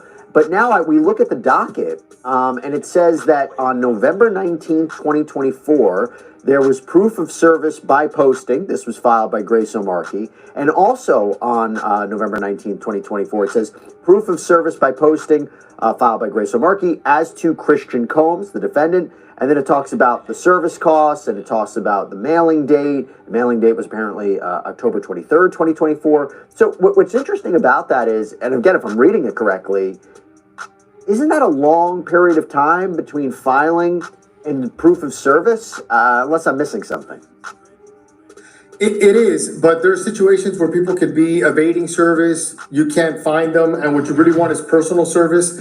And posting basically means that they literally did that. They posted the lawsuit, and there's some states that allow for posting, there's some states that allow for substitute service, and there's some states that allow for posting only after you've made certain requisite attempts. So it's very possible that they had been trying to personally serve them, they gave up, and then they went ahead and posted it. It is rare to see that many months pass, but you have multiple defendants in this case, and I've been... Let's go, Miss Kim got a membership. Let's go, Miss Kim got a membership. Shout out to Miss Kim, you know what I'm saying, for copping that membership. Most definitely got a shirt on, you know what I'm saying. Shout out to you, man, and everybody that support this channel, you know what I'm saying. Shout out to you. Why they haven't made made other arrests. Seems like they want Diddy and his kids. Man, they taking in Diddy's people to most definitely. I'm thinking they trying to flip him. You know what I'm saying? Oh Lord, he gonna have a jail cell next to his dad. Yes, Deborah, he's on his way. You know what I'm saying? Lil Diddy in training. Believe that they filed it. It was in the media. They're working on it, so it isn't completely that rare to see this many months pass. When you're dealing with celebrity clients, you're dealing with clients that have a layer of security that prohibits you from actually serving them like you would a regular person. And by the way, I can't confirm this in any way. If there was difficulty in serving him because of something Christian Combs did, right? I want to be very clear. I'm just assuming, I'm making the allegation. I'm not saying he did this, but if he created a difficulty in service, typically speaking, whether it's him or any defendant in a civil case, does that hurt them? Does that hurt them in the case? Well, I mean, hurt them in the sense that, yeah, I mean, anytime that it looks like you're evading service, it hurts how the public views you, because it feels like if you're not, facing up to the lawsuit, and in the eyes of the judge, they could look and be like, this guy's, in the affidavit for the process server, it will detail the attempts to serve and what occurred. So if you have someone that's fighting with the process server, not opening the door, which is situations that I've had in my career, yeah, that goes in an affidavit. And when the judge reads it, the judge already knows that you're not acting professionally, you're not dealing with things the way that you should. So yeah, it could hurt, but it shouldn't affect a judge's decision in the case. But as we all know, anything can affect the way a judge views you. Right. And again, I want to make this abundantly clear. I'm not saying he did that in any way. I'm not saying he made it difficult to serve the papers. It's just, if I'm looking at the docket, I'm thinking when the lawsuit was filed, that time difference is something that's interesting. So now I want to ask you about the case. I want to ask you about her lawsuit. I mentioned it before. I described it before. What stands out to you? Do you think it's a strong case against Christian Combs? I think it is a strong case because you have witnesses. You have an audio recording of him actually telling her to take shots. Now understand why she didn't go criminal with this case. Why did she only go civil? That's the part that get me. She had pictures. She got recordings of what was going on as far as voice audio recordings. And she chose to go civil after some money instead of going for the jail or something like that. Why didn't she go for jail time? Who knows? Let me be quiet. And they put the transcription of what is in the audio, and then it goes in conjunction with this criminal indictment of his father and the similarities. So it's not just the isolated allegations that Diddy's son did this. It's in conjunction with he's sitting in a jail cell charged with all these other crimes. So I think it is a strong case, and what it shows, what the complaint is illustrating, is this completely out of control party on a super yacht. I mean, I don't know if she can do both, Finchilla, but I'm just saying, like, if you felt like they was trying to do something to you, literally, like, listen to the things she alleged. He stripped all his clothes off, tried to make her give him, top, was groping on her without her permission, that slipped some in her drink, why not go as far as to lock him up rather than to get money is what I'm asking. Why are you trying to get money and not trying to see him locked up? God, including, or does taking them to civil court first and trying to get some money, and if they rule in your favor, then maybe they can take him to jail off of the ruling of that judge for a higher situation or something, maybe, because Cassie did it. He paid off Cassie for her lawsuit that was civil. The daddy paid off Cassie, gave her $30 million. And then they still found a way to prosecute him in the feds, which is where he at right now. So maybe the lady is trying to get the money, and if he's found guilty, or if she pays it, or if he pays it, then they can put him in the feds too, huh? I'm just asking. I'm not a lawyer. You know what I'm saying? I'm just asking. Various celebrities that when you read it, kind of rings true. I mean, when you read it, it doesn't come off as being something that's completely unbelievable. You have to take into consideration that someone like Diddy that's been living this type of lifestyle for a long time, and then you have his 25-year-old son that maybe just, acting like a 25-year-old, but a 25-year-old that's had no control in his life, that doesn't know what boundaries are, or what the appropriate parameters between a man and a woman are. Because when you read it, the way it describes he was acting is completely inappropriate, and there's going to be a lot of witnesses, people that worked on that yacht. We're talking about, I don't know how many 20, 30 crew members. I don't know how many people are on a super yacht, but there's plenty of witnesses and audio recordings, and I think it is a strong case against his son. Look at what you said. He These believes are it's a allegations strong case against Christian. Christian. We don't know the full story. We don't know if these are true. Right. I will tell you, I thought was interesting, embedded in the complaint were these pictures of what appear to be, or what is purported to be, Omarki's arms with what appear to be bruises on them. Okay, Monica says because the defense will argue that it would not be in the best interest to imprison him. He may not have a criminal record. Plus, he is Diddy's son, so you're not likely to get him put in jail. He's a full-grown man at 25, not a child. Let's go, Tanya. And I'm curious what you made of that. Is it typical to include that in a complaint, to include actual photos of the alleged abuse? I was going to mention that because I haven't seen it, and I haven't seen it in the actual complaint. I've seen it like exhibit attached to the end of the complaint. They just put it straight in the complaint in picture format, and I think if I had to guess, it's just because of the high-profile nature of this case and the fact that the plaintiff's lawyers know that the complaint itself is news. So that complaint is going to get circulated, and you know what? We're going to make it easy for you. We're going to give you the pictures. We're going to spoon feed you the evidence in the complaint to make it easier for the viewing public, which is consistent with they're kind of proving their case in the media before it even gets to the courtroom by way of pictures. And do you think the case against... They're not talking about it right now, Dorothy, because it's not part of the federal case. It's not part, and ain't no kids a part of the son's case. It's just that woman, and in Diddy's case, it mostly centers on Cassie in the federal case. All the rest of those cases y'all been hearing about involving little ones are just civil suits at this point.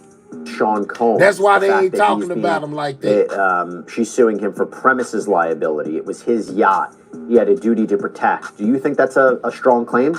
I think it is, and it's not rare to include that cause of action.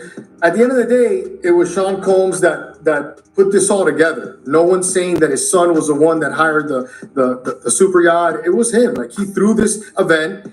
When you throw an event of this magnitude, because it's a huge event, including a super yacht, you're under the obligation to have security, to have everything, unless you contractually gave that to the super yacht itself.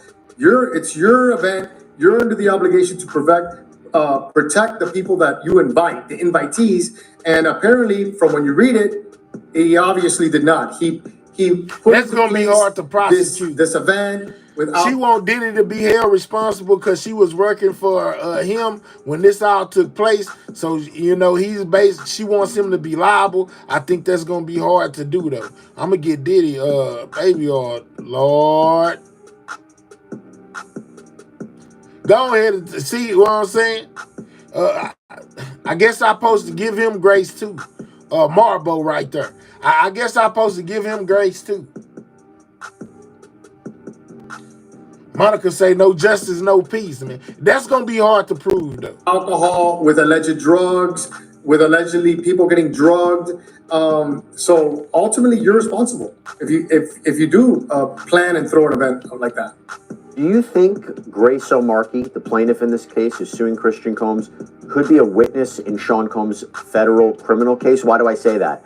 There was one aspect, I'll just read you a portion of what it says in the complaint. It says, the makeup of the yacht quickly evolved from just defendant Sean Combs and his family to include a constant rotation of suspected sex workers and other A-list celebrities such as French Montana and actor Cuba Gooding Jr. So when they're mentioning these allegations of multiple sex workers and high-profile people, that is consistent with what we've heard before in the indictment, right? Especially the idea of freak-offs, these coerced sexual performances with sex workers. It makes me wonder, A, do you think the government has just talked to her just to find out more information? Or B, that she could be a potential witness?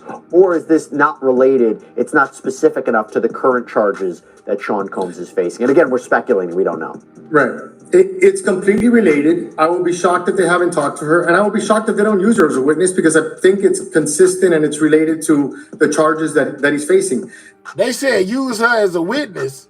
So he talking about the state using, the feds using this lady as a witness to basically bring in about stuff about Combs, y'all. I want to get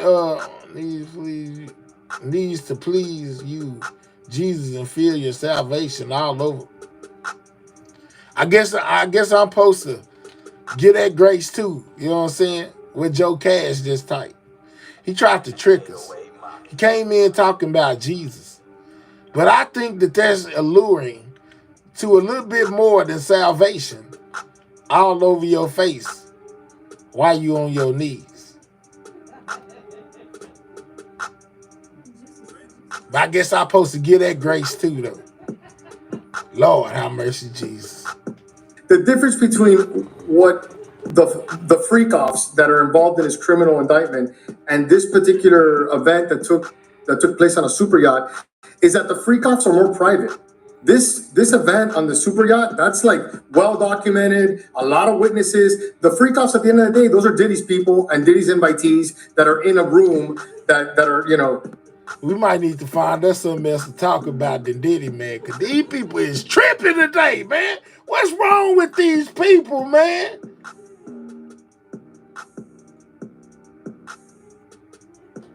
Some sick people out there, man. That nigga just gave us a whole prayer, dog. That was sick.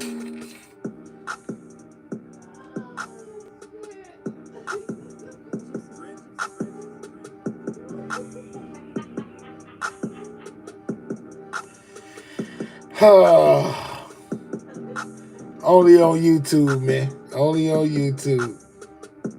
Don't even block him. That was so creative. I just gotta let him slide. That are having this, you know, drug-fueled orgy, etc. In this particular case, there's a lot of people that were on that boat that I don't think Diddy controls. I think that there's a lot of witnesses that he may not control, and I would be shocked if they don't use her as a witness, and if they haven't already talked to her to establish what she can add to the case. And listen, and we've already talked about that the prosecution is doing things that you've never seen before, like going in and taking pictures of his legal pads. So they're doing things in this case that I haven't seen done in other cases. So I would be shocked if they are not talking with this woman. Lord Jesus, man. Wow. That was creative, man. That was creative, man. I gotta give you an A for effort. Because you know me, I'm so crazy.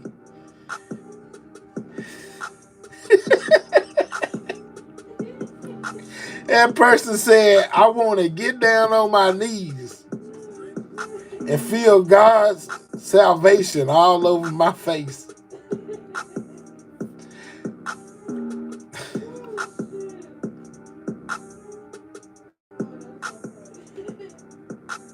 Is that how the Virgin Mary got pregnant? All right, I'm gonna stop. It would be shocking too. Can you clarify something that I really think it's important to clarify?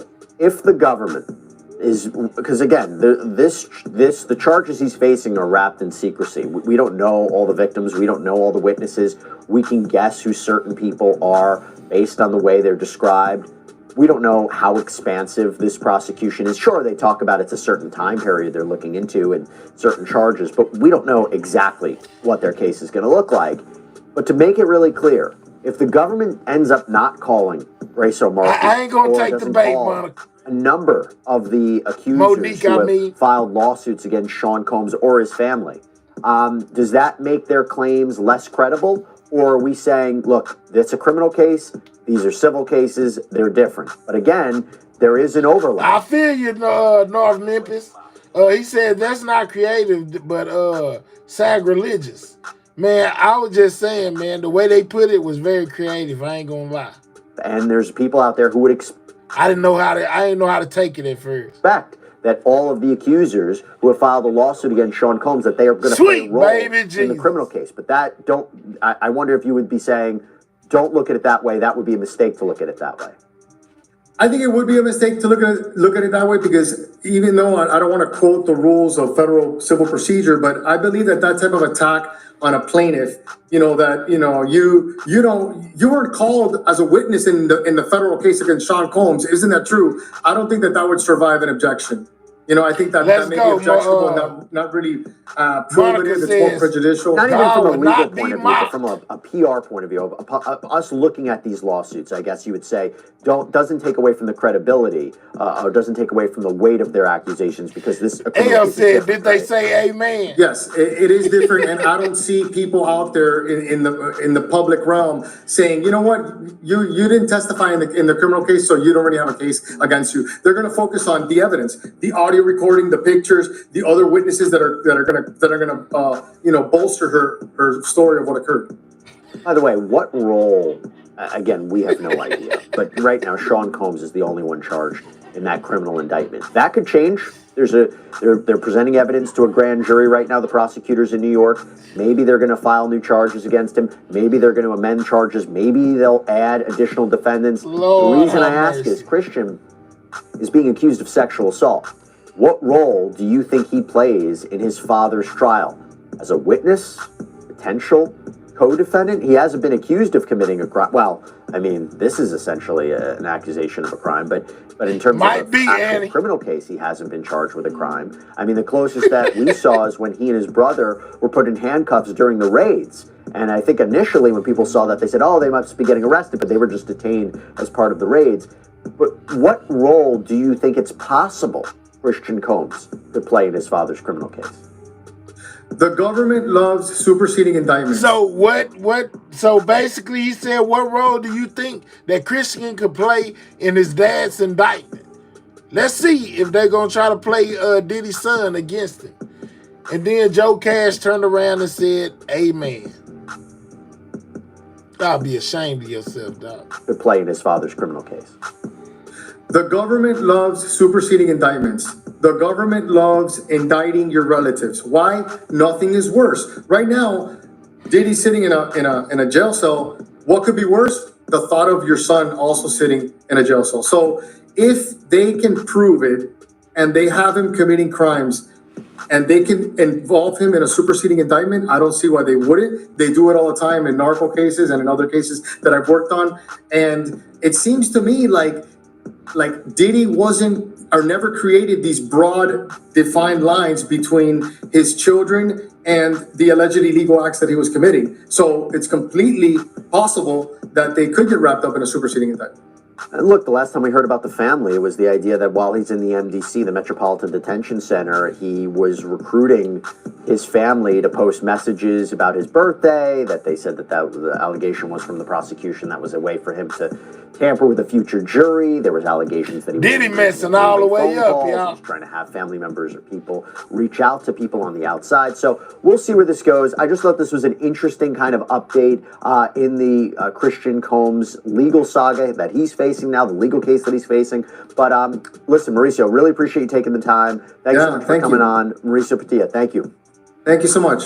All right, everybody, that's all we have for you right now. All right, so we got some clarity on all things Diddy so far, man. You know what I'm saying? Now, if you got a membership, feel free to go check out my members only lives. Because I have a live in there that I did the other day, you know, on the CEO of the healthcare CEO that was assassinated. So many words. By the masked person, right? Man, do you know that they have got so much evidence on this person? They done found the backpack. They done found bullets, with messages on them. They got an up close and personal picture of this person's face without the mask on. I said, Lord, you would have thought it was so well planned out. Well, it's looking kind of sloppy. But I don't think this person is from around here. This person may not even be from the United States, in my opinion. Hey, but I don't know. But I know they got a picture of this person's face. They got the actual backpack that was on their back. They got all kind of surveillance of them riding off into the sunset. I said, Lord, have mercy, they got a lot of evidence, which lets you know that they do what they want when they want. I know people that done got hit up on the block, and they still can't find the people that did it. But in this situation, they found this assassin. It wasn't hard. Check this out. Let's go. Cover, you know what I'm saying? Hold your breath real quick. About to go on a trip. Check this out. Trip me out.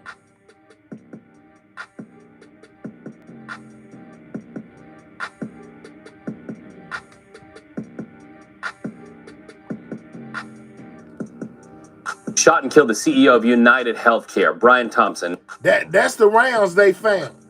You know what I'm saying? This is with the dude from the healthcare dude that took out the game the other day.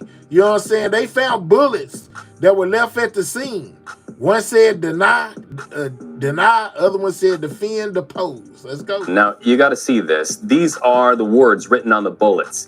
Another headline, NYPD getting a search warrant for a youth hostel where they believe the suspect stayed. Now, this is a twist, what you're looking at, and what sounds more like a movie, but CBS News confirms that police found these shell casings belonging to the bullets that killed Mr. Thompson.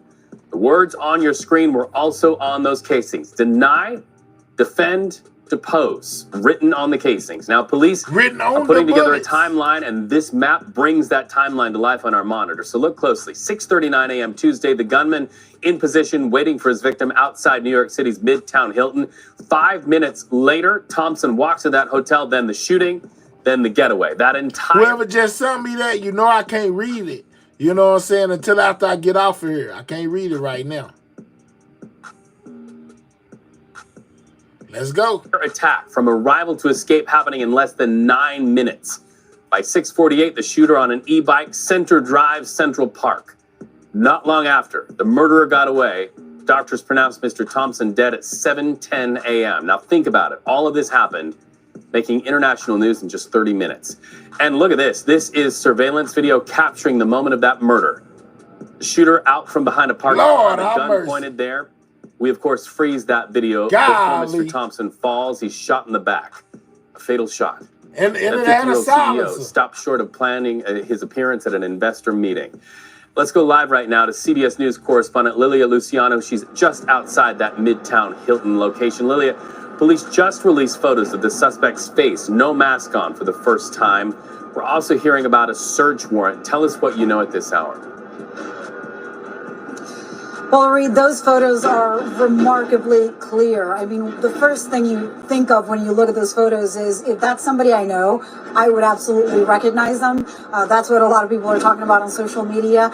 It's also the kind of image that allows for facial recognition technology. Look at all that. They got this person's whole face without the mask. To spot that person. They got better pictures match than it this. to any other records that there might be out there using his biometric data. There you go. Look at that.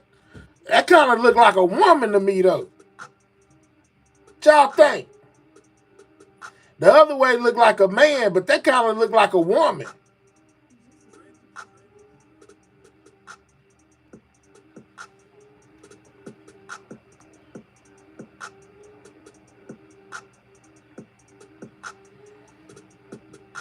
What y'all think?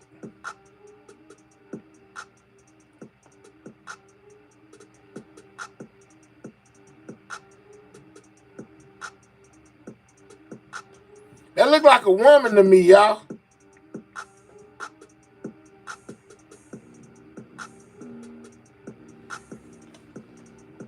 They're saying, to me, that look like a woman. It may not be a male.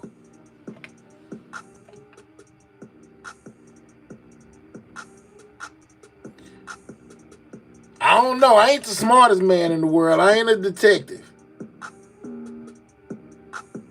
or none of that. But to me, by the face, that kind of look like a woman. I don't know if my eyes playing tricks on me. I might see some humps. You know, I don't know. I'm looking. But that to me look like a woman. But I could be wrong.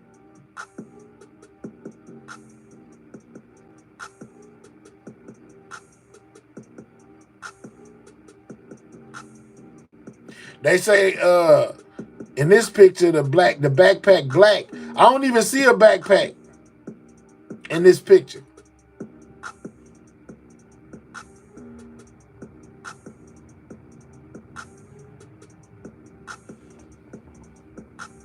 The 3 say them cheekbones though. So you think that's the dude? What y'all think?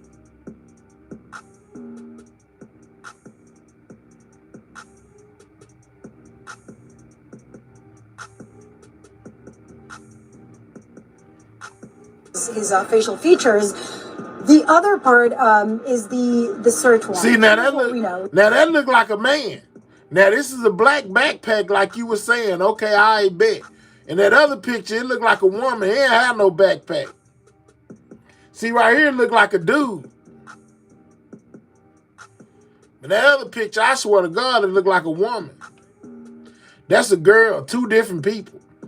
You hear me? That there is a youth hostel where the nightly range goes anywhere from $80 to $300 a night. Youth hostels, I'm not sure about this one in particular, but are places where you can pay cash, where people stay, multiple people in one room. And in this hostel in the Upper West Side, effectively New York police, NYPD, executed a search warrant. There were many people staying there. We have teams over there trying to talk to folks and see what they know and if anybody got to know this person. The images that we showed, the images, the clear images without any mask or any covering to the face that you see are from the hostel. Those are not from the Starbucks. Those are not from the scene of the crime. They're from the hostel, from the youth hostel. And so police Adrian said it was an organized crime hit. They're also, as you said, canvassing the videos from all of the surveillance. Everybody's saying 2 different people. Here to the last image that they have of him. And so it's been more than 24 hours, but hopes are high that using technology and the task force, they'll be able to catch this. Man, I promise that look like a woman, though. No cap.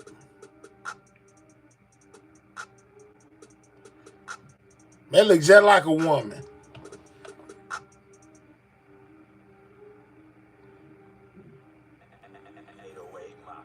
That looks just like a woman.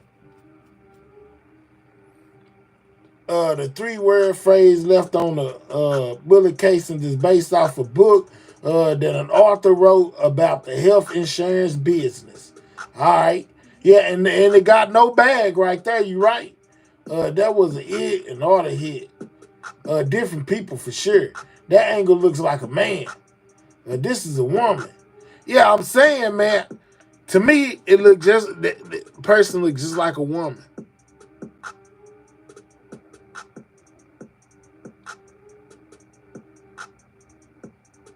That's a woman, dog.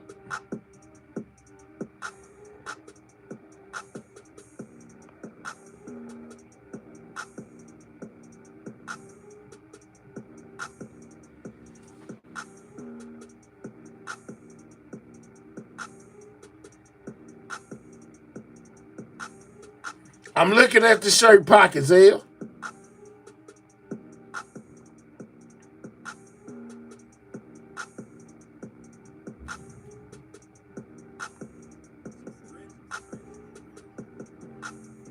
It look like the same shirt pockets, L.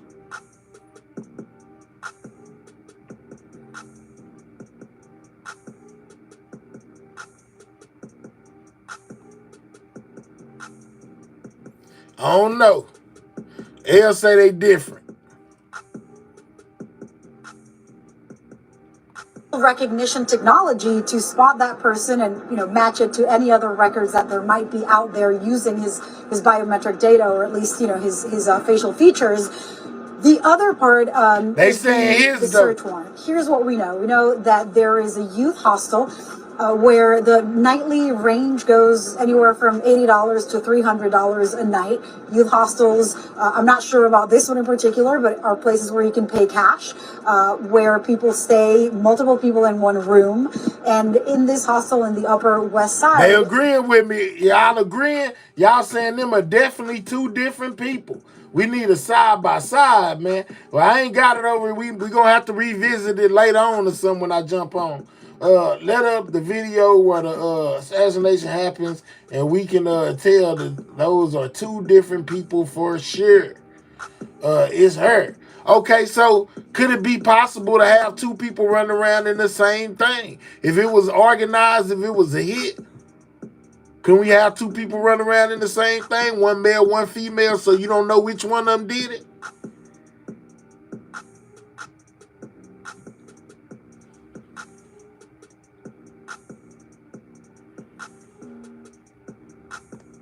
I know that looked like a woman to me though in that first picture. I ain't gonna lie. If I had to guess, I would say just like y'all, two different people.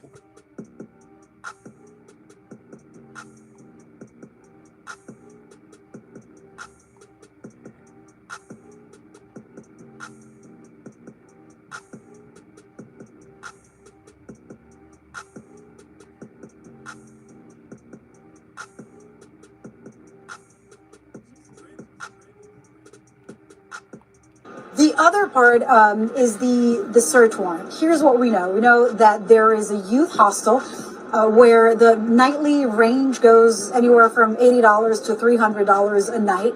Youth hostels, I'm not sure about this one in particular, but are places where you can pay cash, where people stay, multiple people in one room. And in this hostel in the Upper West Side, effectively New York police, NYPD, executed a search warrant.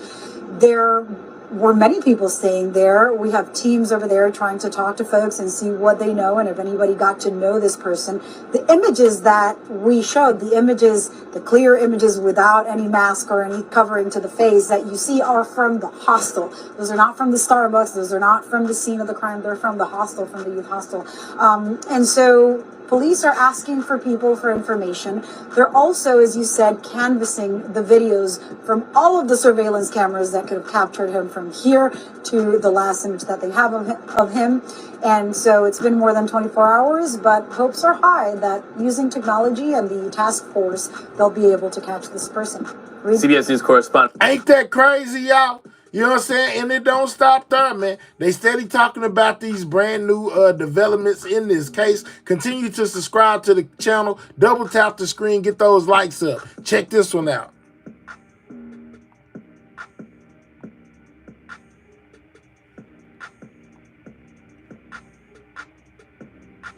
Now, you know that for days now, they found the backpack, guys. Authorities have been scouring that park. They've been looking for the backpack, and it appears that they may now have it.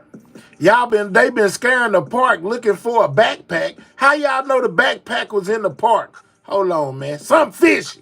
That's crucial, of course. But what they do not have is the CEO assassin.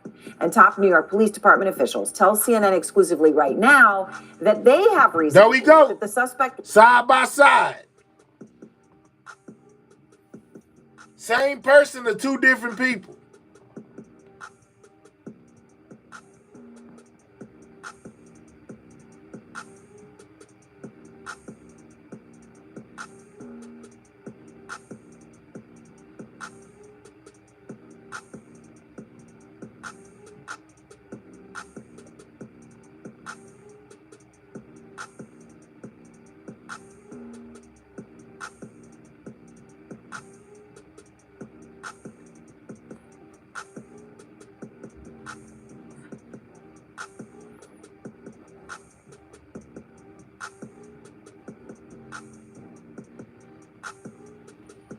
There go that side by side y'all was asking for.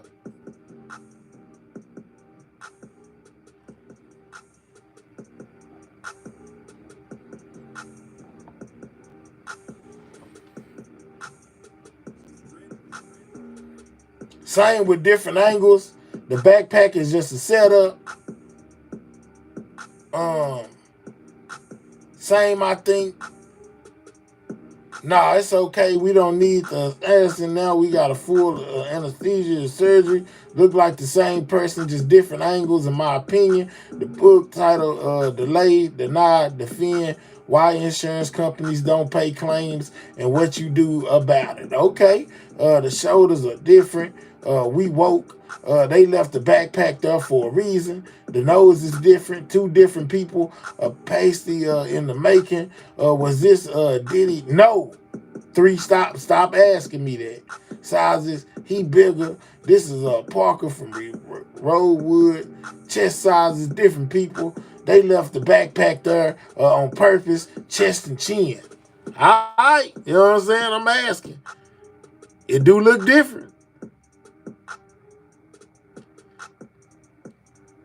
I don't know. Let's go. Left on a bus on Wednesday, hours after the killing. We also have reason to believe that the person in question has left New York City. We have video of him entering the Port Authority bus terminal. We don't have any video of him exiting, so we believe he may have gotten on a bus. Let's go. Okay, that's crucial information. They so let's keep just saying start he, with though. all of where we are here, what we know about the suspect's movements after the murder in Midtown Manhattan. Investigators say the assassin, who they do believe acted alone. So, we've talked about the phone call that he had before the shooting. Right now, they're saying they believe he acted alone. So he did this assassination, shooting Brian Thompson in the back. Then he runs from the Hilton, where he had shot Thompson with a silencer. He runs on that bike, gets on a bike, goes into Central Park. He exits the park, and we'll show you the map here, around 77th Street. Just the context here, that's 23 blocks from where the murder took place. For anyone not a New Yorker, that is just over 1 mile.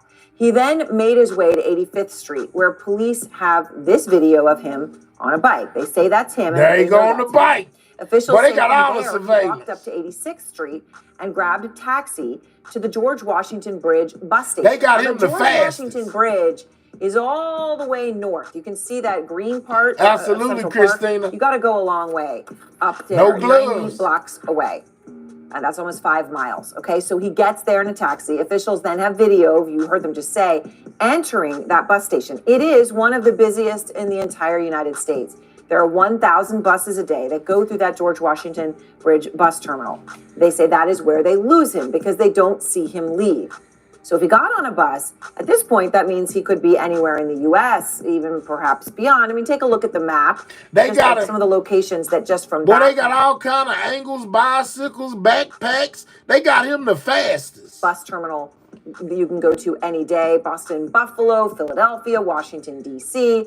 And obviously, that could just be the tip of the iceberg from there, anywhere around the country or Canada.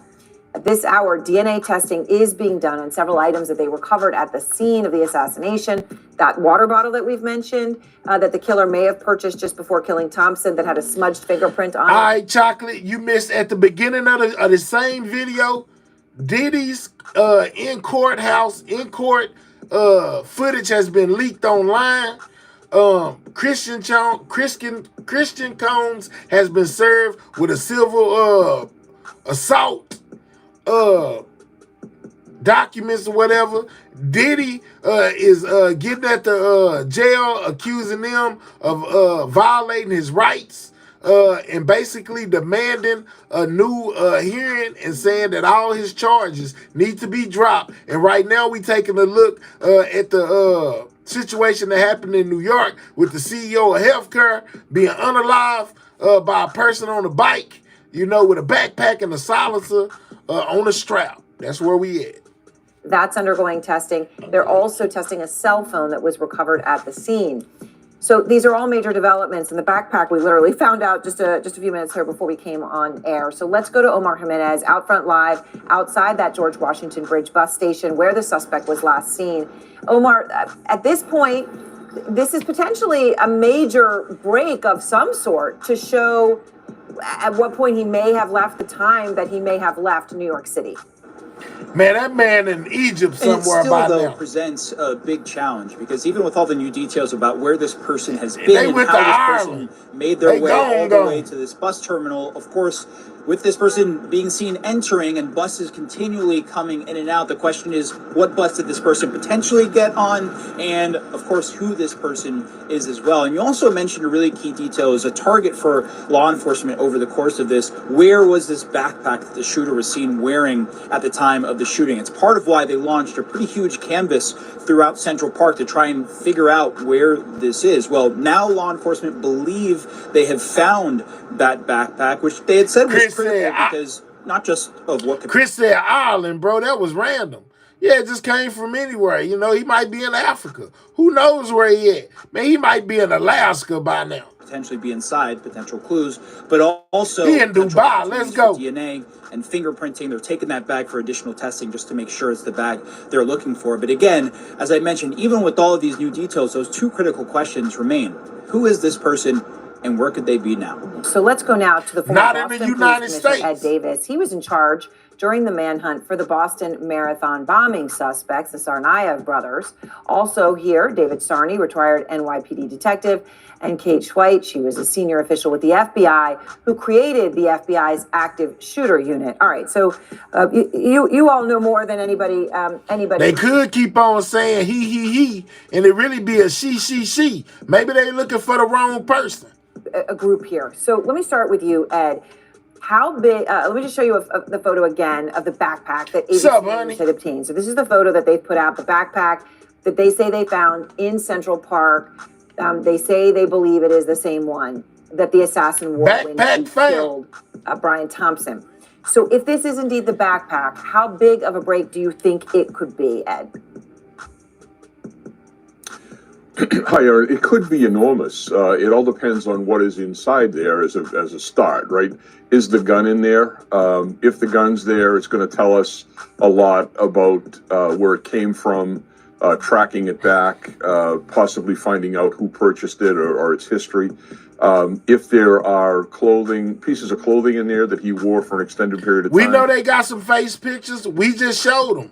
You know what I'm saying? One of them looked like a woman and one of them looked like a dude. It seemed to us it might be two different people, but it may be the same person, you know, like they said, different camera angles.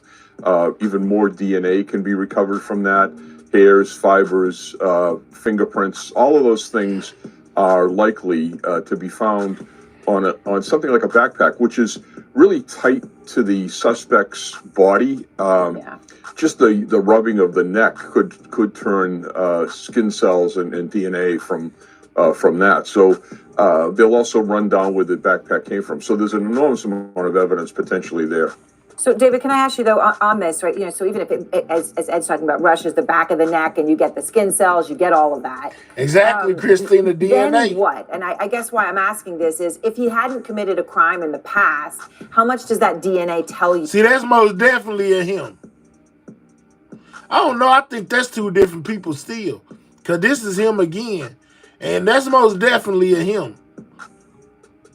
I mean, I suppose once you eventually get his name, you can match it to him. But I mean now, in this time, trying to identify him, how much does the DNA help if that DNA isn't in a legal system somewhere? Well, here's the issue with DNA, and DNA is a great way of identification for individuals. Yeah. But if it's not in the system, it's not in a database, we still have data, we still have abilities to test it further. DNA analysis has gotten much better in the present day. Shout out to everybody in the chat, man. Make sure y'all subscribe to the channel, man. We on the road to 16K. Every subscriber counts, man. Subscribe, man. Continue to subscribe to the channel if you don't mind. There's other ways in which we can get at least a match. Maybe there's an opportunity. We may not get a hit, which is a hit meaning it looks to be great, Sweet Jams. But it's in the database. We'll have something, and you can compare it to other DNA evidence or DNA analysis for possible family members that may have been perpetrators in crimes. So there is opportunity there. Nothing, as far as evidence is concerned, should ever be taken away or removed. It is always probative until it's deemed not. So Kate, let me ask you about then identifying who he is, because, you know, when you potential family members, things like that. So the clear picture of the suspect's face, and we just heard the commissioner of New York Police, you heard her describe that as sort of the one money shot that they have. That's it. That looked like a woman. I don't care what nobody say. Man, I don't know. I'm starting to think I'm like y'all. Maybe my eyes playing tricks on me, and that looked like two different people. He was flirting with the woman checking him in at the hostels. There I go again. And said that he was flirting with some woman. So maybe it is the same person. So that's when that smiling picture was taken. That picture has been out, though, now for more than 30 hours, just to be blunt about the amount of time. What's up, Jayla? Are you surprised, Kate, that he has not yet been identified? Not from the fact that the picture is out there and somebody hasn't called and said, hey, that's my cousin Bruce. Because I think that it's easy for us sometimes in law enforcement or even in the media to think everybody's seeing everything all the time. But, you know, if you're at home taking care of, a sick kid, or you're taking care of your Nana who's in hospice, and, you know, you're on vacation, you're out of the country, you're not going to see it. It's good. It takes time to get a picture out and really feel like you saturated the country with it. So I think that there's still some time to go. And I do think that it's a picture that the pictures that should be shared, they're fantastic pictures when it comes to law enforcement having to be able to have a great opportunity for a photo. I mean, we've arrested bank robbers. We've arrested plenty of people with less than that in pictures. Those are great pictures to be able to put out. So, Ed, just to this question of knowing, I mean, right now the New York police are saying they don't know his name. That's what they're telling us. How long was it before you knew the Boston bomber? I mean, I guess, how long did it take you to find out their names? But then also, how long from when you knew their names did you actually? They say it could be a mask. Let's go. Hyper-realistic mask. Right. So we had a good photo of them, but it took a good 12 hours. They talking about, I was finna say them, but he talking about the Boston before anyone was able to identify them. And frankly, no one identified them and cooperated with the police through the photos alone. Their positive ID came from fingerprints after the shootout. So what happened was they had friends who recognized them, but actually tried to cover their tracks and destroyed evidence and things like that. Those people were prosecuted. So there may be people that recognize them, but that doesn't necessarily mean that they're going to call the police right away. David, when we talk about that George Washington Bridge bus terminal, 1,000 buses a day out of Upper Manhattan going out, and obviously now that it would have been days since he's gone, so he could be anywhere. But you think it's possible that the NYPD is telling the world that he's out of the city, which they are. They're saying they saw him go in, they didn't see him come out, so they presume he left. That's how they're putting it. But you think, in fact, he may still be in New York City, and in fact, they may think that themselves. Tell me how that's how you get there.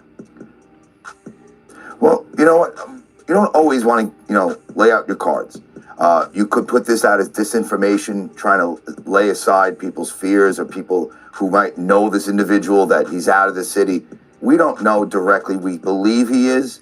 To put it out there isn't wrong to do, but this also can, in fact, work for the police, because even though you're saying that, doesn't necessarily mean you may believe that. And let me tell you, detectives are scouring that G-Dub, we'll call it the G-Dub, the train station, that station there, the bus station, scouring it for anyone who might have seen him or spoke to him anywhere. And that's the benefit of, we at least know where he's been. Said it's we may not know where he's gone, but we know where he's been. And let me tell you, that will be scoured. That we will exploit the evidence there exponentially. Man, we need 25 more likes, man, to hit 300 on that like button. If you just now got here, click those 3 dots, man. Hit the thumbs up for the channel. We most definitely on a mission to get 300 likes. We need 25 more people to hit the like button, man. You know what I'm saying? We reviewing what's going on with this person who assassinated the healthcare CEO in New York, man. And Kate, in the context of he's on the run somehow, and he made plans, he made mistakes, but he has made plans, right? But we know so far one thing that's been consistent is cash everywhere. Cash. Right? Cash everywhere. So if it's cash everywhere, then there's a certain finite amount of, who knows, right? You run into against the clock here. How long do you think this goes on? And do you think it ends with apprehending the assassin? They calling him Yeah, I think it assassin, does boy. end with apprehending. I mean, there's a couple of aspects to that, right? I mean, if you get the guy's name and you release the name, then he knows that we're after him. You know, police lose their advantage of trying to kind of sneak up on him if he goes back to see family or friends. You know, he might commit suicide. So as long as we think that we can find him and we're getting closer and closer to him from a law enforcement standpoint, we want to be able to do that and can do it in as short of order. Obviously, you know, a fugitive investigation can take hours and it can take days and weeks and months. Yeah. But I think that they'll catch up with him. It's a question of having that opportunity to identify him, and that's where we need the public's help. Kate, David, Ed, thanks very much to all of you. And let's go to Donnie Scott now from Ademia, a company that provides facial recognition technology to law enforcement agencies and also help with the hunt for the Boston Marathon bombers. So, Donnie, just trying to understand where we are here. The NYPD is still looking for him. At this point, from what they've told us, he could be anywhere, because if he got in one of those buses and left New York, at this point, he could be anywhere. Hold on, you know what I'm saying? Hold up. So, somebody said something about Dog the Bounty Hunter not being alive. He's most definitely alive. Check this out. Not only is he alive, you know what I'm saying, but old Dog the Bounty Hunter was also speaking on this case. How does that search differ from the typical fugitive you hunt down? Well, it doesn't. The only There's thing Dog the Bounty Hunter speaking on this same situation. You know, I went into No, he's speaking on the lady that went missing in Mexico, the voluntary lady that goes missing. Dog the Bounty Hunter, whoever was looking for Dog, talking about Dog was deceased, he's most definitely alive. There you go. This was like yesterday. So once after Andrew Stewart Luster and was arrested, and I had to break out of jail and get back to America. So I will not, I promised the Mexican government I would not go in there, you know, looking for anything. So, but my daughter Cecily, we knew Hannah. She spent the night at my house. Cecily's good friends. What? Dog the Bounty Hunter say he knew Hannah. She spent the night at his house. For y'all that aren't familiar with this situation, this is the woman who was allegedly missing. Find out she done got married before she went missing to somebody, but she went missing. Then they found her alive with video of her crossing into Mexico. You know what I'm saying? And then they found her cell phone, and the police came out and said that it was all willingly. Well, we find out that she done spent the night in Hawaii with Dog the Bounty Hunter, you know what I'm saying, before she left. 6-7 years ago, a couple times. And then my other daughter, baby Lisa, is, she is an incredible seek and finder. So what they both found out was that Hannah got married in Maui before she ever disappeared. Oh, wow. She was legally married. They have pictures of them in Maui, the husband and her. And so she was married. I told y'all. She done went to Pound Town. She left her husband. Went to Mexico. Senor is knocking her down. On her own free will.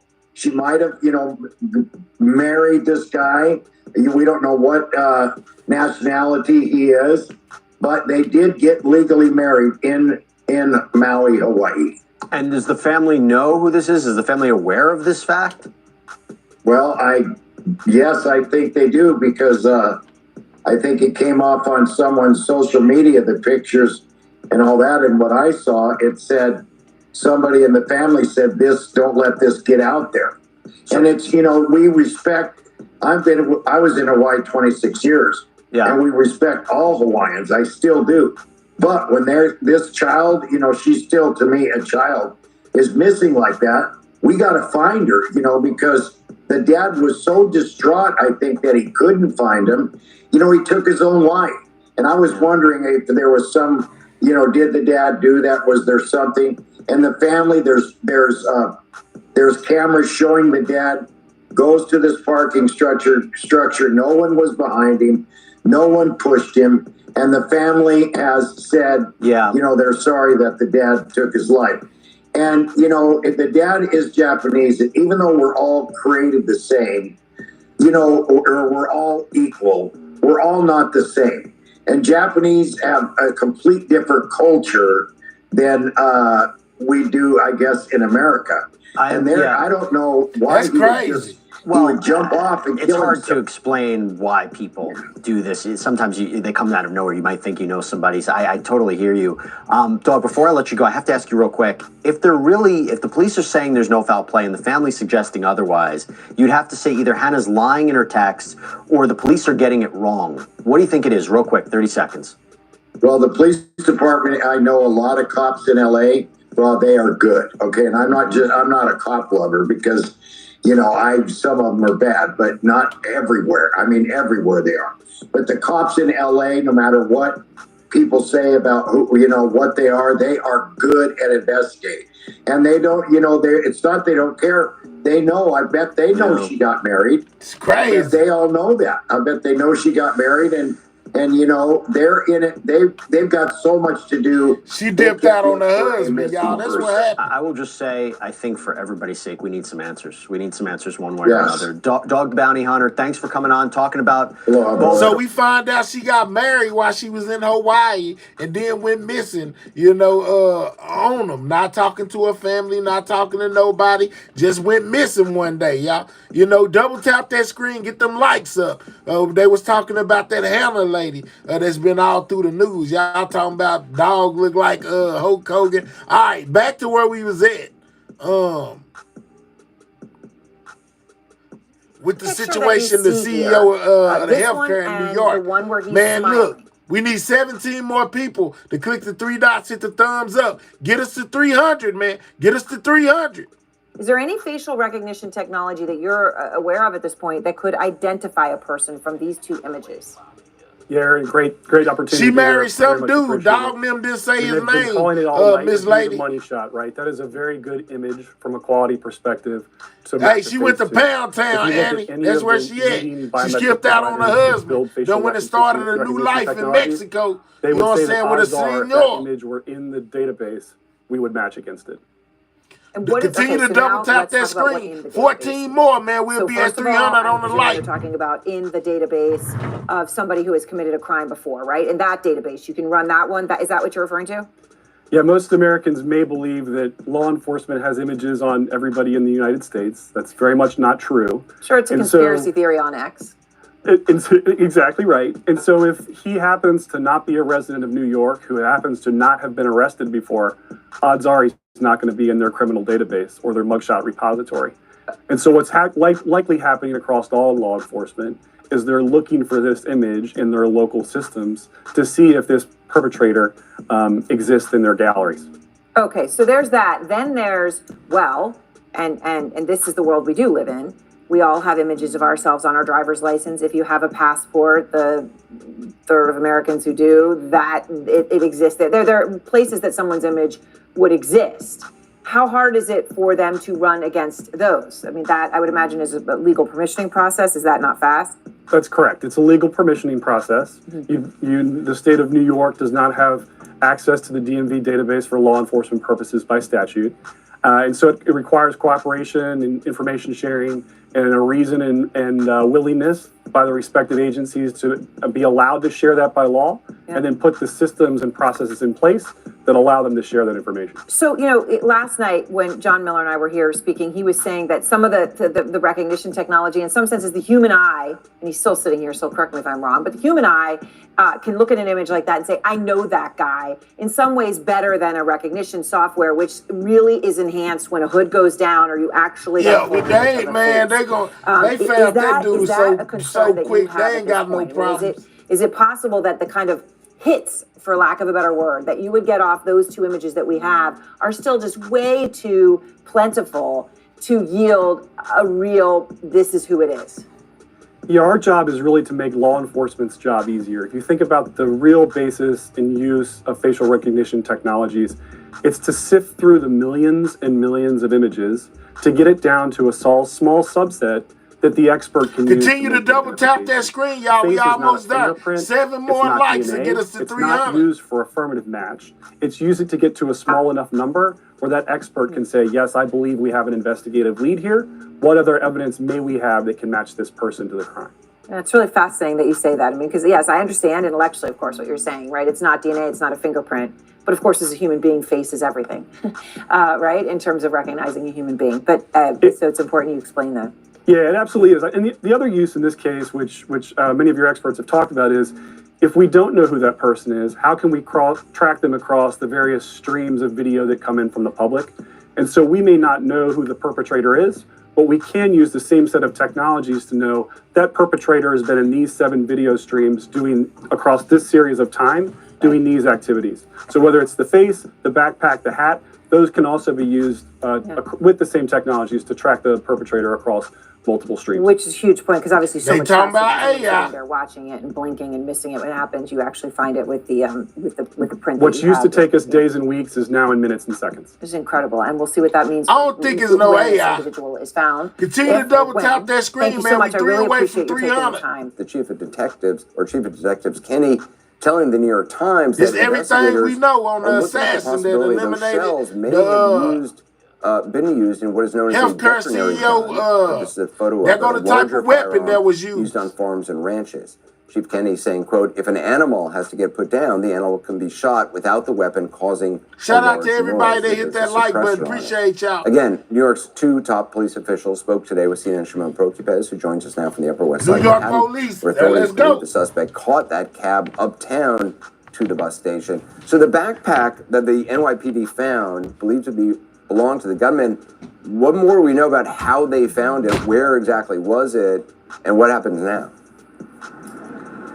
Well, it was during our interview with the police commissioner that we learned that they were actually back in Central Park doing a secondary search. And it was during that secondary search at around 5 p.m. or so that they found the backpack. And then what they did, as you said, Anderson, is once the officers located it, they brought in teams. They used an excavator so as to not disturb any of the contents, not to mess with anything that could be on there, like DNA or other evidence. And so then they removed it, not to disturb anything inside. They even took dirt from the ground with it, and now it's all being processed by lab technicians at the NYPD. So not only would the contents inside perhaps hold some DNA, if the gun is actually inside the bag itself, there could even be DNA, I guess, on the shoulder straps. If he sweated onto the bag, he was carrying that around a lot. Right, there could be any kind of DNA perhaps on there. Also, given the proximity of him to the victim, you never know, Anderson. There could be blood on there. There could be other things. It's just very hard to know right now what other items could possibly be on the bag. And so this is why they want to be so careful in removing it. They had spent some time searching for it days ago after this shooting. And now today, finally, the NYPD decided, let's go back. And in our interview today with the NYPD, we spoke at length about this investigation, where it's at, and what they are doing to try and locate the suspect. Take a listen. Where are we in the investigation? Where is this guy? Who is this guy? So I'll start by saying we have... He long way, he long gone. You know what I'm saying? That's where he at. He long gone. He is most definitely not in the States. Shout out to everybody that hit that like button. Most definitely appreciate all y'all. Every reason to believe that this was a targeted attack on an individual rather than a random act of violence on New York City streets. We do have a person of interest in the case, and we have released the photo yesterday. We would appreciate you getting that photo out to your audience, because we also have reason to believe that the person in question has left New York City. So man, it look like a woman, man. I don't care what nobody say. That look like a girl. I don't care what none of them say. I think they might be trying to trick us. That look like a woman right there. No cap.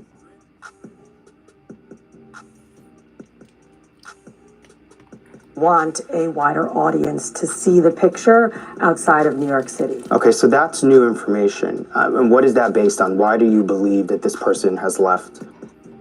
Loyal. Just continue to subscribe. Every time they unsubscribe, you subscribe back. You know what I'm saying? Subscribe back every time they unsubscribe you. It's meant to be. That's why you keep coming back. New York City. So I tell you, this is what you do. You grab you a membership. They won't unsubscribe you to a channel where you got a membership in. we have our perpetrator leaves the Hilton Hotel after the incident takes place. We have them getting on a bicycle and riding into Central Park. We then later pick him up on 77th Street, exiting the park of Central Park West, still with the bicycle. Eventually, we have him on 86th Street and Columbus Avenue, walking. He loses the bike. And then from there, we have him in a taxi cab, and the taxi cab takes him up to 178th Street and Broadway, which, as we know, is a Port Authority bus center. Those buses are interstate buses. That's why we believe he may have left New York City. Do you know what bus he got on, where that bus was going? We're working into that, and then we're looking into that now. It's a very busy bus terminal. We want to make sure we have the right bus, but we're working through that right now. It's all new information. I want to get back to that quickly, but because this is new information, I think it's important for the New York City residents certainly to know that this individual is no longer, you believe he's no longer We here. said we have reason to believe Right. he's no longer in New York And City. that, I assume, is based on video of... We have video of him entering the Port Authority Right. bus terminal. We don't have any video of him exiting, so we believe he may have gotten on a bus. Okay, and we don't know what bus No, this not at person. this time. I want to ask, the photo from the hostel, you do believe that is the alleged suspect, correct? At the Yes. desk, you do believe. That's a Do you woman. believe he's wearing different clothing than from what he wore during the commission of That's the a murder? man. The appearance from when he's checking into the hostel at the desk, obviously it's only a headshot. It appears that he's wearing the same hooded jacket that he was wearing the day of the incident. You've been at this a long time. How planned was this? The resources that were involved in this? What's your sense of this? My sense of this is that he definitely planned this out. He arrived in New York City, obviously before the incident took place. We have him on video prior to the incident for almost a half an hour walking and wandering around the hotel area. They got a whole lot of before he committed surveillance this of act. this fool. So, do I think it was planned? Yeah, They got him I do. Just everywhere. the fact that he knew what time the victim I was guess going it to might be be a walking by. man, He y'all. They knew what keep hotel saying this he. conference was going to be in. And he's been traveling and walking around the streets of New York City largely in a mask with his face covered. We had to go through lots of video evidence to get that one money shot of him with the Like a mask woman. down. There's been a lot of speculation about the type of gun, how he fired, did it jam, did it not jam?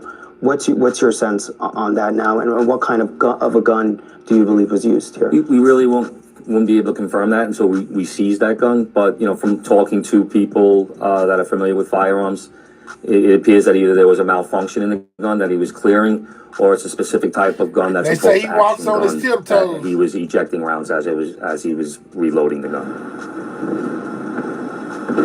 And Anderson, one of the things that they told me that a lot of the investigators are doing, they're sitting in rooms watching video, sometimes for hours and hours, just looking for the smallest of clip to try and locate where he may have been.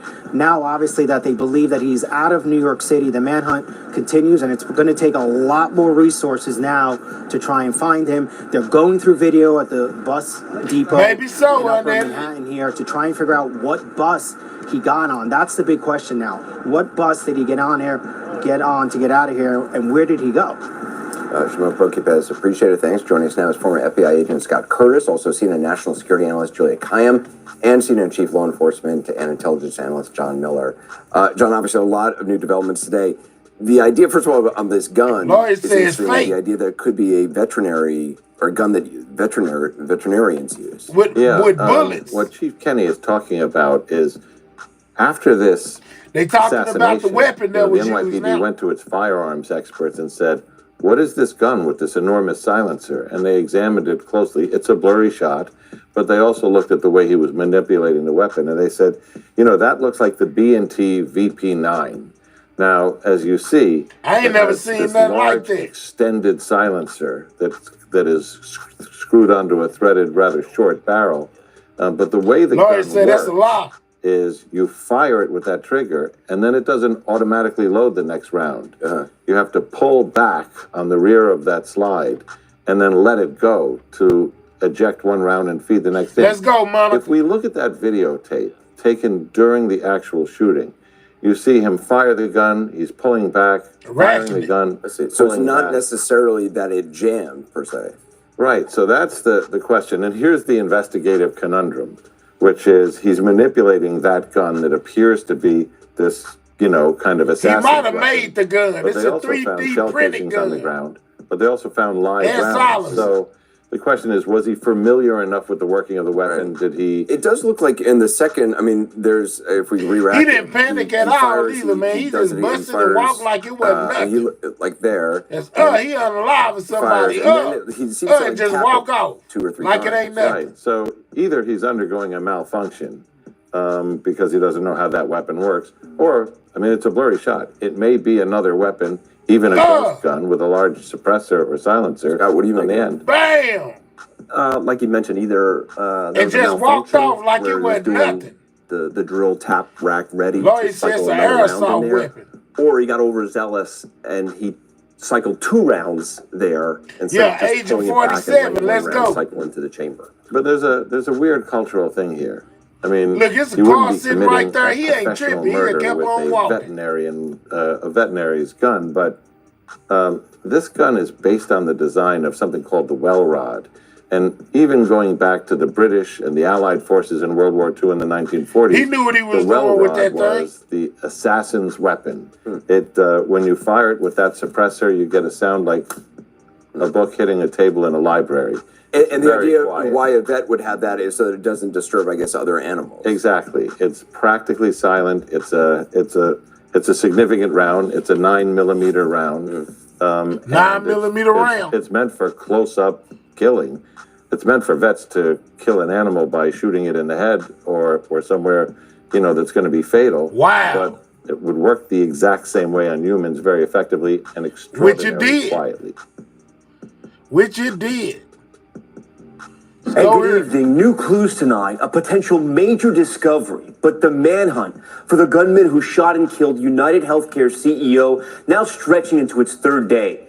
At this hour, the public still doesn't know the killer's identity, and now police believe he's left New York City, meaning he could be anywhere.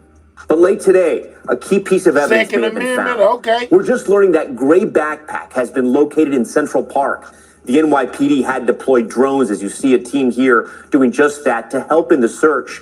Police now working to find out if it's the same bag used by the suspected shooter. They got Also new today, authorities believe the person of interest you see here may have left the city through a busy bus terminal.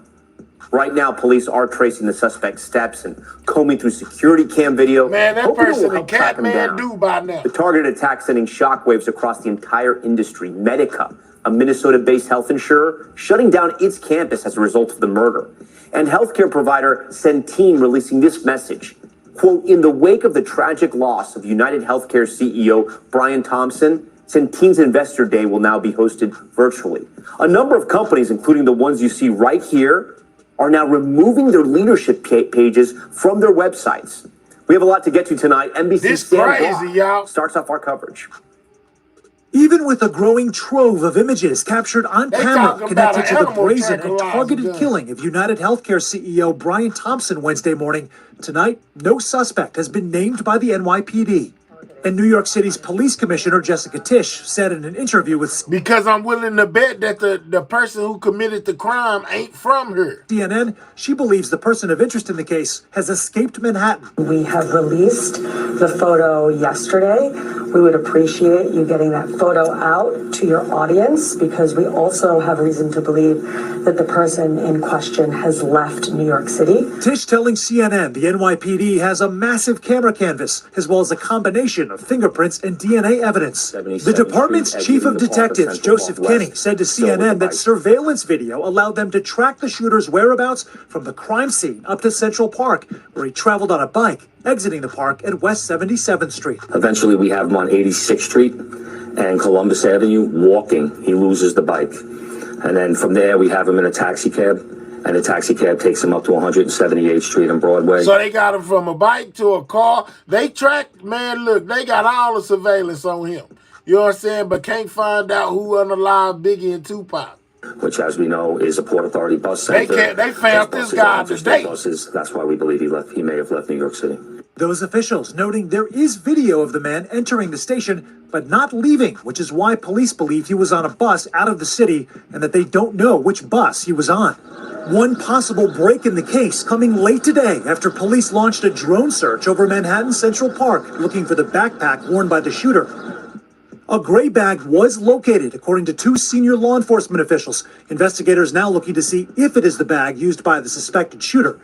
Police officials hopeful that releasing this image of the person of interest, the only visual revealing his face, will lead to tips from those who know him. The snapshots coming from a hostel on Manhattan's Upper West Side, where, according to a senior law enforcement official, the man only took his mask down in order to flirt with an employee at the hostel's front desk. The images essential to NYPD's efforts to establish an identity through facial recognition. Now, look, that don't even look like the same person. You know, to me, could be a decoy situation. I don't know, but it don't look like the same person to me on East Side. But hey, who am I? I'm just looking with my normal eyes. You know what I'm saying?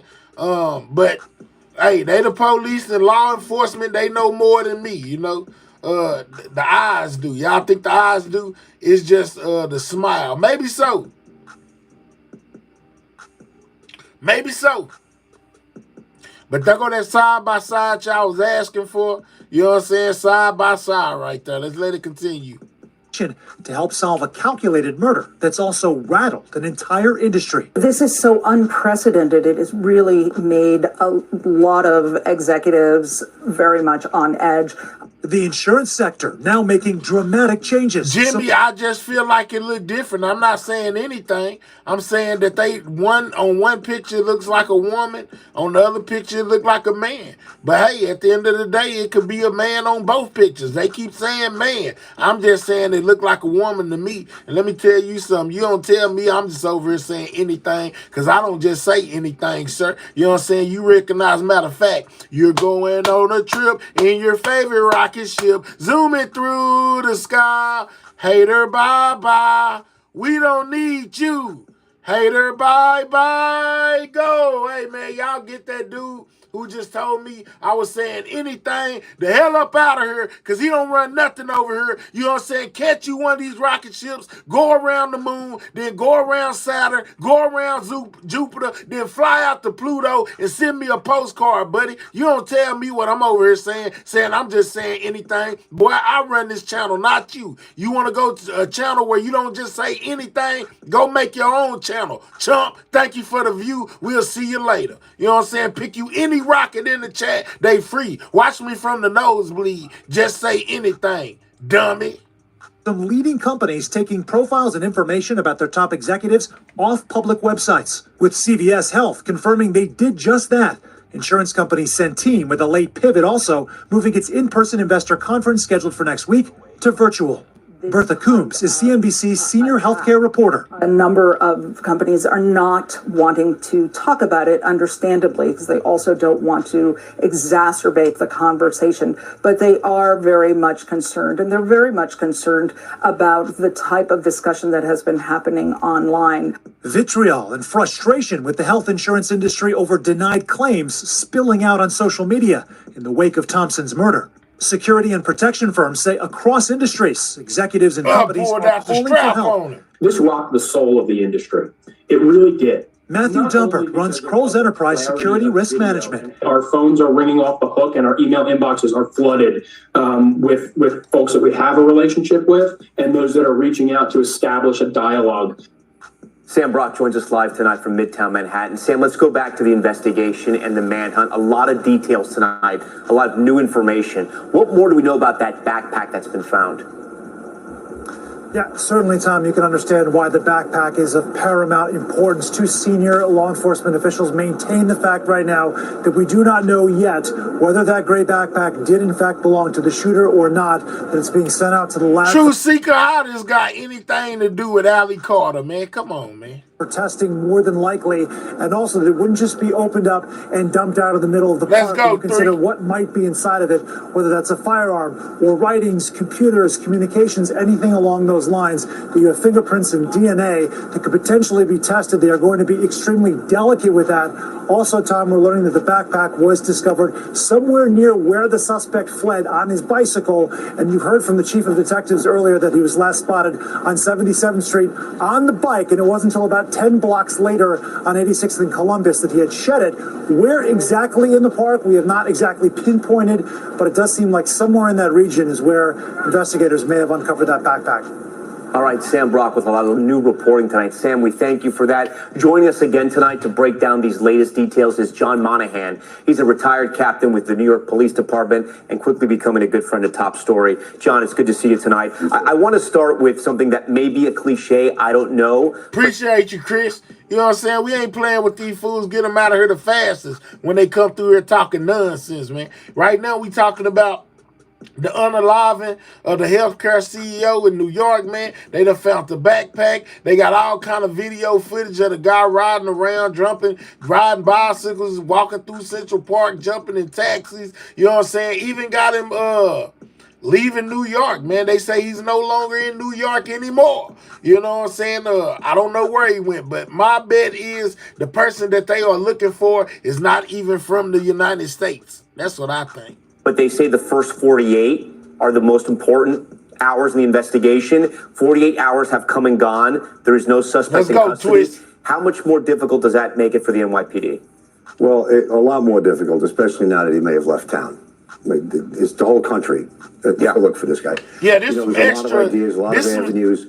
The main thing, as you can see, this some old CIA, Secret Service, one of them crime movies you watch on TV where it just like, man, they just got a lot of stuff going on. It's like that. This got a lot of moving parts. Man, this dude done got a tranquilizer gun, put a bullet in it, dropped some clues on the ground with the bullets that were racked out. I mean, I'm just saying, man, it's crazy. This is above my pay grade. I can't do nothing but look at it and say, When you see Joe Kenny give that press conference, let's catch this guy. All the other stuff, the peripheral stuff, who is he, why did he do this? Let's go, Chris. Let's catch him. That's basically it, dog. The backpack is going to help if it's his. Let's hope. When they're done with this is not his, type stuff. And they've done their drone work over the park, the next thing is they've got to start dredging waterways. Right. Mission impossible. In that park. Yeah. Let's hope it's the backpack. Let's talk about the map. You just mentioned the chief of detectives talking about the way he got out. I want to put up this map for our viewers here. So the dots in the middle there, they looked a little crunched up. That's because a lot of that stuff happened, within blocks there in Midtown Manhattan, not too far from 30 Rock, where we are tonight. He gets into the park, goes up, jumps into a cab, heads to the Port Authority bus terminal. What does this tell you about his getaway? He has told us something he already knew where he was going. Realize. It starts. It tells you about his getaway, tells you that he already knew what he was doing. And if it was an orchestrated hit, they probably practiced this days in advance too. They might want to go back and rewind that footage to a couple of days before this happened, or weeks or months, because they put this together. The bike was in the right spot. He knew to go through the alley. He knew to go through the park. He dumped off the backpack, jumped in the taxi, and disappeared into nowhere because they practiced it. I'm telling you, if they go back, you know what I'm saying, I bet you that all of this was set up. You know what I'm saying? From, the unaliving, where the dude was going to be. They practiced this days before, or maybe not even if they didn't practice it at that spot. They practiced the scenario. That's why the bike was in the right spot. Jump on the bike, ride it to such and such point, dump the backpack, you know what I'm saying? Dump the bike, get off the bike, go get in the taxi. Taxi drives you to where you were, because you were probably in on it too. Uber drives you to where you're going, and then you just disappear into the sunset without a trace.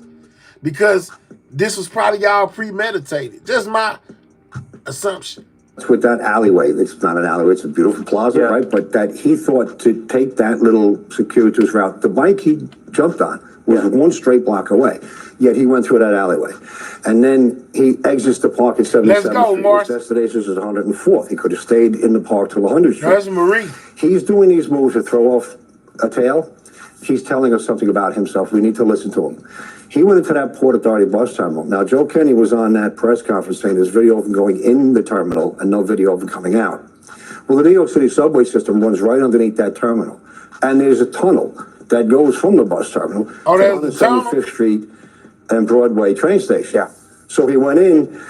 Is he going in there to throw us off, to double back down to Port Authority? I know his guys are looking at that. Yeah. They're going to look at everything. And if, you know, he took a Greyhound into town, right? Right. There's only 3 cities Greyhound goes to from that bus terminal. Yeah. Philly, Boston, D.C. There's all the bus companies in that terminal. But so he has told us what he does. He doubles back, he doubles back, he doubles back. What does that tell you? What does that mean? Well, it means that he went to the Port Authority bus terminal. Doesn't mean he took a bus out of there. Maybe he went in there, just like he went down the alleyway, just like he jumped out of the park at 77th. Maybe he went in there to double back down to Port Authority. Takes a bike, takes a subway, takes a cab, takes a Greyhound bus. I mean, he's all over the place, right? Right. I mean, does this tell you that this was very well thought out, very well planned out? Yes. He's put a lot of thought into it. This is premeditated. Right. And he is telling us something about himself, and we need to listen. He's a young guy, though, right? He looks like young from that. They've confirmed that is the suspect with, you know, with the mask down inside the hostel. That might have been his only mistake that we know of so far. What does it tell you that a guy this young has been able, and I don't want to say outsmart because the police could be outside his door right now. Yeah, you have the biggest police force in the world, and you have this guy who's seeming to have vanished. Man, he had a plan. He been working on it, and he executed it. Premeditated, most definitely planned out to the T. Kind of reminds me of video game. That's why I gave y'all this scenario I gave y'all, because this is playing out like a video game. It's on a mission. In thin air. What does that tell you about this guy? Well, first, let me say this. It's a city of 8 million people. And the island of Manhattan's probably got about 2 million people on it at any given moment. Right. Michael, this is the guy that assassinated the healthcare CEO in New York. That's what he did. Cameras is one thing. I know we're not relying on them entirely. Shoe leather is a big part of this. Where the camera tells you he was, now you got to get out there and start talking to the store clerks, the delivery men, the doormen, everybody in that neighborhood, particularly the people at the hostel, of course. So there's a lot of work that's been going on. I mean, think about it, Tom, that they found out about the hostel. They found out that he took the bike, got out of subject. That's a lot. You know what I mean? They are finding a lot. They haven't found him, but they are making progress. Talking about things they found, let's talk about the potential Click the backpack. 3 dots, hit the thumbs up, man. They found the dude's backpack. He may also be dropping clues to throw off police. But in general, if this is the backpack, how big of a development is that? Oh, it's big. It's very big. Now, he's been very, we'll say, smart, or at least he planned this out to this point. Would he have left anything in there of value to us? Unlikely. If he's just going to drop it, he didn't seem to be in a panic. Tom, we saw that video. He walked away from the man at first. So is he going to drop a backpack in the woods in Central Park that contains items that could identify him? I doubt it very much. Nope. So even if that is his, is it going to give us anything? Maybe DNA. Do you think police... What if that's not the actual backpack that he had on? What if that's just a decoy backpack to make them think they got something? What if he still got the actual backpack with him? Know who they're looking for? You think they still don't know? I mean, would they release his name? No, would they want the public to help in the search? Here's how this would work. If we identify him, let's say right now they got his name. They're not going to say anything until they can find out if they know where he is and they can snatch him up. If they get to the point, let's say they have identified him, we're not going to. But they did release his image. They did release his face. Well, that's because they don't know who he is, and we need the public to help us. Right? So let's say they did ID him. They're not going to tell us that until they run out of ways of finding him. And when they get to the dead end and realize we can't put our hands on this guy, then they go public and say we have so there'll be the news is going to break one way or the other. We've identified him. We need you to help us find him, or we've identified him and here he is. We got him. The chief of detectives. Let's go, Rhea. He most definitely has some help tonight, which is a big deal. Why do you think they went public with that interview? Well, he got on the bus terminal. We need the whole country to be looking for this guy now, not just people in Manhattan. We still here for right now, Joe. I really think, Minnesota is connected to this. We understand Atlanta might be connected to this. Again, and the Atlanta PD has been contacted as well. They're working and trying to help the NYPD. Let me ask you, now that he might be cross country, he might be on a bus, does the FBI get involved, or is this still the NYPD's investigation? They can help if they want. They have a lot of resources we could use. I bet somebody paid him good to do what he did. Like I said, I'm willing to bet he ain't even from the United States. Sure, and we have joint task forces. We work closely with them all the time. Before we go, I want to show you another piece of video we have that's come in today. It was him walking by some trash bags. He appears to either drop something or touch the trash bag or something. This is the video right here. Does this tell you anything? And I know it's random, but it looks like he's putting something by there. It's unclear what it is. Anything you can draw from that, or you know what? It's a very specific thing he's doing. He's not just throwing something away because you would just toss it. Yeah. He may have been picking something up. I don't know what he was doing. You know who I feel sorry for? The cops have got to go out to the city dump now and find that bag of garbage because they're going to go look, or they're going to go look for it. They'll find out what truck was assigned to that street. Man, he knew they was going to find. They was going to find that garbage can. Yeah. And they'll sort through a mound until they find it. So Princess Fergie said, I had a friend that was there when the pow happened. Unfortunately, he was unable to afford his glasses, so he couldn't help. We the people are fed. Let's go, Fergie. I wonder what the distraction is. Not many Americans are that thin. Machiavelli crazy, so safe, man. I'm telling y'all, it's crazy. It's an odd act. I can't imagine what he was doing there. John Monahan, I've loved talking to you. We're going to keep talking to you, I'm sure, in the days and weeks ahead until they catch this guy. Thanks. Thank you tonight. Thanks for watching. Man, shout out to y'all, man. You know what I'm saying? So we found out some things we potentially didn't know, man. You know what I'm saying? The shell casings had this and that on them. You know, he lost the backpack. They got all kind of pictures of him. You know, he walked down their CEO like it wasn't nothing. You know, basically fired upon him like it was nothing with a tranquilizer gun with some 9mm bullets in it, man. I'm just saying, you can't make this stuff up. Sometimes facts be crazier than fiction, man. You know, looks like a video game to me type scenario. It was most definitely pre-planned. Yeah, some old Mission Impossible type stuff. Some top secret, you know, special agent on the loose type thing. And I wouldn't be surprised if somebody didn't pay him a good amount of money to do what he did. He probably somewhere living his best life. Now who is that that got the CEO of healthcare got blasted in New York. Other countries have their trickery. I'm just saying, Christina. Now, all right. I already missed Pooh Bar. We at 15.2. Make sure you subscribe to the channel if you're new. Subscribe. We on the way to 16K. We at 15.2. Every subscriber count. So subscribe to the channel, man. Sorensen say, what happened? Man, he unalived the CEO of healthcare in New York. It's all over the news. Feel free to subscribe to the channel. And once I get up off of here, run the video back. Make sure you leave me a comment in the comment section. I'm interested to see what y'all think about a lot of things I done covered over here today. I covered Diddy today. If y'all don't know, inside the courtroom footage was leaked of him.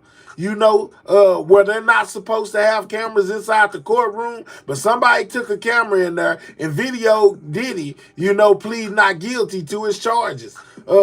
Found out that Diddy's son most definitely got served with some paperwork, you know, with a woman that's saying that he actually assaulted her aboard his daddy yacht, you know, and is gonna put charges on the pop as well. You know, we most definitely found out about this healthcare CEO that was unalived in New York, in the middle of the on the sidewalk. You know what I'm saying? With a tranquilizer gun, man, it's crazy. Sorry I was so late. Let's go, man. Already, Fergie. He is trying to get his case thrown out by any means. Real. I'm telling you, man, they working hard to make it happen. And I most definitely got a lot of information within this video that you on right now. Real, so make sure you subscribe, you know, and I know you kind of pulled up late today or whatever, but feel free to run it back, man. Y'all leave me some comments under some of these videos. It be looking crazy to me. Be having 100,000 views, 30,000 views, and no comments, man. What's going on? Y'all don't interact with your blogger or something? Leave me some comments under the comment section, man. I think the backpack was a decoy. I think dark chocolate, it might as well, it could have most definitely been a decoy as well. I agree. Anthem Insurance wanted to cap amount it would pay for anesthesia during surgery. I heard about that too. Oh, didn't know about the dealer. Yeah, man, the dealer got a lot going on, man. The dealer is looking for his case to be thrown out due to them violating his rights. He doesn't feel like it's right. They got surveillance in his cell. He says, quote unquote, they're spying on me. He most definitely wants his own laptop and cell phone. Says that he doesn't feel comfortable with other inmates listening to his phone calls or nobody else listening. He wants his own private line and his own private laptop to communicate with his lawyers, he says. But the prosecutors and the prosecutors are saying no, so Diddy is calling for another hearing and asking for every one of his charges to be dropped due to them violating his civil rights, man. You know what I'm saying? Says that there is another inmate in there that got their own computer. Why he can't have his own computer? He wants it not to be monitored or nothing. He wants to be able to talk directly to his lawyers without any interference or anybody knowing what they're talking about. He says that they're not working in his favor. I don't watch news. Okay, Spirit Wolf, why are you here? Because that's what we play over here. News. Maybe you in the wrong spot, Spirit. You know what I'm saying? If you what news don't you watch? What is you here for? I'm over here talking about the news, dog. Why wasn't happening on the limo her Mary in there? Why, okay. The backpack could have contained another pack, which they contained a change of clothes. Let's go, Chris. Anything could have been off in there. Vivi say millionaire. Yeah, man. But let's go, Rhea. Yeah, what Rhea do? He must have, he said where he think he at? Yeah, he tripping with himself, talking about he don't watch the news. And guess what we do over here, man? You in the wrong spot. You must have been looking for a free trip in the rocket. Nah, Miss Pooh Bear, we gonna let him make it for right now. You know what I'm saying? But I ain't gonna keep y'all here all night, man. You know what I'm saying? I most definitely came to make up for missing yesterday. I'll be in here from 12 a.m., to at least 2 a.m. Monday through Thursday. Today is Friday. I came in because I missed yesterday, so I made it up to my audience today. I hope you enjoyed the show. I hope you got some information that you did not know. I hope that if you over here right now and you're not subscribed, that you subscribe to this channel. You know what I'm saying? And let me help be the one that bring you everything that you need with the news, as well as the news you can use, man. Make sure you press turn your notification bells on and put all. You know what I'm saying? So you don't miss nothing when I press this button over here. And just like who was that? Loyal said, if they unsubscribe you from the channel, man, make sure you come back and subscribe again. You know what I'm saying? Monday through Thursday, 12 a.m. Central Standard Time. I will be in the building, whether they unsubscribe you or not. This is everything news. Write it down. Take a picture. You know what I'm saying? So you don't miss nothing. I appreciate each and every one of y'all. Shout out to my moderators. I got some of the best in the game. Shout out to anybody that sent a super chat, a super sticker, or decided to bless my game directly by hitting that cash app. Know that you are most definitely appreciated. Shout out to all my members. Shout out to the people that gifted memberships as well. You know what I'm saying? I most definitely appreciate y'all too. Know that I am absolutely nothing without y'all. Shout out to my new subscribers. Shout out to the old subscribers. Man, shout out to everybody in the building, man. We most definitely building. Trying to hit that 16K on our way to 100. Y'all already know how it go, man. With y'all help, I can most definitely be there. This is Mahalia Trap Anchor. You know what I'm saying? Ain't a now another like me. You know what I'm saying? And with that being said, I catch y'all later. Y'all stay safe out there. You know what I'm saying? Most definitely subscribe. Turn on that notification bell to all, so you don't miss nothing when it comes to everything news. And with that being said, Sidewalk Gang, checking out. I'll catch y'all on the next one, man. Be looking for me.